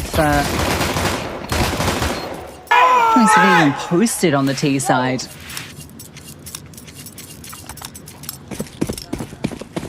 Let's have a look. One. Okay, they've got a fair few versus Phantom.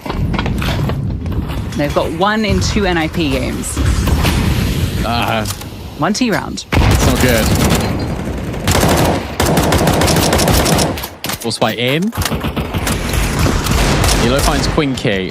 Spam out of X5 does a lot of damage. How about that nade? Doesn't clean the kill. Shots of Brolin. In fact, X5 will find Krisen, but it might not matter.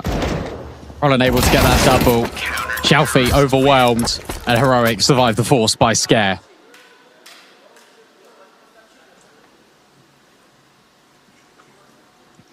Yeah, it's not too scary at the moment from K27. They got 5 T rounds versus Phantom and then 1 versus NIP. So that's 6 across 3 maps played. And they need 8.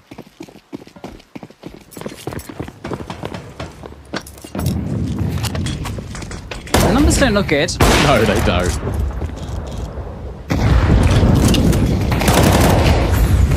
They're just going to go pop in towards this A bomb site. A is being held for as well, and the FAMAS does brilliant work. Nilo steps in, and okay, it's just a clean up. K27 need to work on their nuke.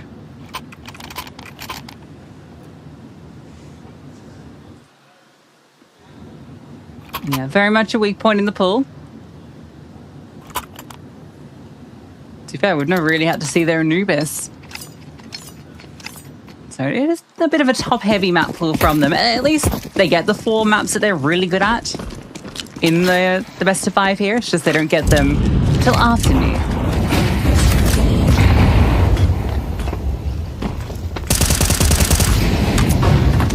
I called Xiaofi a nuke specialist in the consolidation final, and he currently has 3 kills. Yeah, I think he also had a similar performance in that game too. Yeah. Oh. Extension allows Zeno in, and, well, that's the only kill that they're going to find, it looks like. Nilo steps up. He's on 18 frags right now. Xiaofi able to get rid of Sus. Can he get rid of Krisen as well? And towards main, ready for him, but can't handle him.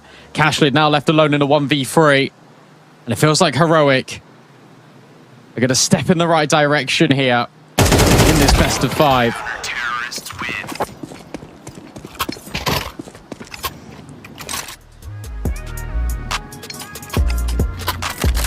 Krisen having some high impact in that round. Nilo as well. Who's top of the server right now with 18 frags.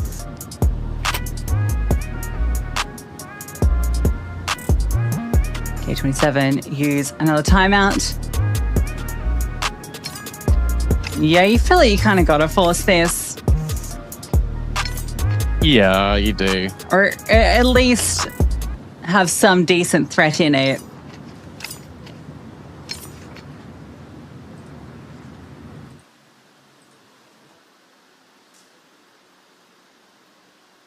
That meme of the guy with the stick.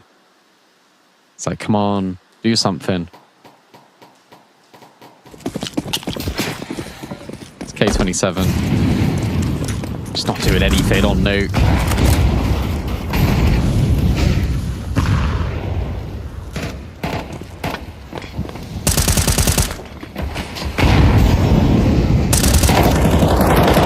Small distraction to allow these players outside just to run, and in the open, Prison gets a little bit caught out, doesn't go down.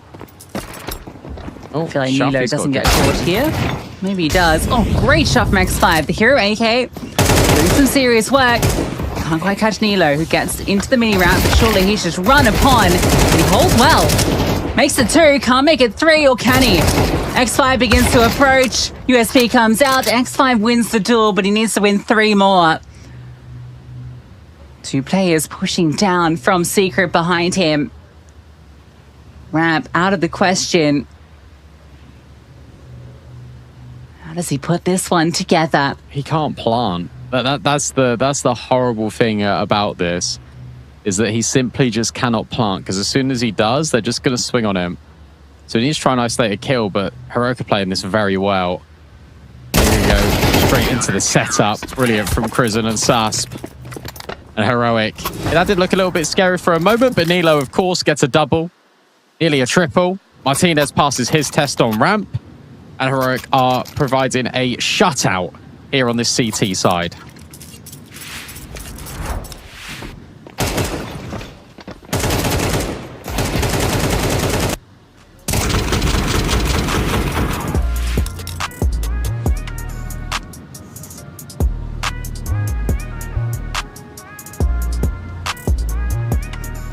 Not looking so good for K27, is it? No. But we always knew this was going to be the case on Nuke, didn't we? And that's the thing. It's not like it's surprising. It'd be more surprising if the scoreline was flipped the other way around. They need really fear for Heroic in the BO5. It's not going to feel good for K27 to start off the series like this, even with the better maps waiting.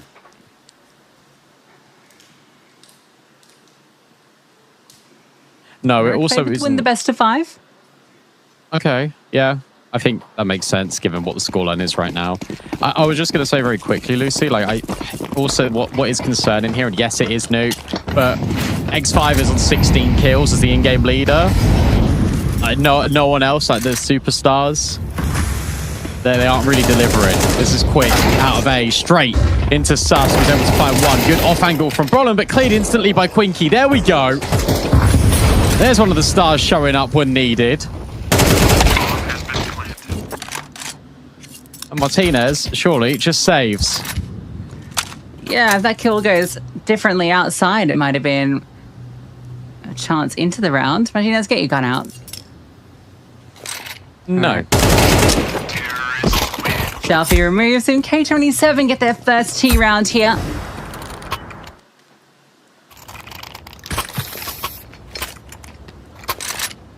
Can they make it any more? That one comes off Quinky, getting a brilliant opening sequence on the A-bomb site.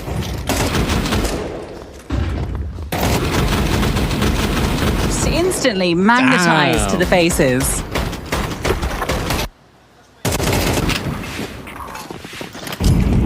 That was awesome to watch back on the replay. Thank you, production. The flick up and the flick down. That's awesome. Heroic aware that potentially K27 could just run that round right back. Cashlade's got the bomb and utility at top of the silo. Zido has a look outside, but doesn't see anything. 3 players effective for Heroic on A.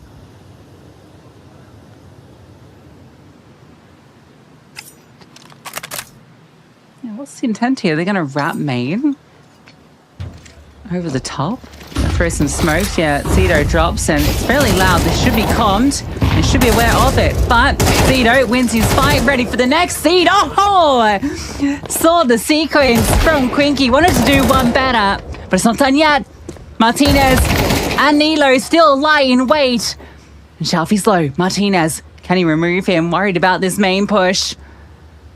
Oh, this player is so close by. Shelfie waits for the peek.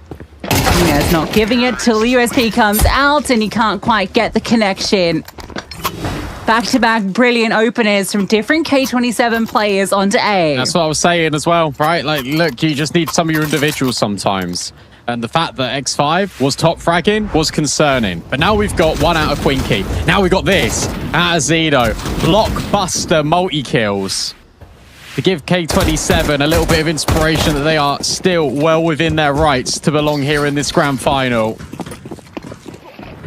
Win this, it goes 12-8, Eco 12-9. They won't be believing yet, they were just looking for more confidence. But I'll tell you something, they could do this. Overwhelmed yet again. These A hits are just relentless. And also, by the way, where's this been all tournament? They've not pulled this out once.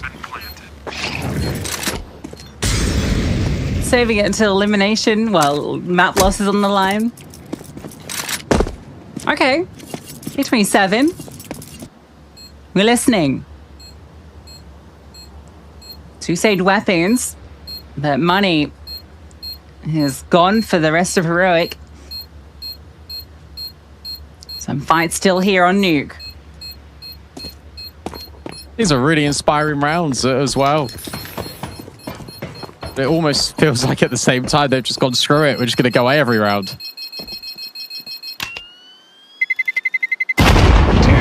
It is working.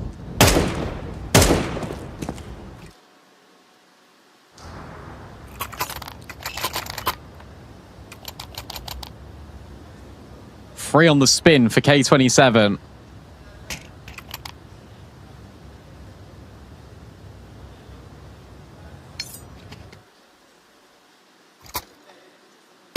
See what these hero weapons that were saved over can do.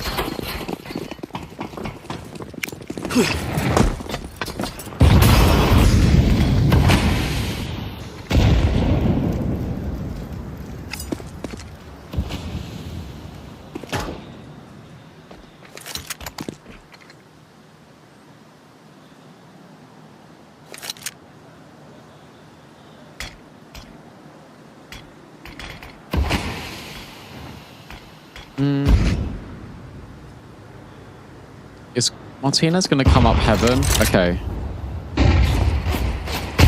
No, he isn't. I'm confused why they're breaking the smokes when no one's really there to profit off it. I guess it's Nilo with the AK just on the AC. K27 are going to reroute and wrap and go back to ramp. All reveals itself. Leg shot onto X5. Roland pops out. Misty chance onto X5.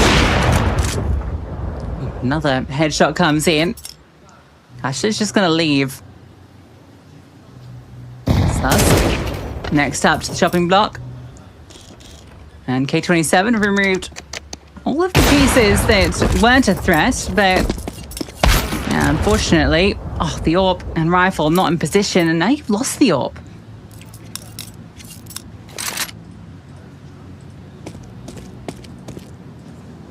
They have 2,900 loss bonus. So as long as Nilo survives, he can drop an AWP to Martinez. And K27 will not be hunting him.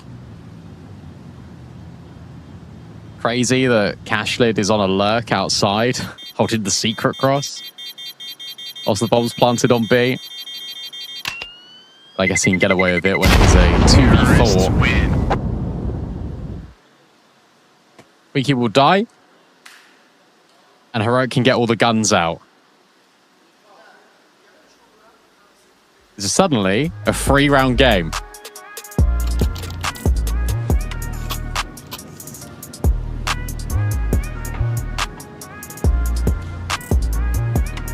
And they got Heroic sweating a little bit last time out.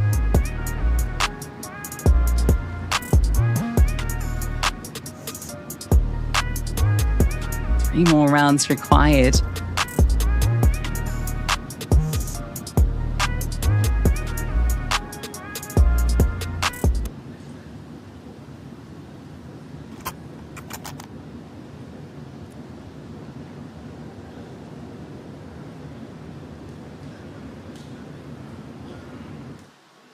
A lot of pressure on X5.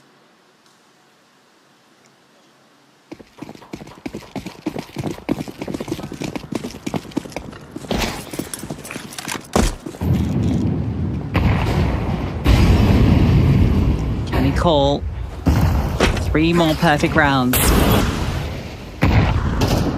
And then more after that. But for now, 3. Ashley hoping for an opportunity outside, doesn't see anything. Zido now creeps close. 2 players in main. Effective for Heroic. There's a redeployment of the smokes come in. Zido waits for the break, but still gets spammed anyway. It's nice to break into that though. Martinez on the line. Looking less and less likely for K27.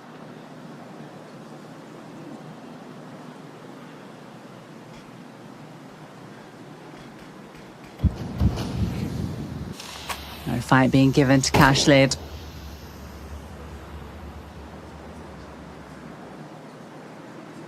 He's hoping for it, but there's nothing out here.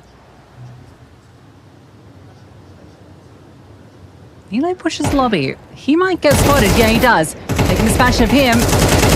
Oh, they can't. Not easily. Now you got to just gamble that you can get down the vent.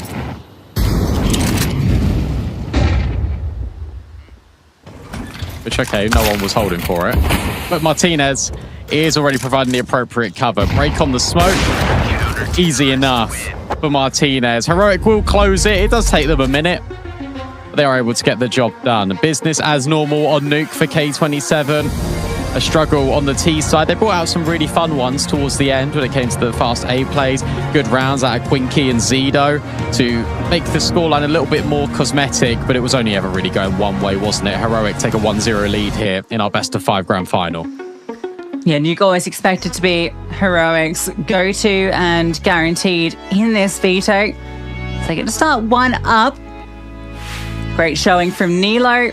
He was the star of the show. We'll see him at the top of most of these screens. I think Martinez was having a much better day in the office than what we've seen on previous Nuke outings as well. Closed it there with a nice double. And Kristen as well. I want to give some props to him. He was having some great impact on that T side, taking space. Even if the kills don't necessarily show it, I think that, you know, what you want from an IGL, he was delivering it. Yeah, Kristen was being very selfless in this map, and I'm really glad you brought up Martinez, because I thought Martinez was absolutely brilliant on this map, and that's something I called for moving forward here for him in this best of 5. Like, these are all good opportunities for him, unintended, because he hasn't been that amazing so far this event, aside from Dust 2. We now go to Mirage, another AWP-happy map. And for K27, it's their bread and butter. It's their chance to try and bounce back. Correct, 1-0 up in our best of 5 final. Mirage up next after this.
Oh, X5's on a little bit of a move. He's being watched for by Susp. Oh, and dealt with by Susp. Zito's got a timing. If he goes up con, good block smoke in at ramp. Zito will try his hand at dealing with these players. Brolan creeps up close. The Quinky will overwhelm, and Martinez is just in the middle of nowhere. A burst through. And this time, 2 individual kills. That's exactly what Heroic wanted to avoid. 3 versus 3. Across, in towards the site. That's going to be tricky, especially when Krisen's on the angle. Another 1-for-1. And maybe it gets even worse. Nilo has to clutch. It's looking so good after that opener. Now Nilo's left into a tricky 1v2. Cash is just holding. Goes back down towards ramp. The sound cues are now confirmed by Shelfie. No easy way to break this unless he's just given the fight. Lightning fast adjustment and shot fired. Confirmation, Nilo trying to edge forward, hoping to catch Cashlead on the swing, and he does. You call upon this man to clutch and he delivers.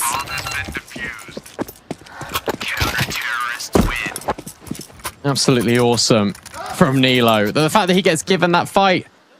Why? Just so unnecessary. K27, they've played so many good after plants all throughout this event, and this time when the pressure reaches its absolute maximum, that's where they start to bend, that's where they start to break. And that's where Nilo gets given this opportunity. Shelfie oversteps massively. They are knocking on the door, they are trying to break through, and let's be honest, they should have. In round 4, instead it is a Nilo clutch, and it's K27 hanging on for dear life.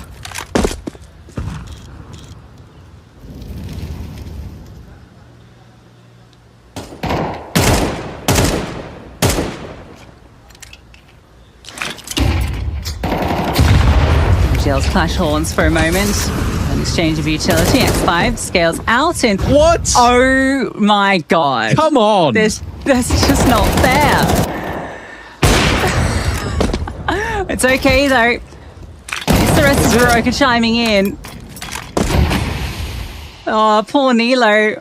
Pulls off that incredible 1v2, and that's the way he dies. But now Brolin steps in. And him and Martinez deal with everyone else. Yeah, well, Nilo, mate, he scroll will jump by accident. He shouldn't have died. That's just Counter-Strike 2. Do you remember when the game first came out? And like those sort of shots were just incredibly common. Yeah, he didn't mean that. He didn't. He really didn't mean that, bro. He spray controlled a little bit there.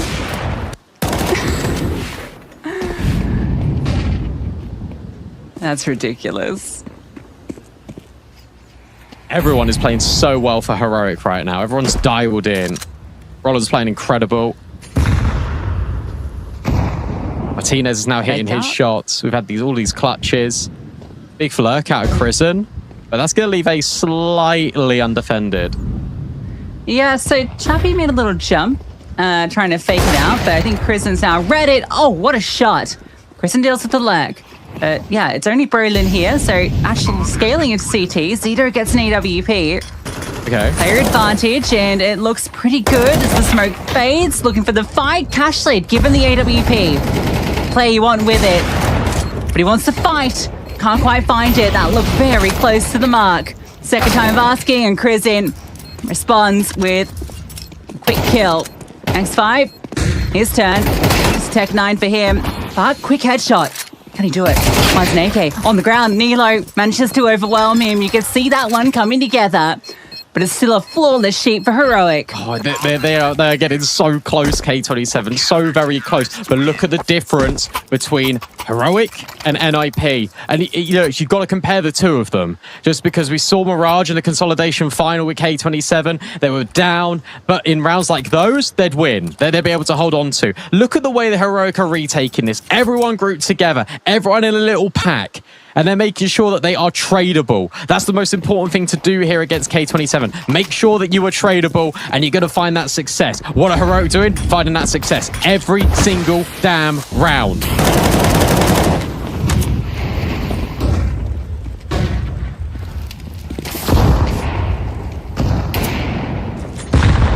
Martinez peeks into the molly.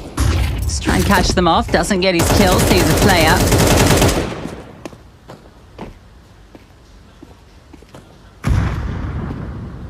Sides of pain right now. I think he was looking for the chance. He's Susp on the fallback.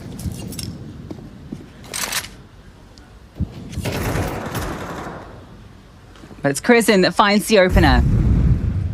Still going to go into B. Cashley now scaling up short. Nilo waiting patiently, but Zido on a crazy off angle will hit the shot. There's still 3 players on B for Heroic. You've got Prison on the lurk. You've got Sus standing in short, and look at the kill feed. It lights up. All Heroic on K27. This is a whitewash. This is a drubbing.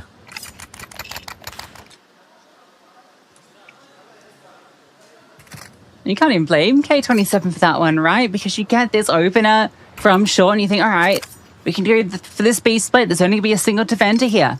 We've already seen Sus fall back towards side. But it's all fake. So many extra bodies. Heroic with the perfect call. Favored by Stake to take Mirage and 7-0 up. Makes a lot of sense. This is quick. It's really fast. Out of K27, they're now going to throw the whole kitchen sink at this A bomb site. Roland only able to get one. X5 in from Con, and there we have it. A much faster player change of tempo, and surely now this is going to be the round win for K27. Zido should have Sus, and we can call it a round win for this T side. It feels like it comes a moment too late for them. It finally does come in. Hunting maybe not necessary here for the T side. It's been a long grind to get here. Can let Nilo hold on to his prize.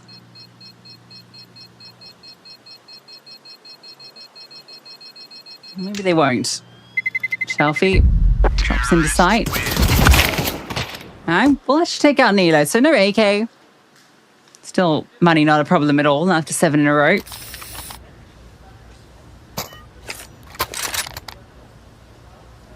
Can have ramifications if K27 make it consecutive.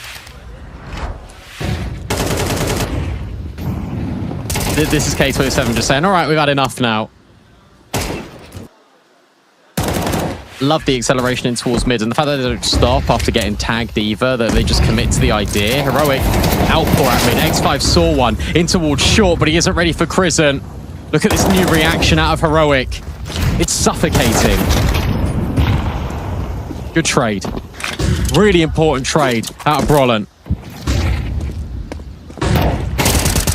Looking for more. There's 3 players in connector for the CT side. It's going to be very difficult to deal with. The flashbang blinds Zido. And Heroic lockdown A again, ready for K27 to try and get aggressive. They punish it. As soon as K27 get one round, it's immediately back the other way.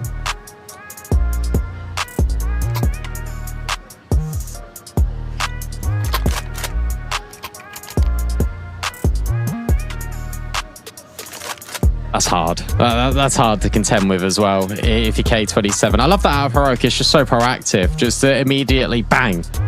Okay, well that didn't work. Let's go and punish mid instead. Really quick rotates as well after getting the opening pick. They don't hang around.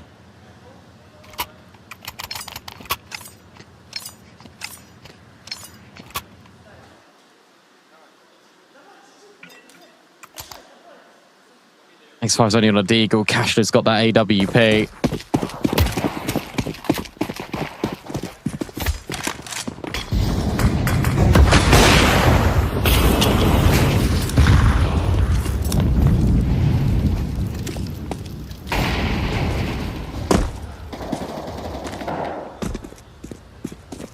Gonna be hit.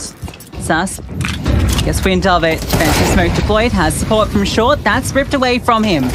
Prison's taken out the lurk though, and now Sus, doesn't get his chance. Prison finds another though. So that's both players in mid dealt with. This is still possible. Missed shot. But Quinky will find Crisant. Now you know about the players in towards Market. Harder retake attempt for Heroic, especially when both of them have been tagged by the AWP. Cashlet's had a round. Quinky has got 2 kills. So that'll be 2. Maximum that can be gathered here for K27 is 4.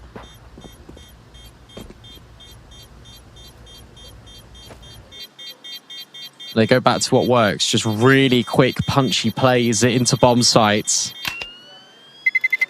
This time it's on B. It's the first time they've really tested B, to be honest with you.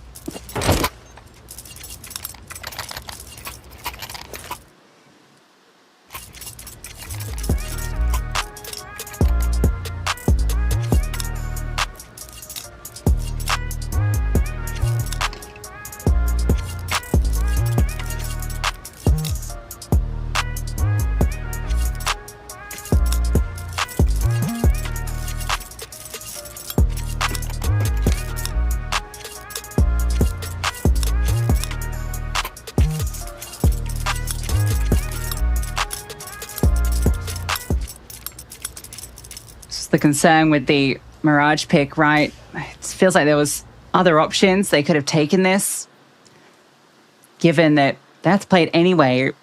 But Heroic, no slouch on it.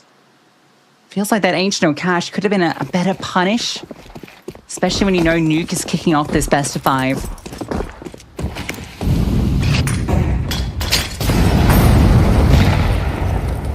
Yeah, veto order matters a lot in BO5s, obviously, because you just get 1 ban each. But I think what's interesting as well for K27 is just I don't think they expected Heroic to be this well rehearsed.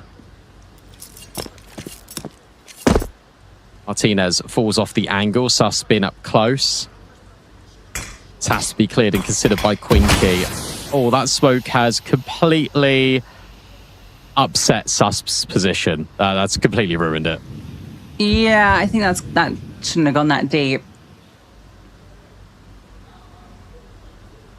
Mason sticks around. I don't like this. This is so risky because he's got no support anywhere nearby. He dies, which he will. Think maybe? Oh, never mind. Okay. It just works. Sure. That should never have worked, but it did. Susp able to find that double. And now what? You've got X5 in Palace. The rest of the gang are over at B. Martinez falls back to a more passive line to hold for X5. Now actually looks like they want to re-navigate themselves towards this A bomb site. So X5 wants to take space. Martinez denies. Really nice coverage. And now what? You got to go back to B? That means you're going to go into Nilo. Save. Oh, probably. What a disaster. And I mean, what a moment from Susp. That's a live by the sword, die by the sword moment. If he only gets 1 kill there, you've lost B. Nilo was in towards window, really far away. He gets both and brings Kasha down low, so he controls the territory. They can't commit off that because he's so low. Allows that rotation over, forces X5 to try and find space elsewhere. And the House of Cards comes tumbling down. He gets away with 2 counts of murder there when he shouldn't have been able to have any. I mean, nice out of Cashlid. But Sus did his job. That's all he needed to do. Crisant 12 and 3, by the way. Chalfie only on a P250. Heroic looking for a 10 out of 10 performance in this first half.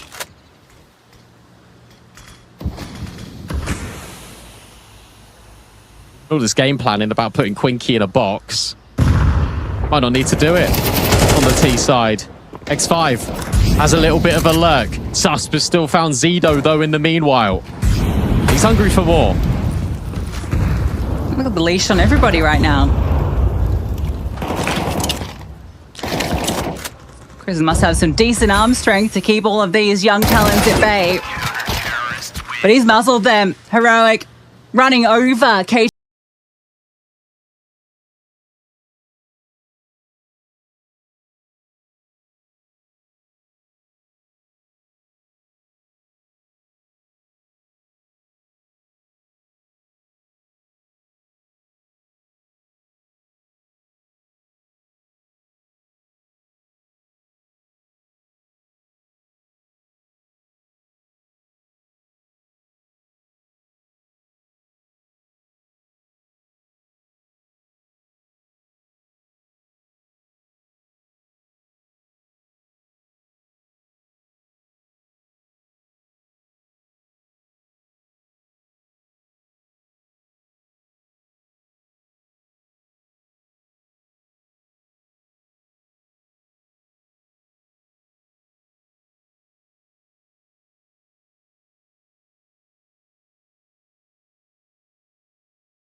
Absolute decimation from Heroic on their CT side of Mirage. K27 looking a little bit out of it, and now they need to recover. Now they need to dust themselves off on a CT side of Mirage. But I'll tell you something, Heroic are looking to take this series not only in 3, but emphatically at that. It's K27's pick, and it's going worse than Nuke. Heroic bound to take this. That's the odd show.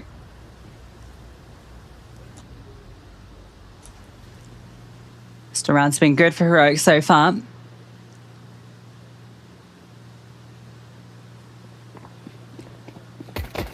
Split towards middle. Contact comes from the top side, so Susp and Nilo can just slide out. Cashlet's holding if Nilo comes around this corner. Smoke, push through. Going straight in, but yeah, Zito tucked in, finds his double. Martinez on the lurk, does get one back.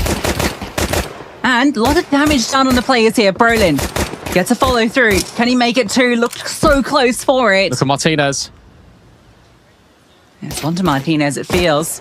Brolin surely loses his head. Yeah, Zito repositions. Martinez, run on by Quinky. K27, take the pistol.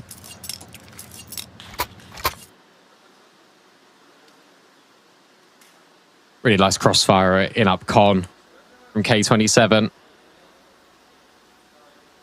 Can't do a whole lot about that if you're Heroic. Brolin tried to make things interesting. Tried to give us something to speak about. Not to be the case this time. So they'll full eco. They didn't get the bomb down. They got rounds to play with. Let's go try and do as much damage as possible without letting Xiaofi earn as much money as possible. Smoking at Palace. In fact, he's the only one here. This potentially could get a little bit weird, but it's okay because Cashler's moved over.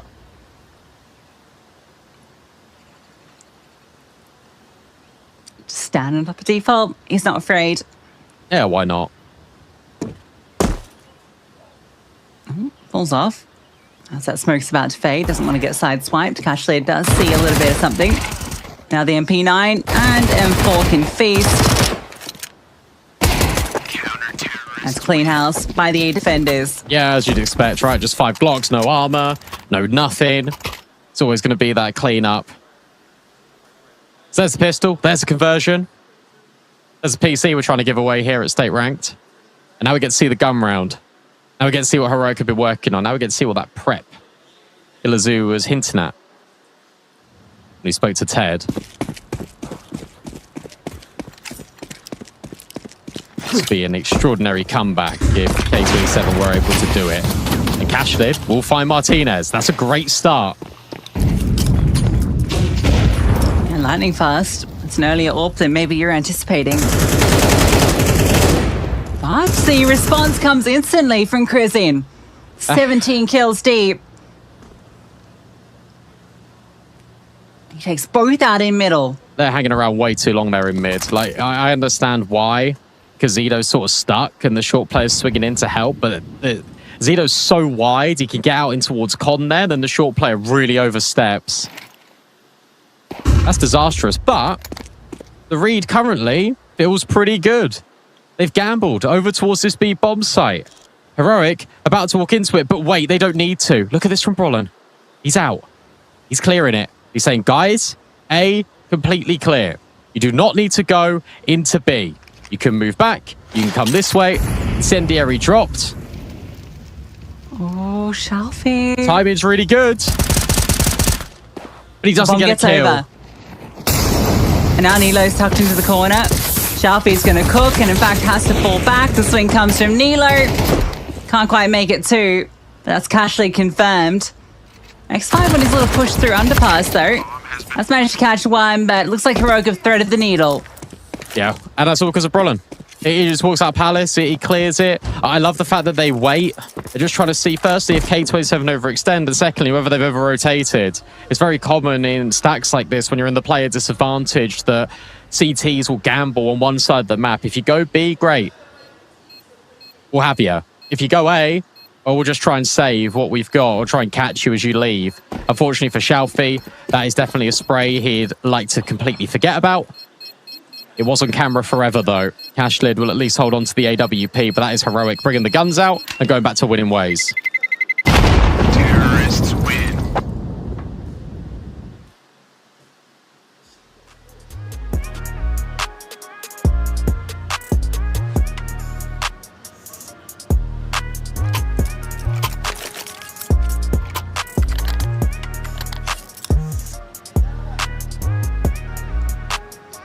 They should get that AWP. That last time out. Running out of time on Mirage.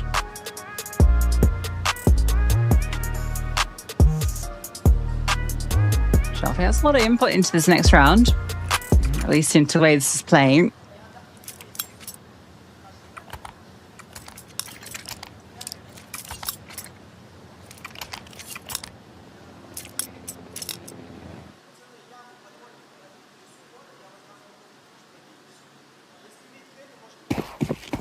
Pressure's on. Prison's just been saving this individual performance for the grand final, it feels like. This is a really nice decision as well. Really good call. Just go in towards B. X5 on the van. Smoke's missed out of Prison, but that's not going to stop Heroic. Maybe the spam might. X5 just trying to live. Overwhelmed by a flying Mac 10. Shalfie will at least find Sus back. 4v4. And Bomb not committed just yet. It's going to take a second to get down, but it's a tricky retake. Sure, Brolin is low. Currently, you're smoked off. This is a decision right now, because if you go for it and lose, you've got no money. But if you go for it, if you save, then it's 12-4. You feel desperate. You feel like you need it. Mirage is all built off whether you can pull this round off. Contact comes out. Quinky gets his. Cashlid too. Looking good. Brolin still low. Nilo. He's trying in for a double. Brolin can't manage it. It's got to be all Nilo all the way. Bomb planted for him, but Cashlid hits the shot. And 12 is denied. The retake does come through. Tell you what, though, that gets very close, because if Nilo kills Cashlid there, that's the kit. That's the round over. That's so close.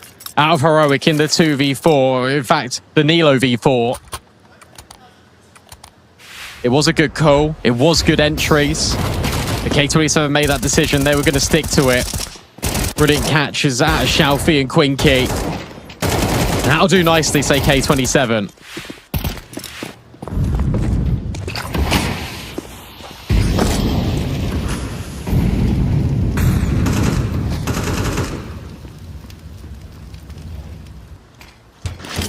Hello, little walk through the smoke in short. No, okay, walking down in towards middle. Rogue looks to do a similar round, but with Prison on this lurk. He doesn't know it. If he got up onto the bench, he might have actually caught out the AWP there. X5, hope you're ready. They are coming your way in a second. He does have help by his side. There it is. Oh, and there we go. X5 able to find Nilo as well. I thought Chrisen was maybe going to get a time in first, but Martinez will find Zido. Chrisen's still on this lurk. It is relevant because if X5 falls, maybe the rotations can also fall away. But Shalfie was considering it. Doesn't matter. Chrisen has been able to get the kill back. There's no way through, though. There's no way back for Heroic. They have to go forward. Gun barrel spotted for Martinez. Him and Chrisen somehow need to link. A drop out the window, but the spray's whiffy. And K27 are holding on by the skin of their teeth. Oh, I think that Martinez could have got that from the window without dropping. Definitely made that a little trickier for him. Trying to re-establish the aim.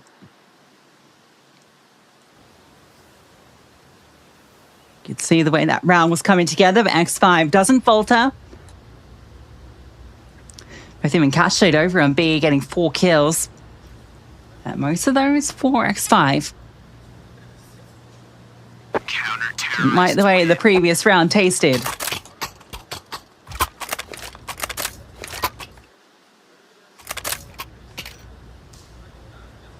staying alive sucks, really, because you don't have the most amount of money. Coming into the next one, if you're Crizin, you'll get 3700s and get armor AK or Galil with util.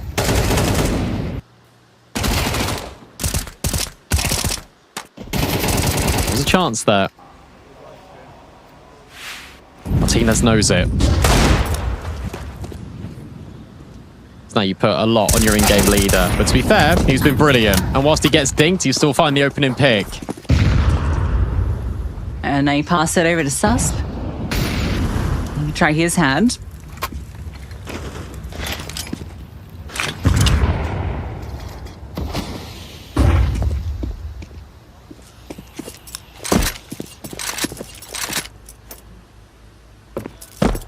He has been largely neglected by Heroic.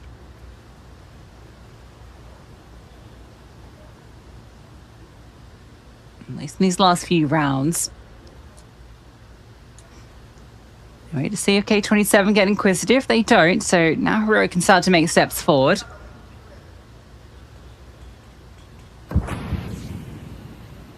All the timing. Good cover by Cashlet right now. He looks back at ramp. Now it's going to be the scaling. Nice shot, and I think he saw these players start to cross over. So Susp and Nilo are going to be lurking. Susp gets removed. They can now see Nilo, Cashlid. Sush powering up this AWP. The bomb's still looking to commit. And it gets denied. Crizin only on 20 HP. Nilo will find one more. It's a lot of damage. I don't think it's going to be anything further. Nilo will try his hand to find an even more economic damage. It's in his best interest if he tries to just fall down here. And he will.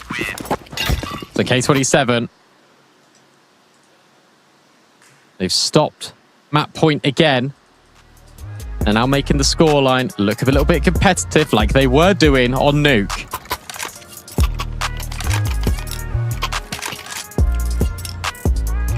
You're just kind of wishing you got more than 2 rounds in that first half, right? 8-10 would have been feeling good. At 7-11, where they're at.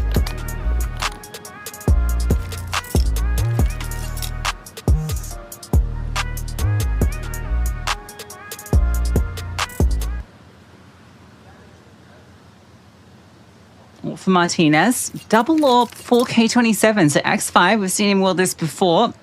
Can lock down B solo with it.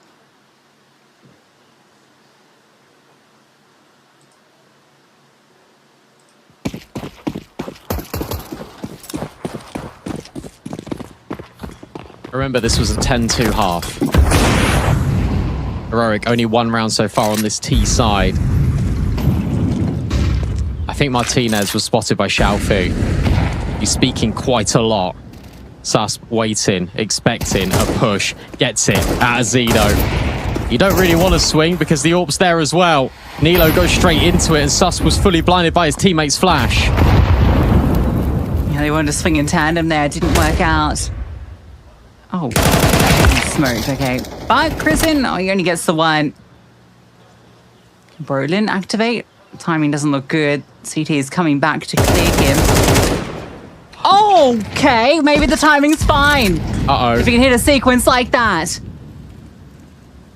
Now we can sit and wait. The thing is, you know that Roland's always the lurk.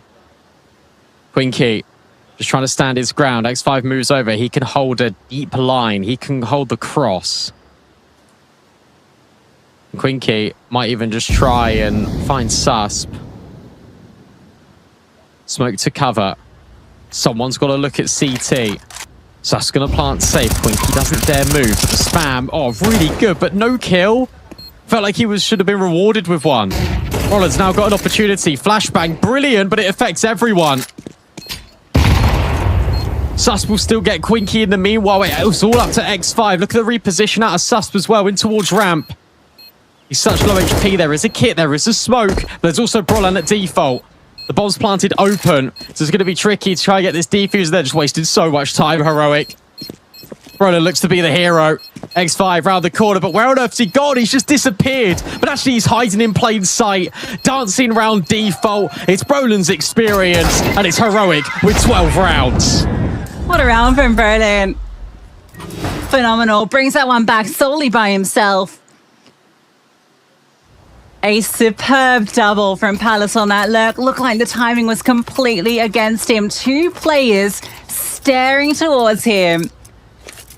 And he sprays down both in a single moment. And just the pause, the wait. Sus links up. Flashbang didn't look on the money to begin with. The Sus gets it done from downrange.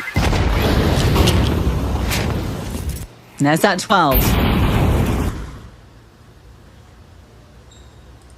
It's a similar round, really similar round out of Heroic. Grouping over towards A, but this time Martinez has got more support. It's a lot more mid-centric. At K27, Zido. Oh, are they going to clear under? Yes, they are. Quinky's stalking his prey. And that allows Zido to move round.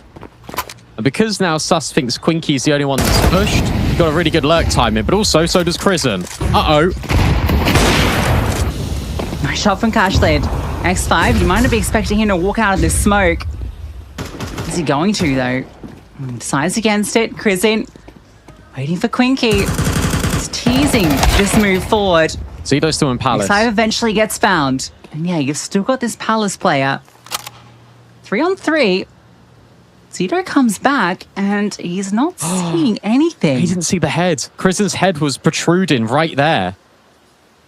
But Martinez is going to have no idea that Zido's under here. Did you clear this? Did you ever consider this? I don't think so. If you're Heroic, and Zido takes his time, but he can't really find any kills. Martinez is like, hang on a second. What are you doing up here? Krisen will find the trade. This is it. It's all up to Quinky in the 1v2. Martinez is high HP. Krisen is low. But with 15 seconds left, this bomb's got to get over. And it's just been dropped. Martinez holding.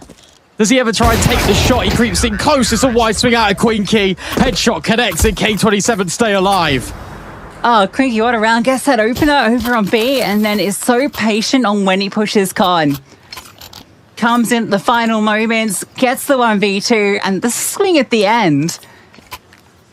With 10 seconds left, knows his AWPer is approaching him and just goes for the wide swing. Millimeters the difference, but the round for K27 and the money broke for Heroic.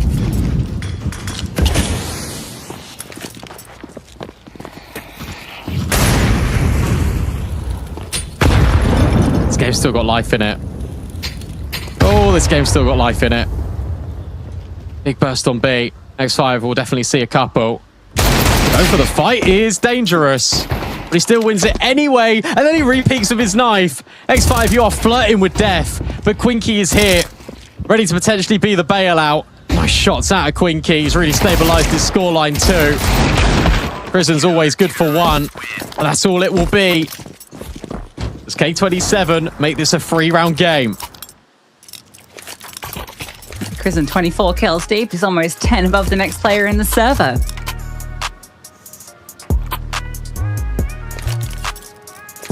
Heroic have equaled the rounds that K27 got. They have 3 chances just to add that one more. That one more. That puts them 2-0 up in this best of 5. With their pick of Dust 2 up next.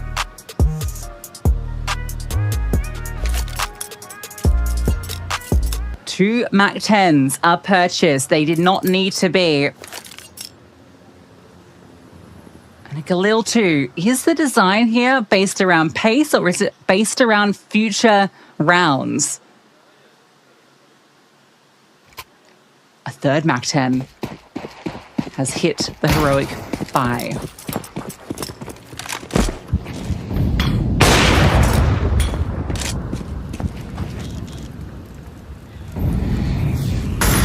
Then he's going to pop A. That's the intent. Martinez lurking with the AWP, and they're going to pop A.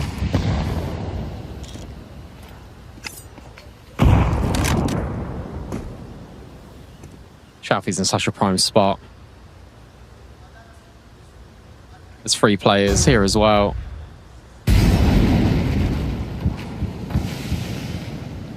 Can Martinez get a kill? Not quite. Oh, but neither can Cashley. He just gets dinged. Look at Brolin. He's running him down. He's trying to jump in, get rid of the AWPer, and he's missed his mark. That's now another rifle scavenged. Into the site. They go into the site. Goes Nilo. And he's now found a double. And he's sent K27 scrambling. 3 versus 2. Bomb down. Retake needs to be in. But with an AWP on Brolin. The Sus just tucks in at Tetris. Maybe it's enough. Because you still got the Crizzen Mac 10. But it's Quinky, the demon of Mirage.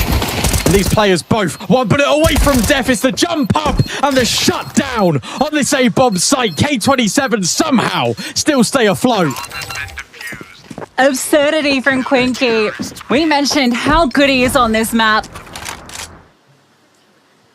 A quad kill in this round. So many moments. A 1v2 not long ago. And this round, the same scenes. He was jumping, for Christ's sake. How many jump kills and over. Yeah, what can you do? Close it felt like such game. a good call. Oh, this was 10-2. This was 10-2. Getting it again. Another pop on A. Twinkies broke out the box. Ollie. Damage onto Shalfie. They're just going to go anyway. In goes the Mac 10. Oh, but it goes a lot better this time for K27. Cashlid able to get a kill. And in fact, another. We need all the rounds. How do we need all the rounds in this game? This is ridiculous. Better hold on to this AWP, Martinez, because you will not have one in the next round otherwise. My Susp is feeling particularly generous. A loss bonus might be built. 2 T rounds. That's the bar. Nice kill. Don't give it to him. What time? Don't give it to him. Okay. Is this happening?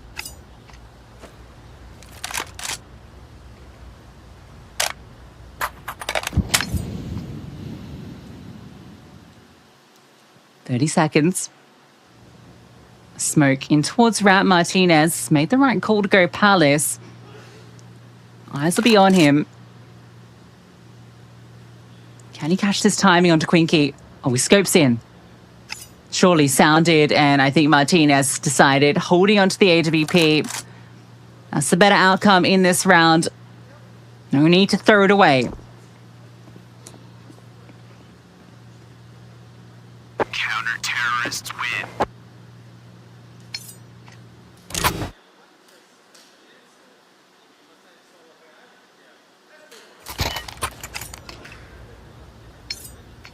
Full 24 is crazy. It just is. The full 24 here. Fair play K27. They looked down. They looked exhausted. Coming into that second half of Mirage.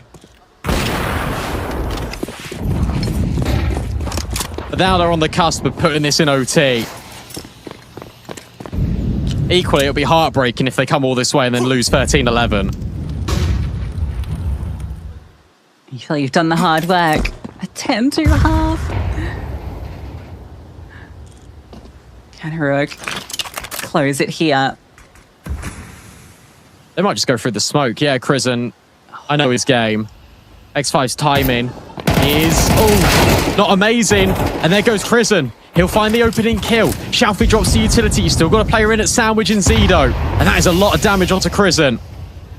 Yeah, Zido's position is key here. Shalfie looks to try and play alongside him, but Brolin's caught him.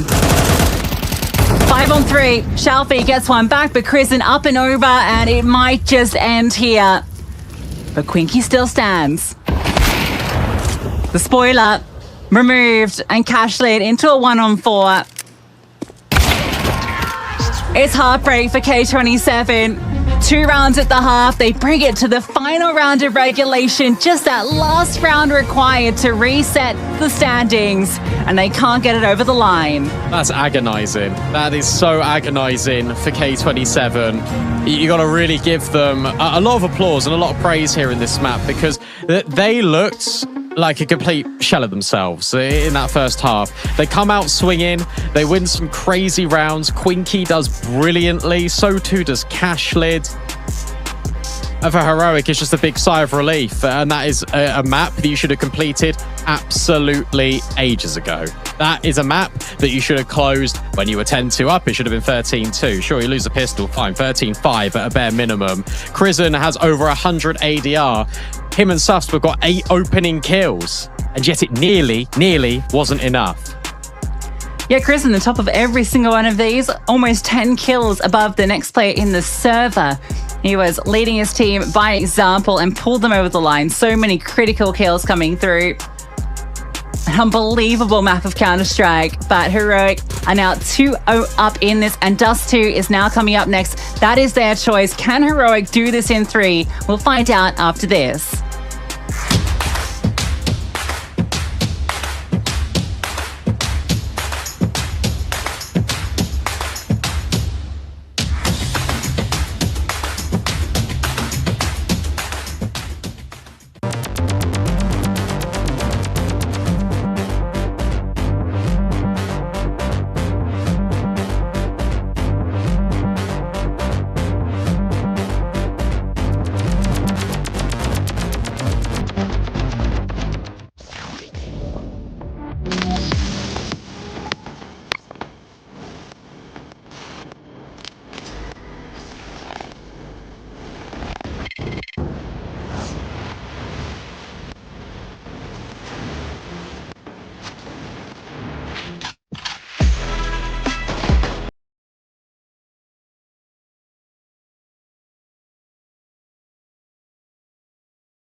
together.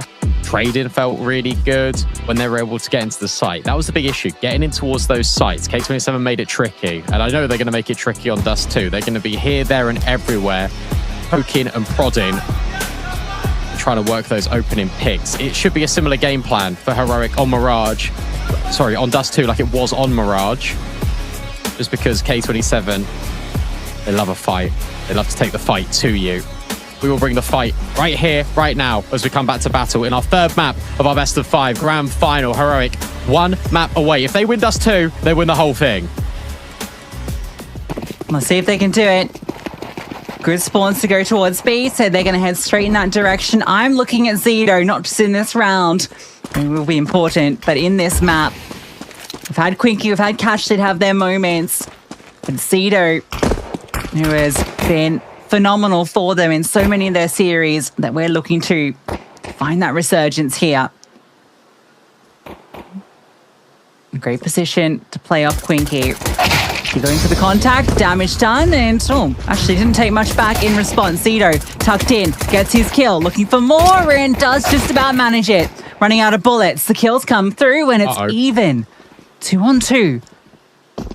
I'm not down. They might have a chance to plant. X5 looks to line up the nade, and it's spot on. That's brilliant. That's so much damage. Brawler's just going to get in the corner now. So Martinez is the win factor. There's no kit at all. Smoke goes in towards Car. That maybe says to Heroic, he could be rotating in from tunnels, but they should be grouped together. In round the doors they go. Martinez gets the first. Now trying to jostle. X5 for the second. The in-game leader for K27 is running out of time. Has he got it? I think so. Nice shot out of X5 and a great nade too. K27 will get the pistol. Martin's going to feel hard done by there. He just needed to really tuck for a second there, and he wins it. Doesn't see X5 on the jiggle. Thinks that maybe he's wrapping around to the left side. He just gets his head ripped off. Great shot from X5 to close that one. Also, the nade onto Berlin made that really a whole lot easier. Zito getting his double. Exactly what you want from that position, even though Quinky goes wanting. Force Spy, of course, comes in. 3 rifles, not too bad. Actually, almost matches the buy from Heroic.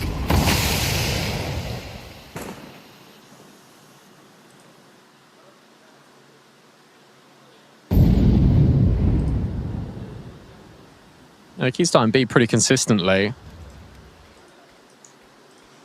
Smoke down in towards the mid doors, try and give them some space, and that means that X5 looking to be tested. That nade doesn't do as much as he would have hoped for. Heroic take their time. Shalfie's got all of long. He'll give Cashlid that responsibility. For now, it's just staging. It's going through the motions, taking the map control. If Heroic set their sights on A, they are walking into the heavily stacked bomb site.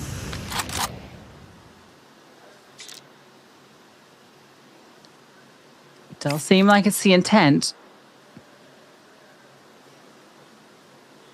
Some utility still to throw out. The mid to B smoke goes first. Hoping to disrupt a position. He's going to drop here. Yeah, gets tagged and then falls to his death as a consequence of it. Fun icon on the kill feed. Another tag from the scout. X5 baited in the corner. Can't quite get more than the one. So they're allowing this bomb to go down. Gonna have to retake it. There is a kit on Quinky. And he's found the kill onto Nilo. That's huge, especially Martinez. Now getting brought down low. Sus looks for an answer, loses his fight. Martinez. Great kills, but just overwhelmed by the MP9. Yeah, look, Force Spy, you've killed 3 players here if you're Heroic. You got the bomb down again. It is money, and maybe it's enough money to go for another investment. Good kills out of K27. Good spacing as well. Coming out of CT, you got the jump up on towards the box, but you still got a player looking for Heroic scaling on top of default. That's exactly what happens. And they get punished. That's funny. I'd still buy this. Yeah, I'd be surprised if they wouldn't. Absolutely. Cash has got an AWP. He might not be ready for that. Kristen's teasing it. Zito's aggressive. X5 with him. Zito's got the flash. And Martinez has the opening pick. The swing comes through. Zito somehow gets two. Barely standing. But the space is gathered. Ashley goes searching. Needs to be careful. He can't afford to fall. No, he can't because Zito's taking his time. So Cashlet backs up. Roland's the only one with the smoke.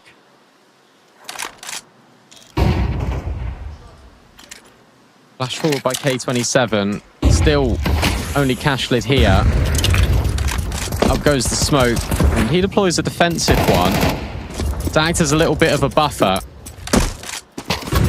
That's actually quite cool. So he's dropped that smoke, so now they can rotate all the way around, and it's given them somewhat of a pathway, kind of, to get in towards short. Bomb's only just been planted. No utility for Heroic. Smoke and kits available for K27 as they get that first kill on the Kristen, the second on the Brolin. It's Martinez. That smoke surely going to be his undoing. Won't be able to deny this defuse. Unless he just kills everybody. That could work. Oh, he's been given the chance. 2 kills come through. With the bombs just being stuck. And, I mean, look at that angle adoption. Yeah, you're never getting him off that. Another round where Heroic, it feels very similar to K27's Mirage, where they were so close to converting a round, but it wasn't happening. That's 3-0, but it's still bomb plants. It's still load of kills. And that's still the PC that we're giving away here at State Ranked. Full details in the banner just below the stream.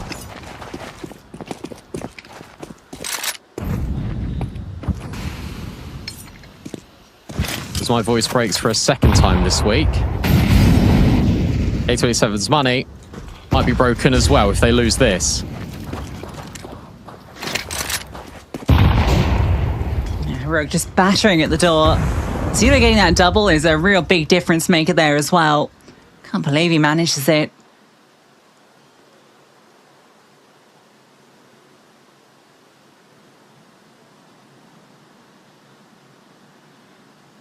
Heroic move forward in towards middle. Kristen's searching. There won't be anyone to spot here. Middle's open. Oh. And Kristen's like, all right, well, I'll just walk through. I'll take this space. Why not? And he's managed to get under, but this push forward looks good. Oh, and Nilo got caught. Kristen does remove one B player. The bomb, can it make it through? The push out, that's needed from Martinez. Now we can plant safely. So it's a 3-on-3. You know that one's in tunnels. The other two are probably rotating over from CT. Shalfie gets close. There's a flash and a molly. Martinez still remains vigilant. Over towards the window. Prison holding the car angle. And I like that swing, but it's Martinez that does one better. Quinky then can't get his kill on Brolin, and finally Heroic, they've got that breakthrough. Yeah, Martinez having a brilliant map so far. Got the kill last round that set them up. Did the damage as well. And in this round, if he comes down in towards middle, he had the bomb on his back. Turns ready for the fight and just plays off the contact of his teammate perfectly. It's Kristen. Peeks in from car. That's where Martinez swings. He loves the way that one feels. Force by for K27 and Berlin gets some information. Yeah, a lot of them out long.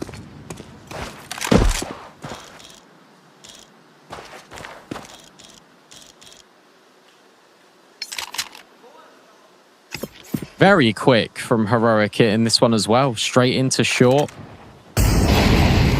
I love the contact play from Kristen, understanding that potentially he's got that time in. Now that's something that K27 need to consider moving forward. And that's going to permanently adjust their defense so early on into this first half.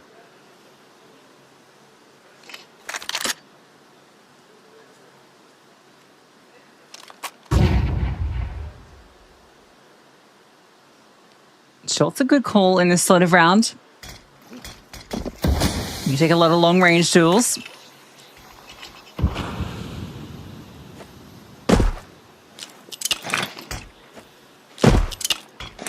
Kristen jumps so that he can make sure he's got the lineup in place because the smoke was kind of blocking it. He just wants to take the fight, so just going to scale in. And not afraid. 5-7. Tucked in here.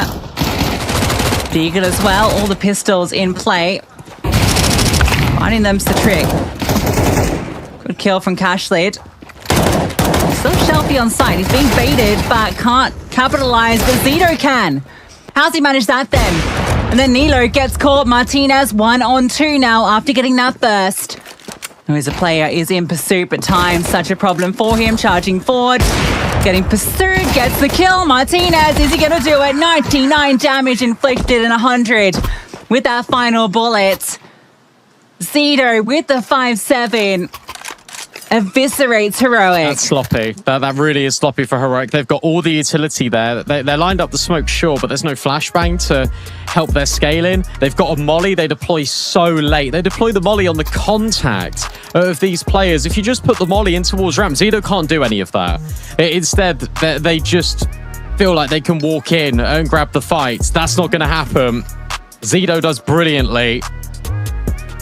Heroic, lazy.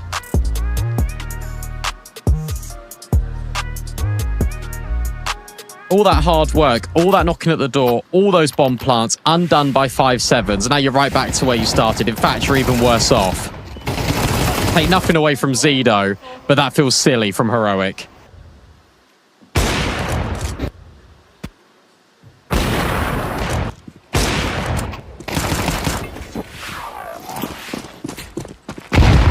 Not a scratch on Zito in that round.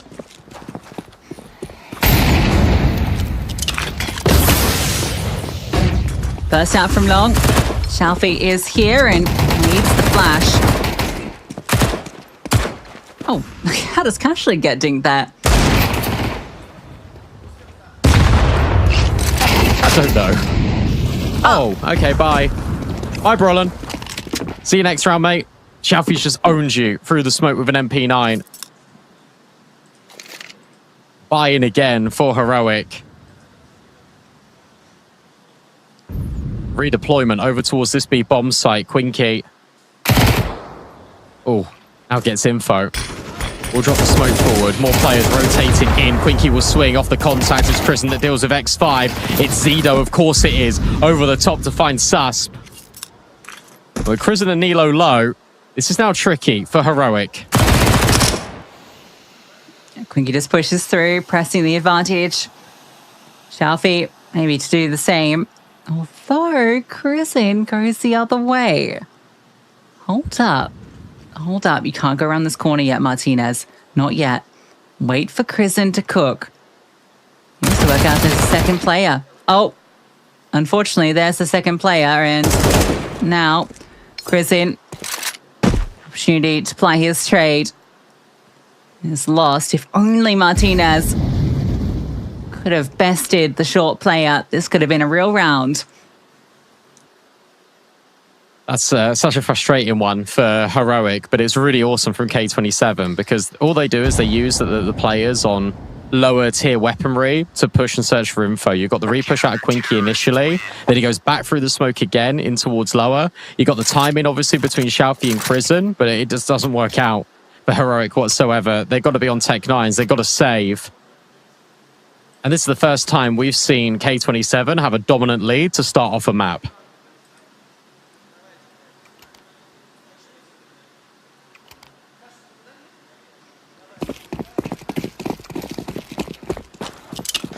Coming off a very good CT side of Mirage, even if they couldn't get the map, and to a very good D2 CT side.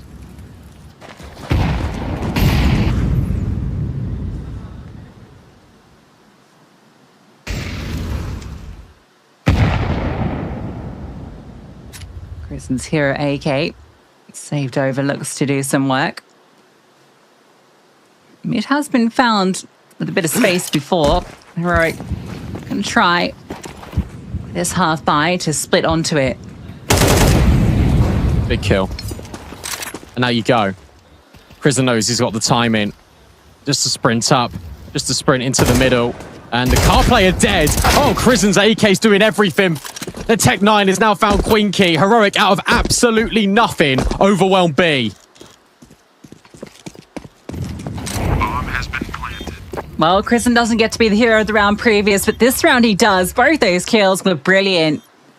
Particularly the one on the Zito, who is ready for that fight. That's why he's in that position.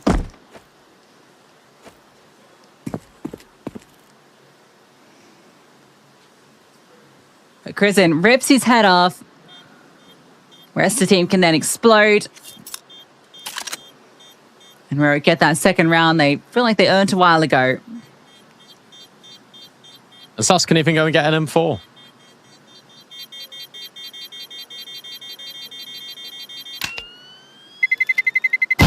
Terrorists win. This buy is brutal now for K27. Yes, there's an AWP. Yes, there's a rifle.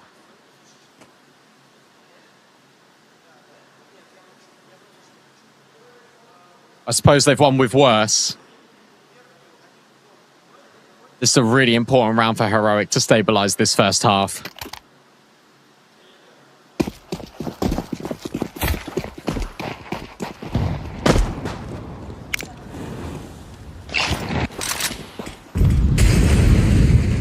Look at the crunch. Oh, this is going to be quick. Martinez will find the opener. Shalfie, they'll want to sus. They really wanted to split the difference. Kristen's now holding the exit.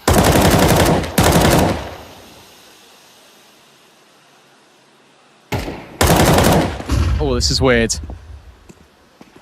Get by. Oh, just about. Just. That does not go maybe the way they hoped. 1 for 1 and Shalfie limping. Ashley, though, hoping to catch Chris in, throwing some util.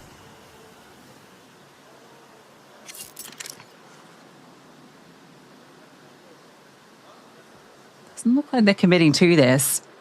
Oh, they got to go get the bomb. It's all the way in spawn.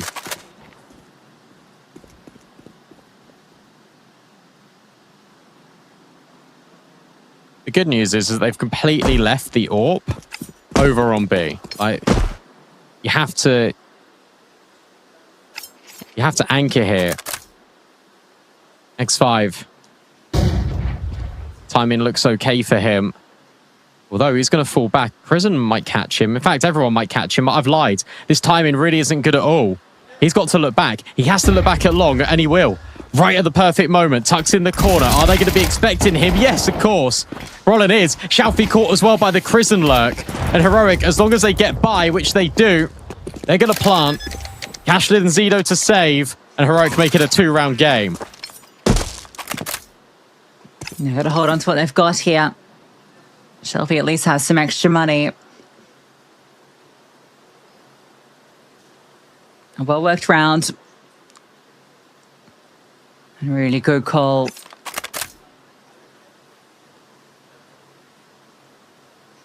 So a third round. And if they can remove one of these weapons, or hell, even both, it definitely counts for 2 rounds. Zito trying to survive here.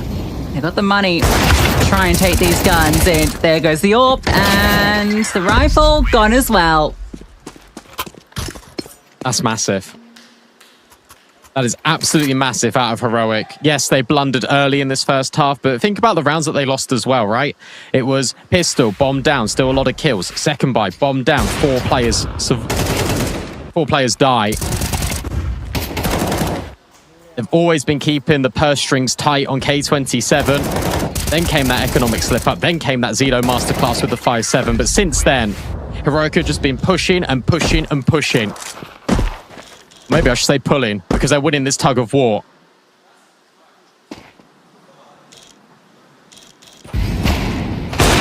Hello. Careful now. Martinez doesn't care about pistols. Neither does Krisen. Oh, he lines them up with the MAC-10. Crisis averted. Yeah, if that's the only player you lose, you're very happy. Especially because you did throw some bodies to eliminate players last round. Shelby, I know about him.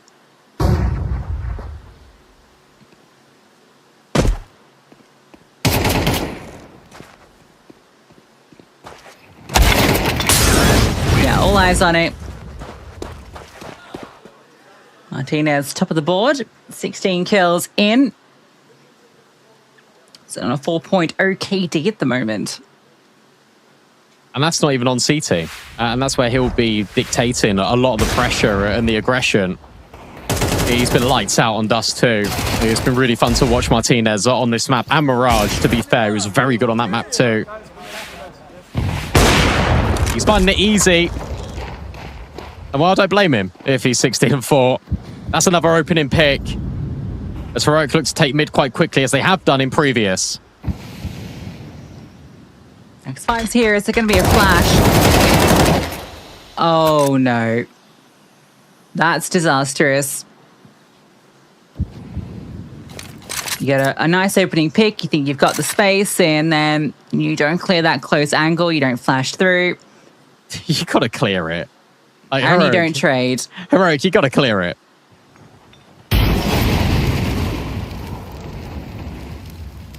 Zito's played this angle before, but only in the pistol.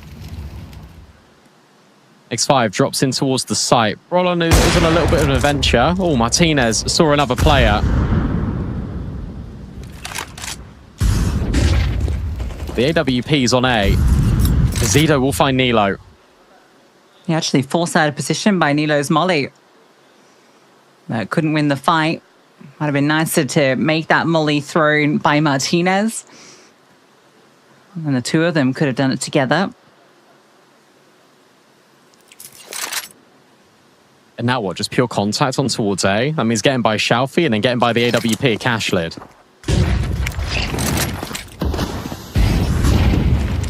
Utility goes out. That smoke does give some space. Shalfie's okay at the moment. Rollon's going to plant. Yeah, Martinez in the post plant.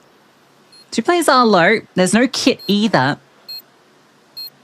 This fight is quite big. If Rollon wins this one, he needs to find this head, and he can't. No smoke. No utility at all. So Martinez has a chance in this 1v5. Time's ticking. It's a 10-second stick, and doesn't fancy himself at it. Real shame. If you knew the context, this lack of kit, he might have actually given that one a go. Counter-terrorists win. Oh, Heroic. Get the opening pick and then don't clear a corner.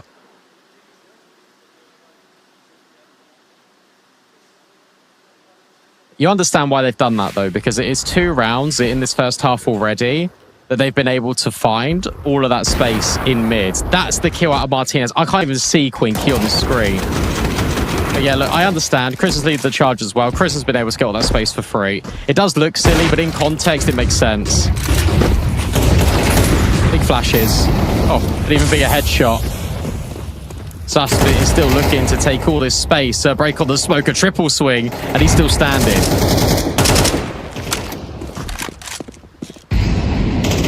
Get Martinez over. See if he can get something back. Nothing in car. And a re-smoke.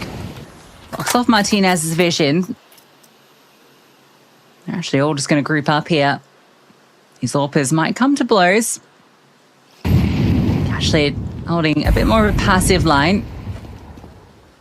Heroic look to go through this. Look at the reaction at K27, by the way. They've now cleared all of lower. They've now cleared mid. Yes, if Heroic accelerates, that's the only danger in the round. But Cashlid able to find Prison. Good trade. At a suspect immediately. And X5 is repositioned towards short, but look at the long rotate. Martinez has got to hold this, surely. Now it comes down to the timing for him, really. Shalfie is going to come around this corner at some stage. But being planted not for Martinez. I'm surprised about that. That could be a problem. Benito is found to fight the other way. Martinez still waiting and delivers. Can't get the second, and now the plant position doesn't matter. Susp was brought down low in the early engagement, but Quinky just as fragile. And he sees the head. One tag from either player, and Susp! An adjustment down and sends K27 out of the round. What a brilliant adjustment out of Sus, but the fact that he hears the drop-off and he's immediately ready to snap onto that left-hand side. He's been really quiet this first half. He's been really struggling to get involved. I mean, I know Martinez has been hogging all the kills, but Sus was 1-7 at one stage. Massive clutch, massive multi. Really important trades. Out of the Swede, 4 and 8 he might be, but he's just given Heroic a way back in to equalize this first half.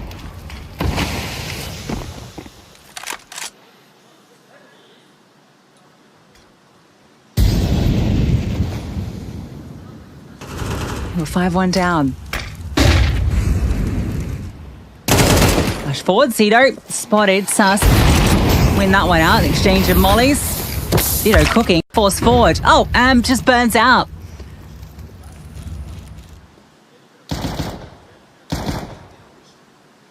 Well, Shafi wants the gun. Shafi wants. Yeah. But good luck. Look at this. Thought she doesn't get the gun. No, he couldn't get the gun because where Zito died, he was like round the corner on the box. Winky now starts to step in. Elo surely has him dead to rights, and he does. This is going to be flawless to close out this first half for Heroic. As you say, 5-1 down. They're about to make it an even game. Yeah, X5. It's cosmetic at this point in the 1v5. Considering a few more of these rounds could have gone the other way, Heroic will be happy that they bring this up to 6.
A big comeback out of Heroic. Now they sit pretty, as they've now got the potential to close this in 3. It's no doubt the stake predicts Heroic to win the best of 5 when they're 2 maps up already. But how about Dust 2? That one isn't as clear cut. Bounce back. Now we have him and Martinez with the dualies. Nino's found the opener out long. That makes you feel even more confident about this setup. They're going to walk into it in a second. Oh, they walk into it and Zito just kills both. How has that happened? Because it's Zito. One more player left, Prison. Oh, the jump is brilliant. I think Prison does really well just to live for as long as he can. He's now here with his teammates. They're just going to try and swarm the site. They're just going to try and overwhelm them, but it's Zito with a quad. 17 kills who, Martinez? That's how many Zito's got. Zito just walked down the steps with a Glock and killed 2 players with dual Berettas instantly. He didn't drop. He just did that. And Martinez can't believe it.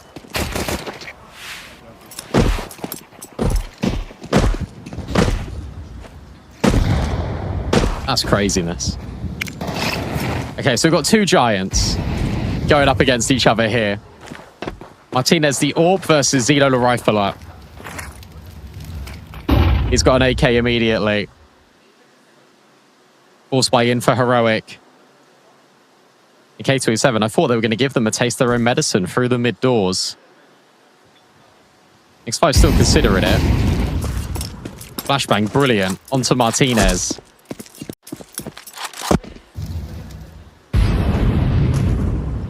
And B-Split's perfect call here.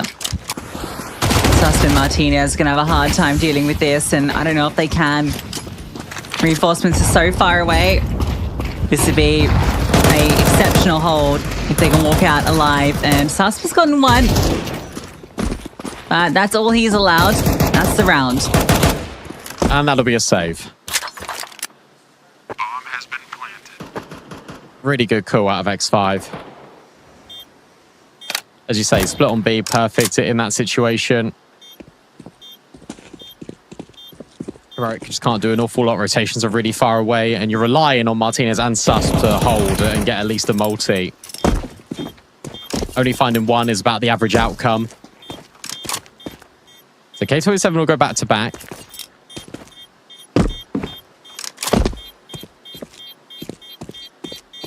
Heroic will have to wait around before getting all the guns out. Then they can start their campaign, their journey, trying to close this series in 3. Terrorists win.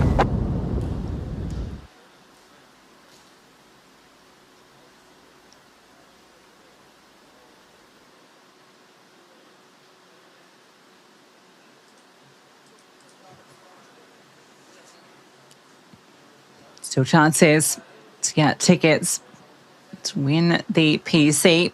Link your kick account to stake. All the details in the banner. And this is the end of this series. So if you like the PC, you cheer for K27. Then they extend the series.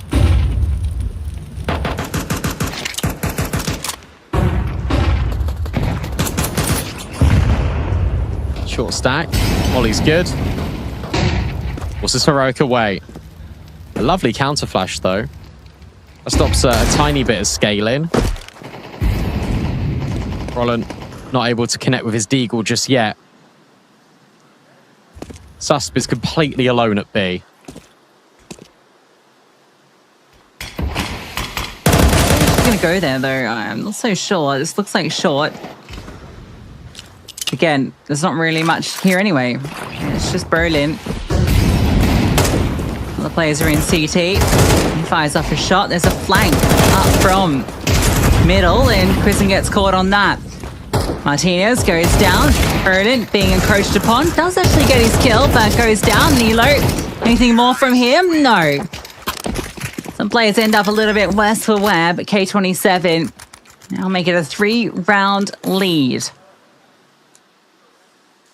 Yeah, they're locked back in. This is looking a lot better at K27. Yet to see a gun round out of Heroic. We'll get it now. Will we get an AWP for Martinez?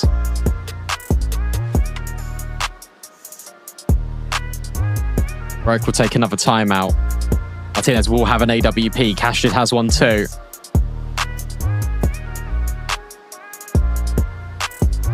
They were able to build back into the first half. Now the question is whether Heroic can again.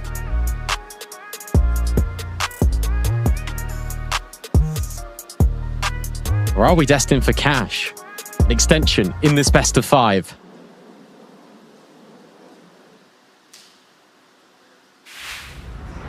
We know I go K27 are on cash.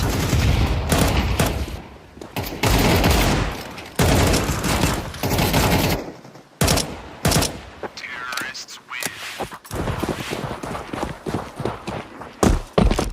Especially Zito. He's having a brilliant map.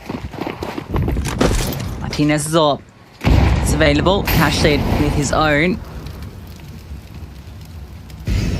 They might just go. They might just look to pop here or lead with Cashlid. Oh, and a brilliant clear. That's fantastic.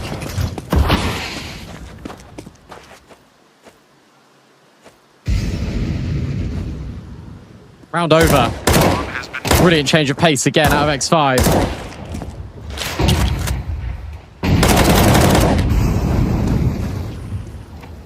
It's all too easy, isn't it?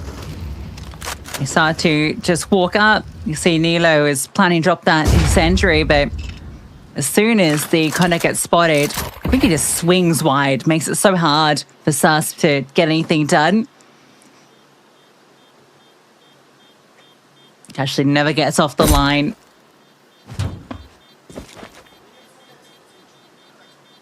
Double digits found relatively simply for K27. Terrorists win.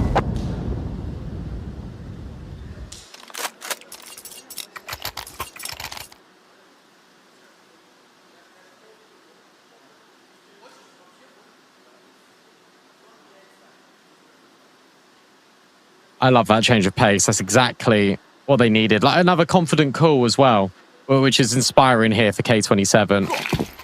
Definitely not going down without a fight. 13-11 nearly comeback has inspired them a great deal. They're still within this.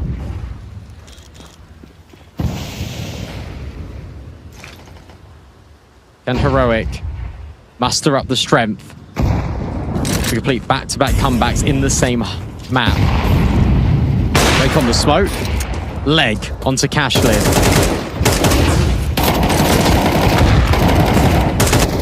Finishes. Well, actually gets a different kill, and there's the job finish there. A crunch comes in. 27 left mangled between the gums of Heroic.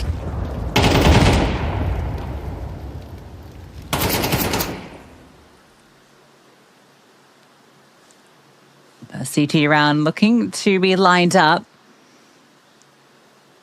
How clean can they make it? Or can X5 and Shelfie make something happen here? Krisen's alone. Brulin starts to move over to help. Nade. Ineffectual. X5 still got the bomb. They wanted to fight more than anything. Here it comes. Shelfie's found it. It can't be dropped like this.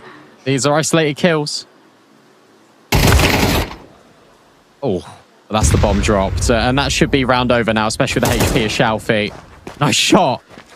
Oh, he's trying to make it work. Oh, he spins around. Maybe hoping for Martinez. I think he's completely relinquished the idea of winning the round, but instead, if he can get another kill, that could be everything. Sus falls back, runs away, understands that he cannot win that round because he can't plant that bomb, but that is expensive. And that sequence was awesome out of Shelfie. Yeah, it's insanely expensive. That might be a difference between AWP or not into the next round. Lovely shots out of Shelfie. Keeping them honest, even though they concede that first round.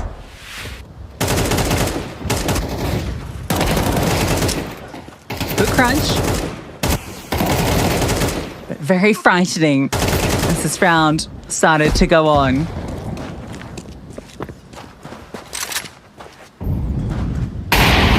Money again, just very limited as well. Heroic. I'm loving these really fast plays on the T side out of K27. They're straight in short already. Martinez is going to be tested massively. Had a number of kills in the first half. In the second, gets digged. And dealt with. One glass cannon.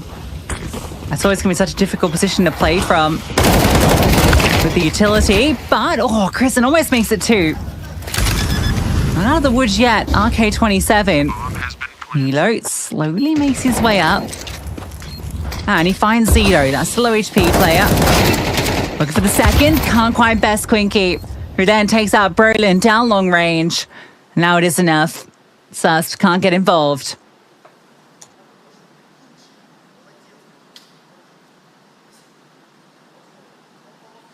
It's going to be tricky for Heroics to get involved into the next round as well. Not entirely sure what their money looks like, but I know it's not amazing. Definitely won't be enough for an AWP. Terrorists win. I have to force this. Or they let it go and play for overtime. If they save, they can get all the utility, all the M4s, all the AWPs you want. If you go for it and you lose, you're going to have nothing.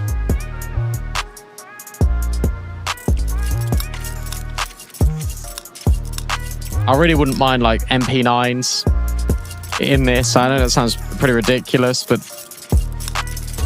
if you want an AWP, you save this one. You just keep it light around that AK. Although Susp has dropped a rifle over, so I don't think that's going to be the play.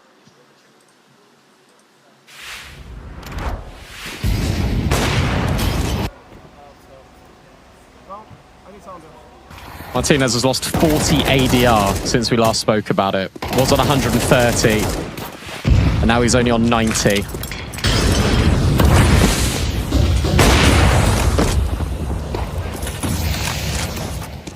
Dust2 back to win it by the stake odds. You do have one MP9.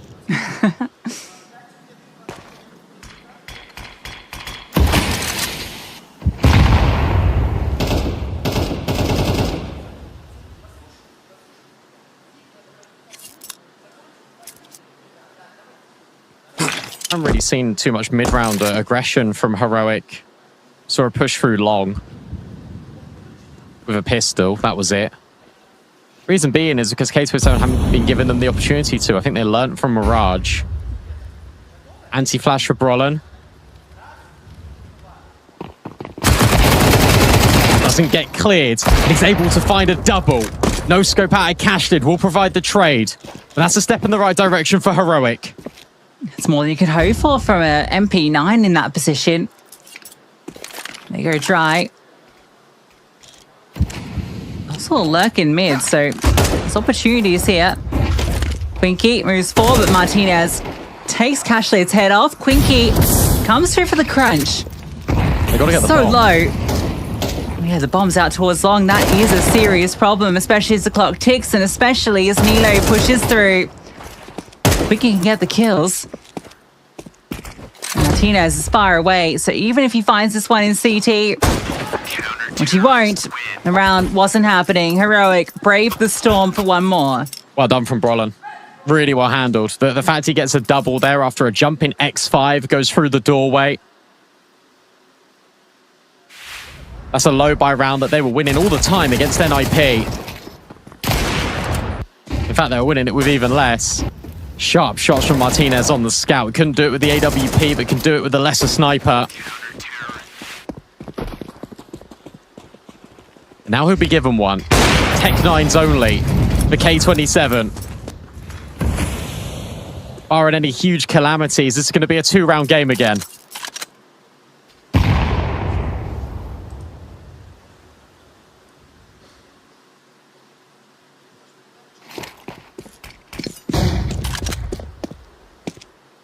Every round has a threat.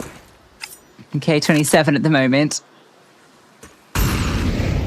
This is a really good call. Yeah, nothing to disrupt this. It's a heavy, long setup. Chrisen does move over. Oh, and he does one better. Gets a kill. Spam, and now it's confirmation and a swing out. Nilo handles it well. Expertly from Nilo. The executioner from up high.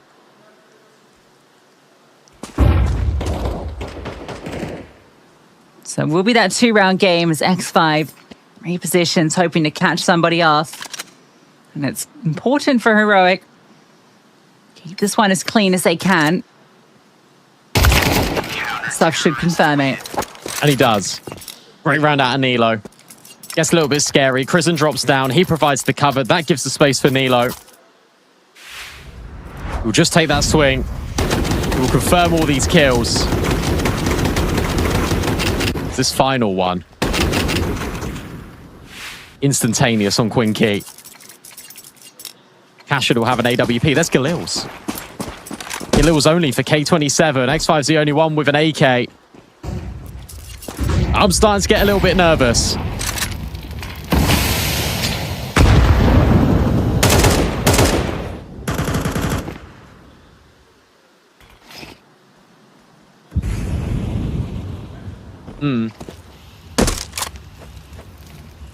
Martinez hasn't really gone for many opening sequences in opening kills either on this map. He's gone for a couple of peeks in towards middle, but that's it. No peeking short, no peeking long, no peeking tunnels. I think either Orpha has really gotten that aggressive, to be honest. No, it's almost like a game of chicken. Mid-peak is about it. But Martinez might get a chance. X5 sees head. I think so. Yeah, he did. Yep, absolutely. But the bait in. Rollins only able to get the first to jump up from Chrisen. That's just going to keep them back. And keeps Martinez safe. Look at Shalfie.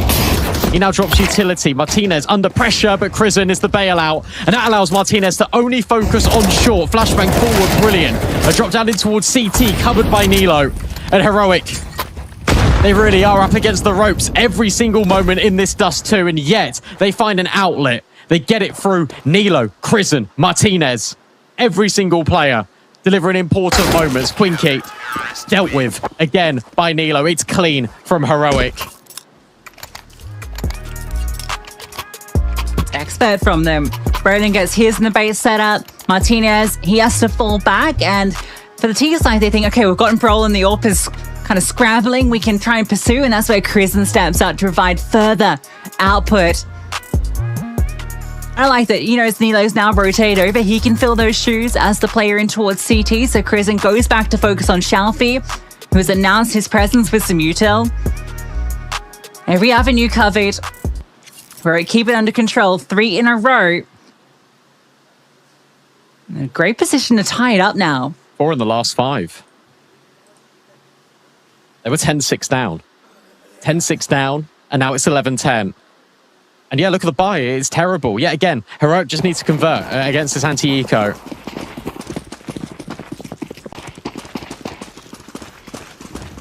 I tell you what, the pressure really will be on them for K27. If it isn't already. Take out utility. Good rebuttal from Heroic. Spam, nade, leaves Quinky low. This is quick.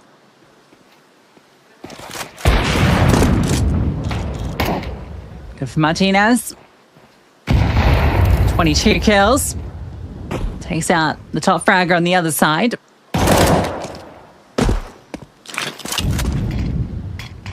Tell you what, I know Martinez is now powering up again and he's got kills. Krisen has been the most influential player on this CT side for Heroic.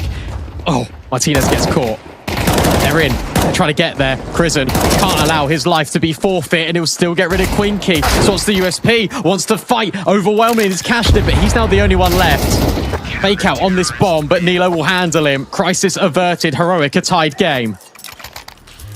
A tie game and all the momentum. K27 use their next time out. These have both come very quickly.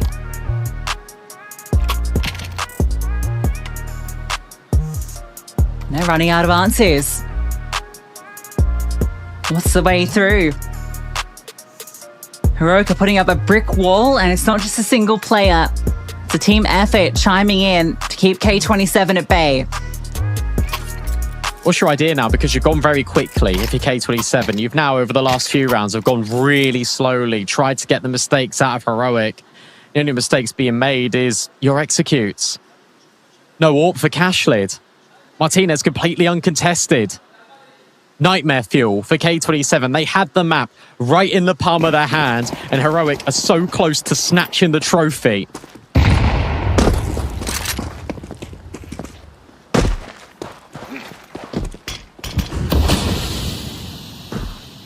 This is now new. Martinez takes a more aggressive line. It's a boost up beside him. Space here. Space here for him to work, and he does. Great opening pick, and again onto Zito. Yeah, that's the guy you want to get rid of. He's been really quiet in the past 5 or 6 rounds, actually. Look at his reposition, Martinez. I think he was 19 and 8 at one point. Yeah, he was. Maybe 18 and 9, something along those lines.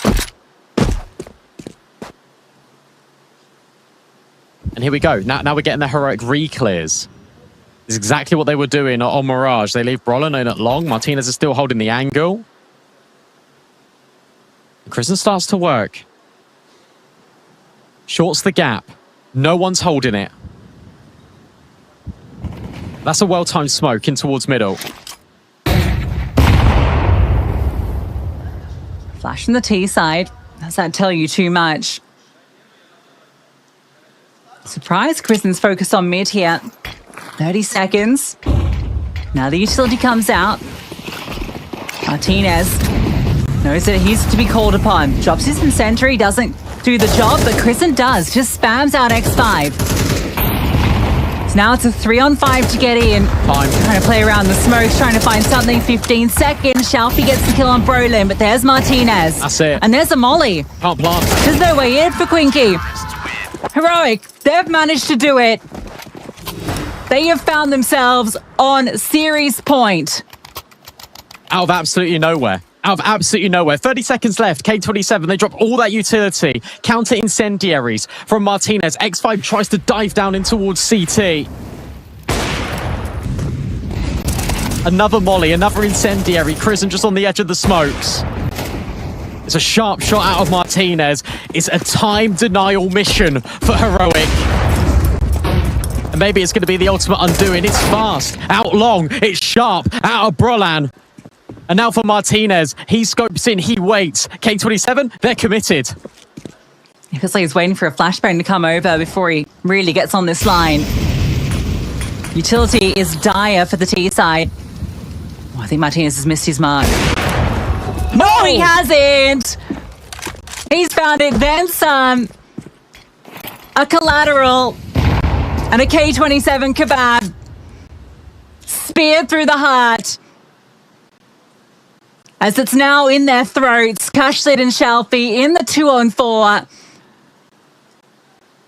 And they don't know how to progress this. Of course not. Kashlit still has one more smoke. This one's about to fade. Shalfie trapped behind the car.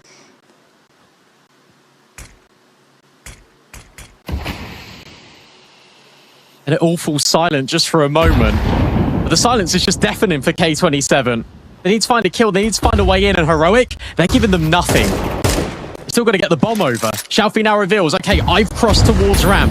Cashlid needs to clear, but also needs to cross. Another player spotted in CT. That's at least a couple of pieces of info, but look at the flank. They're already working their way up long. This 2v4 is feeling incredibly uncomfortable. There's just nowhere to go, no safety.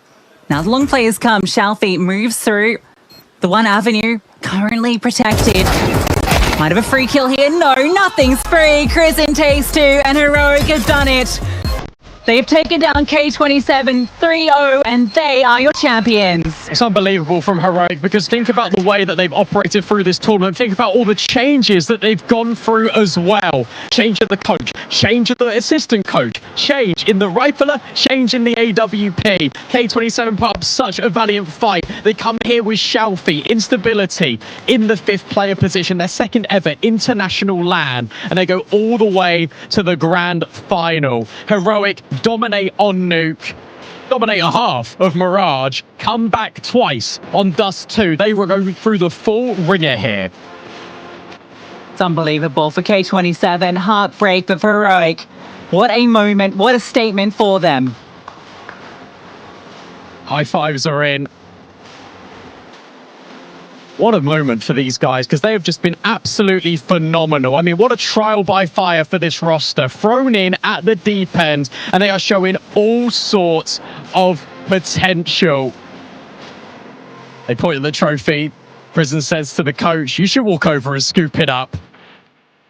He helped craft, and he helped build this new team. It is all change for this new roster. And look at what they've got to show for it immediately. Your stake ranked episode 3 champions. It's Heroic.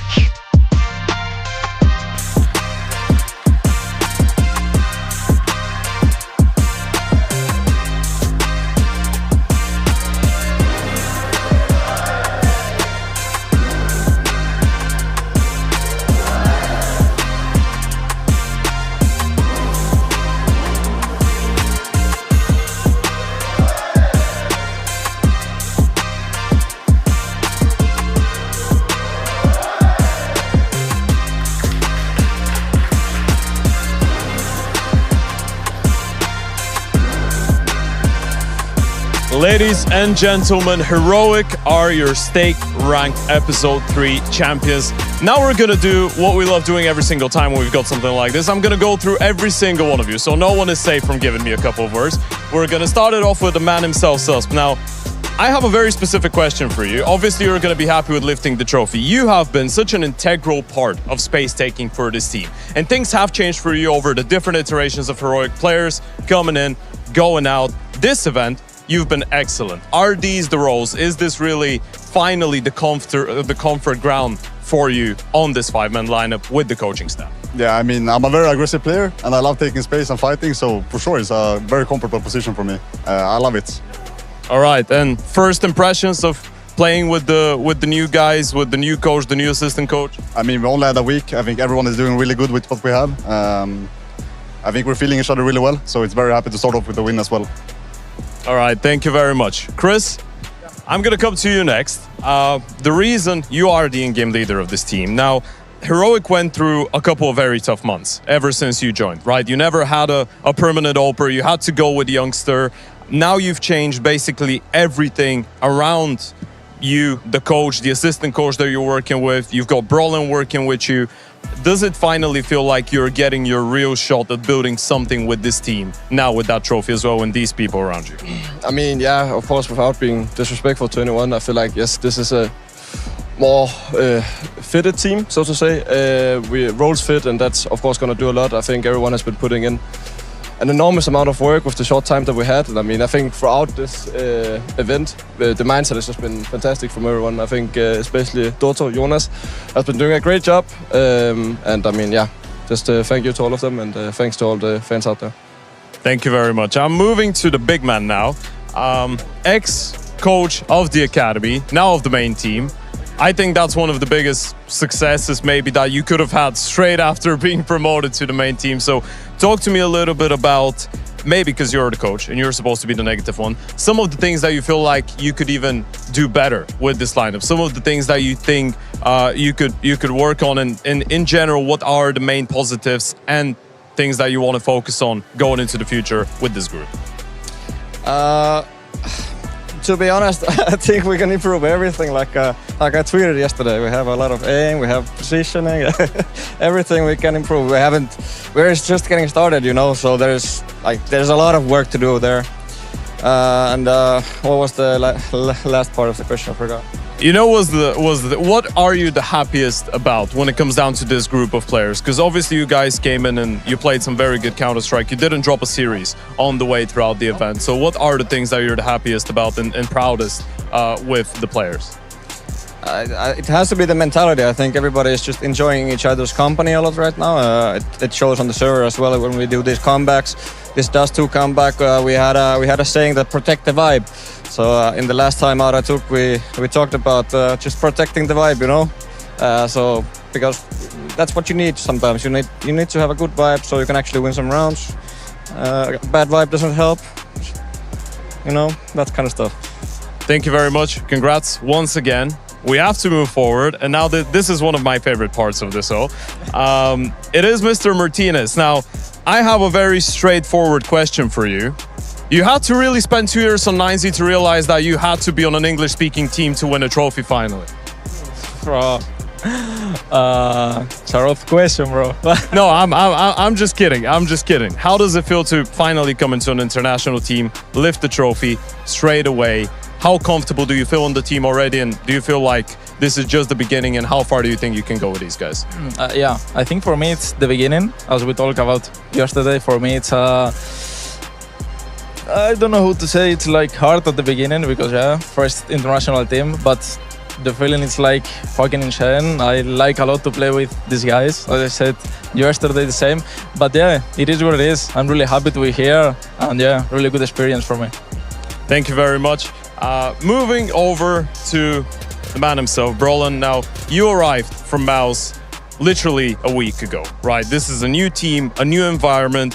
You're in a bit of a different role. Were you expecting things to click that quickly, even though this is a tournament that, again, you're used to, I guess, playing the higher echelon, but you're coming in a completely different setting, and straight away you're lifting a trophy. So were you expecting things to click that early? I mean, it's hard to expect things when you haven't played yet, of course. Since we have only one bit of practice, it's of course a really good sign that we can manage to lift a trophy. And maybe we're not, of course, they're not the best prepared, but yeah, it's really good sign to win a trophy, especially in this beginning. And I think it will be just much better from going here because, yeah, as I said, these are sometimes it could be a little bit rough when we're playing, but I'm happy that we win, and it's just that's a good thing. So. All right, and early on, it's very difficult to build yourself a picture in your brain, but do you feel like the ceiling for this team could be a lot higher than winning an event like this and just building consistency? Do you feel like this is just a snippet of what you guys can do? I mean, yeah, of course. I mean, I will say like probably the main goal for this season is probably, of course, to qualify for the major, and then we'll see how it goes in some tournaments. But of course, just try to climb the VRS ranking as much as possible. Probably like top 15, top 20 at the beginning, and then we'll see how it goes. But also with that, it's just, yeah, of course, we have a huge, I think we have a potential of being a good team, but we just need some time, and I think we're doing it quite good so far, so yeah, I'm happy. Thank you very much. And moving to the last man on the list, it is Mr. Nilo. Now, the reason I did want to keep you for last, so it worked out very well how you and your teammates were standing around. This event has been one of the best ones that you've played on LAN with Heroic ever since you joined. And maybe you haven't had the time, well, obviously you haven't had the time to look at the stats. I looked at it, and it's amongst the 5 best LAN events that you've played with this team. So I'll just shoot straight. Did things change for you on the server with this new lineup over such a short period of time to make you a little bit more comfortable? Yeah, of course. I think especially getting Brolan, it was a dream for me to play with him. He comes with a lot of experience, and you'll always learn something new with him every day. And I think just playing a team with like the correct roles, a real offer that things like that, and I think it's just really good. And I feel very comfortable in it. All right, and because you are the last one on the line and you get to address the fans of Heroic, the people that have been supporting you, watching you, is there anything you want to say to the people that have been rooting for you guys? Just thank you, boys, and everyone, and we will win more in the future. Thank you very much. Congratulations once again to you and your team. You can go and celebrate together. And for us, ladies and gentlemen, this is unfortunately the end of the road here in Season 3 or Episode 3 of the Stake Ranked. It's been a journey and a half. Our first champions months ago were G2. 45 days ago, NIP joined the list. And now we've got Heroic. They didn't drop a series. They dropped maps, but they didn't drop a single one when it mattered the most into the grand final. Of course, kudos to K27. This is a very young team playing just their second international LAN event outside of Russia. So for a team like this to be able to reach the grand final and make it in such an impressive fashion after getting dropped into the lower bracket on day 1, they definitely deserve a little bit of a shout out and a little bit of respect. But for now, as you know, history remembers only the victors, and they are the ones that are writing the memoirs. Heroic are your champions of the Stake Ranked Episode 3. For me, it was an absolute pleasure hosting and doing interviews for you throughout this event. Shout out to all the casters, the entire team in production, and obviously to all of you that have been with us for the last couple of days. Have a good night, and we'll see you in Episode 4.